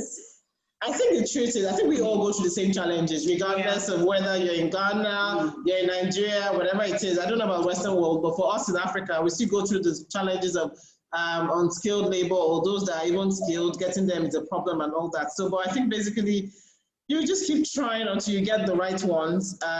Eventually, you would know the furniture guy that can only do mosquito nets, and you leave his work at mosquito nets. Then you will know the one that has brain, and you can now decide to invest and now teach the person what to do. Okay, so it works in different ways. They're actually teachable. I mean, it's you just have to have the patience and get patience to them. Yeah. I have a little contribution to this one, and it may be a little bit expensive, but what I do is I test them out. And so that's why when I now find the one that works for me, I treasure them and I protect them, and I go all out for those ones. Those ones are like, you know, I learned this from Jennifer. They're my A-team, you know, and I treat them as A-team. And when I say A-team, I mean like red carpet rolling for them. But what I'm saying is, what I do is, if I find, let's say you're a furniture person, I would say, okay, I'm working on this project. I will give it to the person I trust, but then I will give you maybe something. And I'll say, please do this for me, one item. I know that there's a possibility, and I know there's a possibility that I may make a loss on it, but I have already baked it into my psyche, my budget, everything. So when you bring it, it works out. It means that we now know that, okay, this person can actually do this. If you bring it, it doesn't work out. We're like, oh, okay. Thank you very much. It was nice knowing you. Bye. But what I do is I always make sure that we start them out on very small. I give them something small. If you're an electrician, we're working on a project, I will schedule you on the day the main electrician is not going to be around. And then I will say, oh, there's this thing. Can you do it for us? So we keep testing and testing, because at the end of the day, you don't want to be stranded. You know, there's something called the key man risk. And you don't want to be stranded where you have just one person, and then tomorrow, God forbid, that one person says, you know what, I'm going to my village. I don't like Lagos anymore. The stress is too much. What happens? Does the whole interior design business stop because one person has gone? And if you've built yourself around this one person, then you're in a mess. So I always suggest that just keep trying, keep testing. It's an expensive process, but if you've baked it into like your budget for the year, you know that this one is like your continuous learning fee. That's the one that you're using to keep developing yourself. I think it just helps. That's what I do anyway. It's a bit expensive, but it works. We will make the money eventually. Yeah. Can I also add something? Yes, please. Yeah. So what I do is I give them, so if we're scheduled to deliver the work in 2 weeks or 3 weeks, I tell them have a week. So in their mind, they know they're working within a week timeline. Because they can disappoint you so badly. So you know that, okay, even if they disappoint me in the week, we can extend to say 2 weeks, but you know you're going to deliver the final or the final space in about 3 weeks or 4 weeks. So you condition their mind to work within your timelines. Because these artisans have a way of thinking.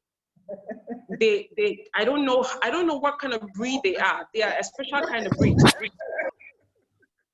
You know, it's ridiculous. Yesterday I got one, like I said, I was testing another say a painter, and I asked him to paint an office, a small room. He did his first coats. He said he was coming to finish the next day. I called him till 5 p.m. This guy didn't show up. He's on his way. Show up, and he tells me, "Oh, madam, but it's Friday." I'm like, "It's Friday, so what?" He's on his way, Lisa. Oh, we are chilling.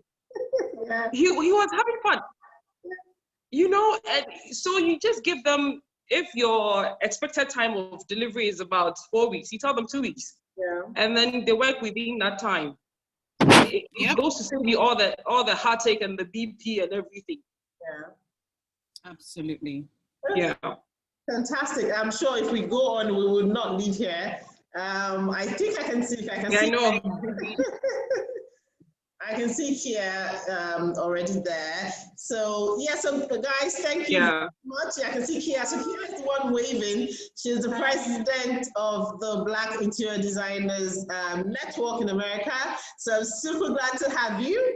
So she's like our own TT, but the American. Hey. Hi. Hi, Kia. And we're talking about things. Hi, it's such a pleasure. Yeah. Hello. Hi. Can you guys hear me? Yes, we can. Yes. Good. It's a pleasure to be here today. You guys have had an amazing day, I'm sure, and I'm just honored to be here with you guys. And just kind of laughing to myself because it's one of those things where, you know, the contractor is the problem. So it's awesome to hear how everybody else maneuvers around those problems, right? Yeah. Sure. Awesome. And we're talking about African culture, and we can see you're all African. So you see the problem now. So those outside want to be like us. So I think you have an African print on. Yeah. Absolutely, we do. Hold on. Rewind. It's all about we do, right? And it didn't just start. You know, I was dating this guy, and he told me, he was like, back in the day when we were in school, nobody wanted to date us. Like, nobody wanted to deal with us, and now they do. And I'm like, I don't know about them, but I always did. And I'm like, as soon as I get a chance, I'm going home. I think that, you know, for African Americans, you know, we've been riding this wave where we want to know more about the culture. We want to know more about home and the motherland. But, you know, we know some Africans are like, yeah, no, you guys, you got some things that you need to work on, right? Before we embrace that. So it's amazing having the opportunity and having women like you all who immerse yourselves, right, in the culture subconsciously, where we're over here scrambling, trying to figure out what the new trend is, right? What we should place. When I was looking to purchase my home, I was like, I don't want anything in my house other than Black art. I want portrait photography of my ancestors. I want my home to resemble me. at its core. And people are like, well, didn't you take it a little overboard? Like, are you so when I go out, and this has happened to me like 3 or 4 times, people always say, are you from Eritrea? Are you Eritrean? And I'm like, I'm from Mississippi. And I believe I am because you keep asking me that. A lot of Ethiopians ask me that. And so I'm like, it must be. I'm like, it's this, right? They're like, yeah, it's right in here. It's right in here. I'm like, yeah, so I must be. But I think embracing how far we've come as African Americans, and it might not have been 10 years ago, but in 2020, we are scrambling. We do want to come home. We do want to learn more about the culture. We do want to be like you all. You all are the blueprint, right? You are the blueprint. And we appreciate you. We love you for everything you are and everything you represent. Thank you. So excited about today. So, Kia, are you sharing a slide? Do you have a slide to share? No slides to share. No slides to share. So we'll just go right into the good part about this is that you and I were supposed to have gotten together for the last few years. And the last time you had asked me to speak, I was supposed to be speaking on partnerships and collaborations, right? And the importance of doing so. So this year when I realized I would be speaking on global brands and leveraging, I said, I hope Jen doesn't feel away if I talk a little bit about partnerships, collaboration, and brand development, right? So for those of you who don't know me, I began working in kitchen and bath showrooms about 2014, beginning of 2015. And I was working in a showroom where I was not able to be creative in any way, any form or fashion. I was basically answering the phones, going back and forth, having these discussions with my boss about how much better I was than answering the phone. There were 3 or 4 white women who worked there at the company, and I could just notice the vast difference in the way we were treated. The things they were allowed to do, the things that I was not allowed to do. So I began using that job as an opportunity for me to get out, for me to network more. I wanted to see more Black designers. I knew they were there, but I just was not in a place where I could put my hand to theirs. So I began going out to these networking events, and I'll never forget, I attended the event, and my late mentor and founder of the Black Interior Designers Network was there. And she saw me and she said, come over here. She said, I'm Kia, and she said, I'm Kim, and that's Simone over there. So we began walking and we began talking. And I asked her, I said, do you ever need any help? Do you ever need any assistance? Do you ever need someone to write for you, someone to work with you along the lines of anything you might have, scheduling contractors, doing research on contractors to make sure that they're decent, right? She said, yeah, no, we don't do right. And I said, who is we, right? Well, when she said that, she meant we as a culture here don't do right in terms of showing loyalty, right? Being patient, working hard, being hungry, you know, and when I ask my African friends what is their annoyance with Americans, they say, you know, you guys don't know how to work. You don't know how to go get it. You think everything is supposed to be handed to you. And I'm like, okay, got that in my head, right? I take that note. Well, I began working with her, began writing for The Iconic Home, her African home and lifestyle magazine. Then shortly thereafter, she began giving me small assignments where I would fly here, where I would fly there, do an install. And the whole time she was dying. She knew she was dying the whole time, but I didn't know that she was dying. So all this time, she was grooming me to go out and lead an organization that I didn't feel equipped to lead. All I knew is I love my people, right? All I knew is I love my people. I wanted to serve my people, and that I wanted to be able to grow in the process of doing that. So it's her last few weeks. She's on her dying bed, and I fly down back to Mississippi, and I sit with her and I say, why didn't you tell me that you were dying? And she says, because I did not want you to lose faith. I wanted you to stick with this, continue to want to serve our people. Everybody's not going to like you. Everybody won't follow you, but you be you, do what you do, and people will come. So I said, okay, all right.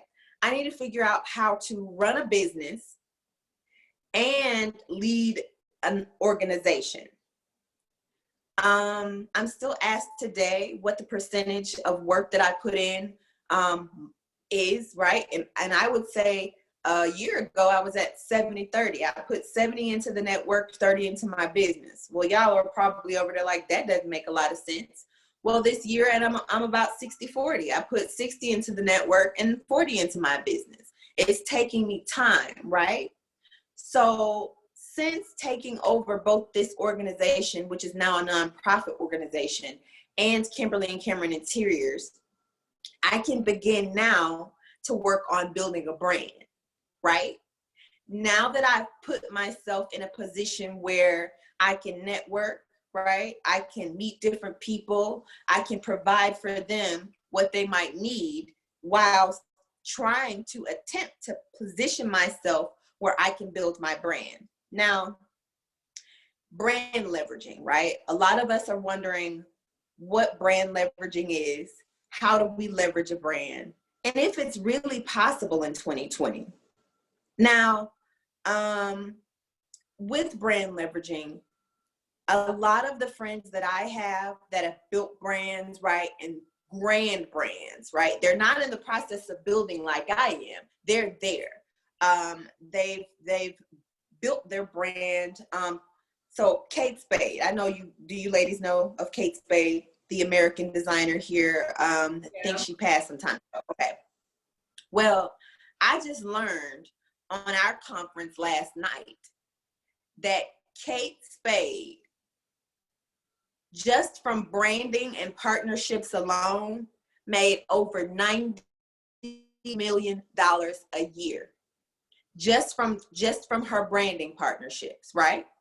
Now, you have your Nikki Chu's, you have your Jomo Teraku's, you have your Cheryl Riley's, right? You have all of your artists and artisans that are here in the States who are building their brands, right? Who have had to shift their brand, whether it be from an Afrocentric culture.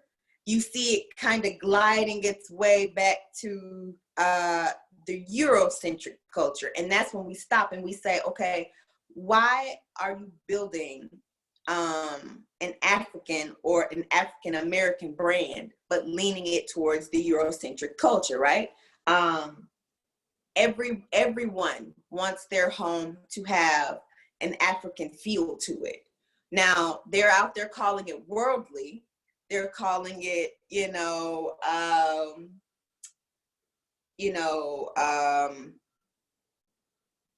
Afrocentric, but really it is of the African culture. So now we're trying to figure out ways to brand around the authenticity and the truth of where these pieces come from. Now, say for instance, you're looking to get into branding or a process of branding and developing for a product. You've got a coffee pot that you're going to sell, right? Now, just thinking loosely, you would say, okay, with this coffee pot, I'm just going to be selling the coffee pot, and that's where the income will come in, right? but thinking in a leveraging way.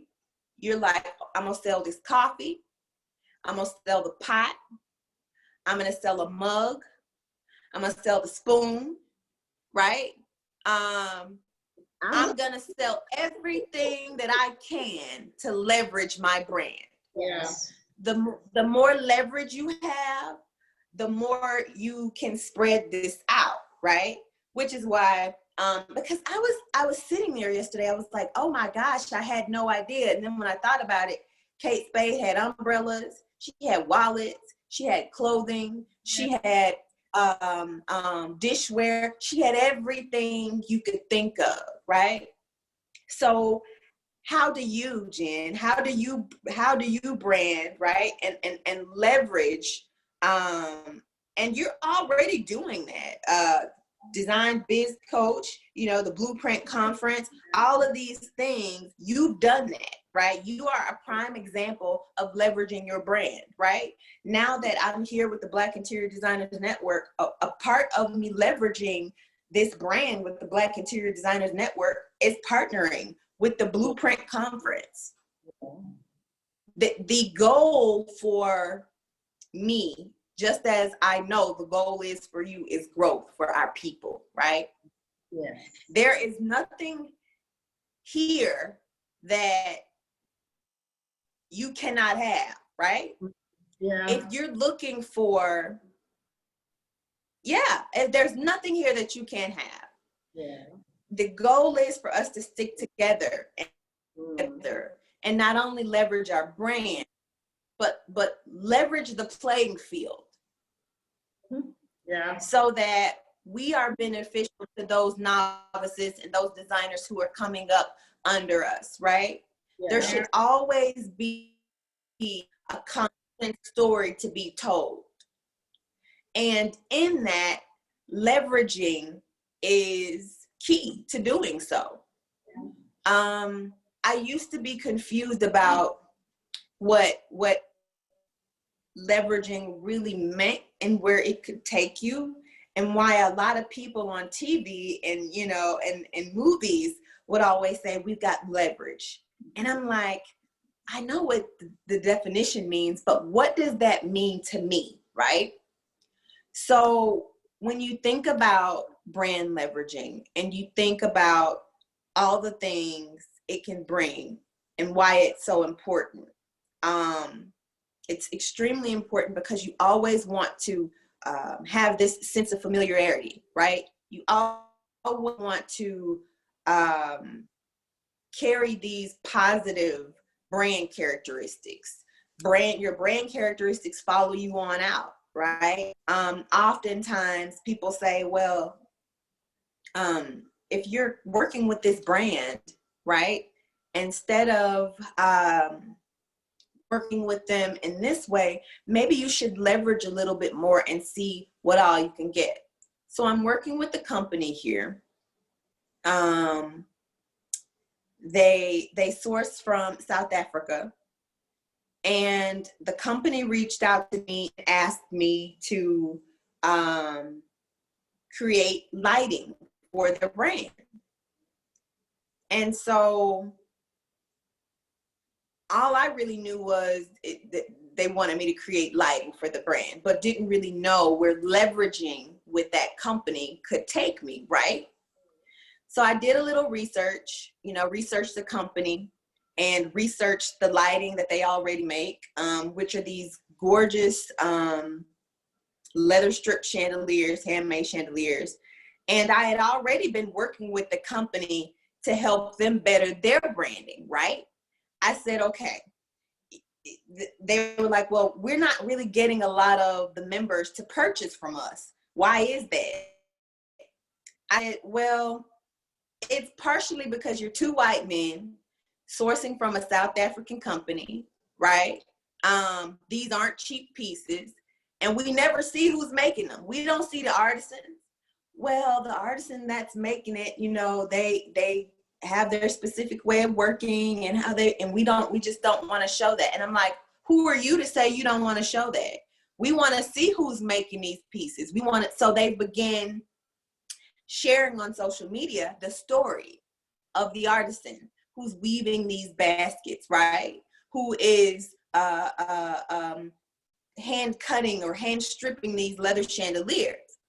So I sat down, I said, okay, how do I start with leveraging this brand, right? How do I start with knowing that I'm building my brand and trying to leverage this one? And I began by saying, okay, these chandeliers, I'll research, but this one is going to be named after me. This is the Nakia chandelier, right? I created the chandelier, sketched the chandelier out. It is absolutely amazing. Went to them. I said, you'll name this chandelier after me. This is the way the chandelier will look. This is what we will produce after this chandelier has been launched. You know, we'll have these. They said, oh, well, why don't we just do a series? Why don't you just sketch 2 more for us, right?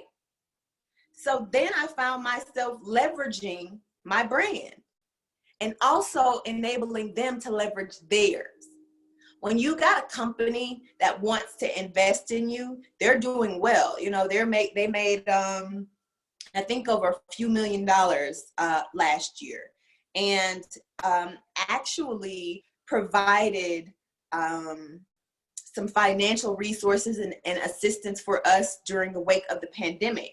So really great guys, really great company. But it then became clear to me about the importance of brand leveraging, right? And how I had gone from admiring this company, right, and wanting to come back with them the next time they come home, so that I can see what all goes into the process, the people that they are working with, and it went from that to me working on my own lighting line with that company. So putting myself in a position to where I was able to help them or assist them, enabled them to see me for much more than just assistance, or saying, well, I need to see Black faces. I need to see the Africans that are making these pieces. I want to see that, right? And so it transpired from, I would say, having input and really caring about collaboration and partnership, and not trying to get on top. You know, often, I don't know if it's just a thing here, or if it is an African thing too, but sometimes we get so caught up and so afraid in what might not come through that we begin reaching for blessings that are not ours, right? That blessing you're reaching for, Jen, is hers, to the side of you, not yours. Yeah. And so we want to grab hold of everything and say, oh, this is grand. I can do this. We can make this happen. We're about to make this money. We're about to get the job done. It's going to look great. But sometimes you just have to stop, sit back and say, Lord, is this for me? Yeah. And so I have literally found myself there in that place of, Lord, this is for me. You know, this is for me. And I don't press anything. I don't push anything. I align myself so that it's right. I am totally okay with being inspired. You know, I was telling a younger woman the other day, she asked me where I got my inspiration from. And, you know, can I know where you get your inspiration from? And I said, I gain inspiration from the people around me. I'm not afraid to be inspired. You know, you might see me next week with a middle part with you, okay, right? You might see that because I'm inspired by you. Yeah. And I don't mind saying that. I don't mind letting the world know how my sisters inspire me, where that comes from. Because the importance and the key of that is allowing people to see that they touch you in a way and you still leveraging your brand. You still leveraging your brand. Because if they know that you're authentic in such a way that you will allow them to inspire you, there's nothing to fear. You never have to fear working with me because you always know that I have your best interest at heart. And wherever I go to, wherever I grow to, you grow too. You coming too. You coming too. So that's for me, is a little bit about, you know, the reality of brand leverage, where it can take you, how I'm growing within my business right now and leveraging my brand and able to leverage other brands that I'm working with and companies that I'm working with.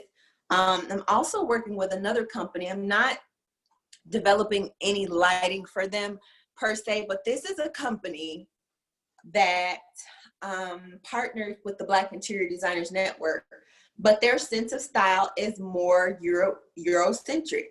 It is European up and down, right? So they said, okay, well, we want you to come in and we want you to take these pieces, take this chair and sketch it and tell me what changes you would make to it, right? To make it speak to you, how you would make it speak to you. So essentially what I'm doing is I am taking their brand, pairing it with my brand, and leveraging an entirely new brand. Yeah. Because you got more Black designers shopping your pieces, shopping your items, right? Yeah. And it's not even just Black designers, but it's everybody who wants, like I said, that Afrocentric feel. So create something, you know, just don't pop a piece here, don't pop a piece there. So what I did was I said, okay, I'm going to try to create 3 chairs and maybe a settee or a bed or something of the sort. You know, what can I do to give these pieces a vibe, right? My vibe, make them speak to me. And if it was nothing but adding golden gild or tortoise shell or elongating the back of the chair, right? This spoke to me. This is my style. This is what I like. So even with I don't have to create a whole line with that company, but if I can just get my foot in the door a little bit to take 2 chairs and reinvent those 2 chairs, I'm leveraging. Yeah. That is for me the key and the goal. I don't have to start out running. Just give me a little bit of room to crawl. And I can prove that I can provide for you a classic down the line, not one hit, a one-hit wonder, right? But a continuous leveraging to your brand and your company, and not just mine. Partner with people who you're allowed to leverage with, that it just doesn't benefit you, but benefits them as well. Because when people feel like you're trying to benefit them and not just come in and see what you can get, they're more flexible with working with you. Yeah. You know, they if they don't have a budget, they'll find a budget, right? If they don't have the people to get it done, they'll find the people that want to get it done for you, because that's just how it goes. But it's so important to have a hold on where you want your brand to go, what you want your brand to look like, what you want it to say, because a lot of us don't. For a while, I didn't know all I knew was I had inherited this organization and this company from this woman, and I had to make money. I could not let her company sink. I knew she would be turning in her grave if she knew her company was sinking. But I never thought about leveraging my brand and how important that was, and leveraging global brands, right? This company, Ngala, that I am creating this lighting for, I never would have thought in a million years that I would be working with a South African lighting company and furnishing company. They've got all types of amazing pieces. And even though I am constantly learning about everything, right? From the culture, my brand, global brands, the network, just combined buying power, providing other resources to designers where it ranges from press, so many other different things. These are the benefits. You'll be getting a call soon, or an email soon, not a call. You'll be getting an email. I have a friend who is looking to write a story here in the States, of course, but on other interior designers, Black interior designers who are looking to build, right? And I shared your story. And I think that it's so important for you all to be recognized, because I'm like, y'all think that, the culture's coming from us, but we looking at somebody else. Yeah. We're taking this from somewhere else. You take it from us, but we taking it from home, okay? So instead of you coming to the middleman, go home and get the information. Yeah. And so I think that that's an important way for you to leverage your brand, for you to make them see and understand that, the culture that they've appropriated for so long and are still doing, it is not an American, it's not American. It came from somewhere, the tradition was passed down from somewhere, and the roots need to be, they need to be visible. Because all they're seeing with us is the tree and the fruit, but they don't get to see the roots. Mm-hmm. And so I think that that's very important. And I'm working on it. And all the cultural pieces that I can purchase and bring into my home, I'm doing it. Thank you. I'm doing it. Awesome. Thank you very much, Kia. Thank you so much. So if we have questions, let's ask Kia away, in the chat section. So Kia, if we were to partner with a brand in America, how would that go? Or how would that work? Partnering with the brand here in America, or starting one? So if as an African or Nigerian, right, you want to partner with a brand in America, so how does it work? Do you have to, yes, you have to reach out to them, but how, is it possible to have like is it a partnership or something, or how would I explain it now? Yes, so that's a great question that you ask. So partnerships, like I was just telling you, the one that I'm doing with Ngala Trading Company now. Yeah. My partnership has started out small with them because, I'm a private person. I don't have a ton of followers. I'm working hard at this organization and leading this organization, but I don't post a lot of content. Yeah. I don't share often.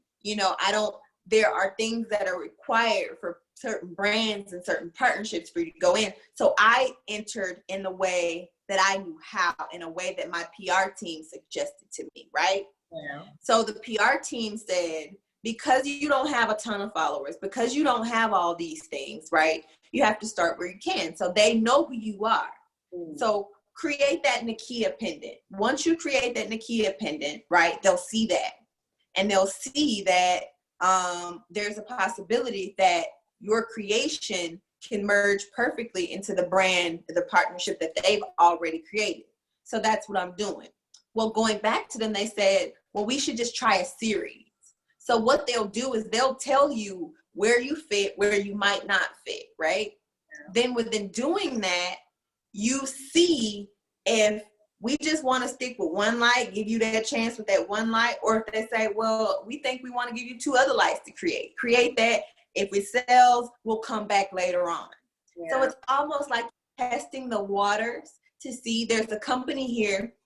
They're in Atlanta, Georgia. The names of the company is Forbes and Masters. Yeah. Forbes Masters has partnered with Mitchell Black, which is a Black-owned wallpaper company here, Lene Jones. So you would love it. they've created this line of amazing wallpaper that pays homage to Africa, that pays homage to the culture. And they know that people want that. They don't want it watered down anymore. They want it reeking of the culture. Yeah. So you have a brand advantage of partnering with brands. You got the following, right? Yeah. You can teach more about the culture than anyone else can, yeah. Right? Use your knowledge. Use what you have to your advantage. Everybody's doing branding certain ways. Some people getting commercials. Some people are on HGTV. Yeah. Some people are, but it's different levels. I'm not where you are, right? That person might not be where I am. It might not work, but it does not make the global brand leveraging any different. Yeah. The partnerships really come from knowing and understanding where you will be in the next few years. If I say to you, my return on investment is going to be $20,000 within the first 2 months of us working together. They'll say, okay, we need to do the math and see if that's going to be beneficial to us when it comes to creating these lights, making these lights, promoting it, shooting you, all of these things, right? And if it gets to a point to where it's not truly beneficial for them, they'll still work with you if they know and if they believe in what you're trying to get done. But it starts with you. Yeah. So the partnerships, they differ. They differ. Some partnerships might be for you, some partnerships might not. Some companies might be for you, some companies might not. I generally tend to start with smaller companies. Smaller companies are kind of tricky because smaller companies don't have a lot of money. However, if smaller companies are building, if they're constantly creating product, then you merge your way in and say, hey, I see you getting ready to create a new pillow line. Yeah. Let me show you some fabrics that I like, some of the things that I think might sell. That's you building that partnership. Because if they decide to go your direction, they could really sell a lot and they could really make a lot of money. But you have to be willing to see it go really well or see it go not really well and go back to the drawing board. But I do think that the partnership is vital in wanting to get into leveraging global branding and just growing your own brand, starting with growing your own. So I think that that's key for sure. Awesome. So what would your advice be to a new startup interior design company? How can they position themselves to be a global brand, even as a small startup? Get a consultant. Get a coach. Seriously. Okay. Get a coach. Get a consultant. Get someone who knows the ins and outs of your industry, wherever you are. You have to know what the consumer wants, what the consumer needs, what's selling, what's not selling, what's in. If you're a trendsetter, that's even better for you because you get to set the trend and sell. Yeah. But definitely getting a coach and getting someone who knows the industry is key. Yeah, sure. Okay, guys, so if you have any questions, please drop in the chat section. So you have any questions for Kia while I think of other questions to ask her. Ask me all. So, yeah, so let's see.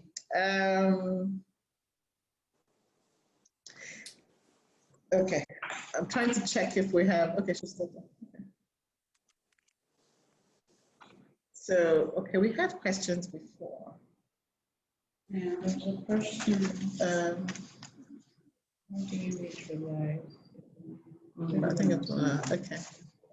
So in America, do you have more female interior designers than men? Absolutely. Absolutely. There's way more female interior designers than men. But, we try to make sure that we're giving the men, some of the the love to because they just, and a lot of them are really good, like really good. So yeah, we have about 20 to 80% of men to women. I would say 30. Yeah. Okay. I think it's the same here anyways. I think because I think it's a female-dominated industry anyways. So, yeah, I think it's the same. Yeah, the same thing here. Okay, so I'm just checking for questions. Okay. I think women have just always been nurturers and carers of the home. You know, I was telling somebody that I remember growing up. My mama and daddy, you know, my daddy didn't bother with anything that was going on in the home. It was my mama who always switched things out. You know, my mama would stuff those plastic grocery bags in the pleats at the top of the drapery, and I would be like, "Why are you doing that?" Like, because it makes it stand out. You know, it makes it pop. And you know, just thinking back on when I was a little girl and my mama taking care of the home and my mama buying pillows and curtains, you know, and us shopping for new furniture and being excited about that. You know, it has always just been a traditionally dominated industry dominated by women, because you don't find too many men who invest in the home, who care about what the home looks like, because that's just not their thing.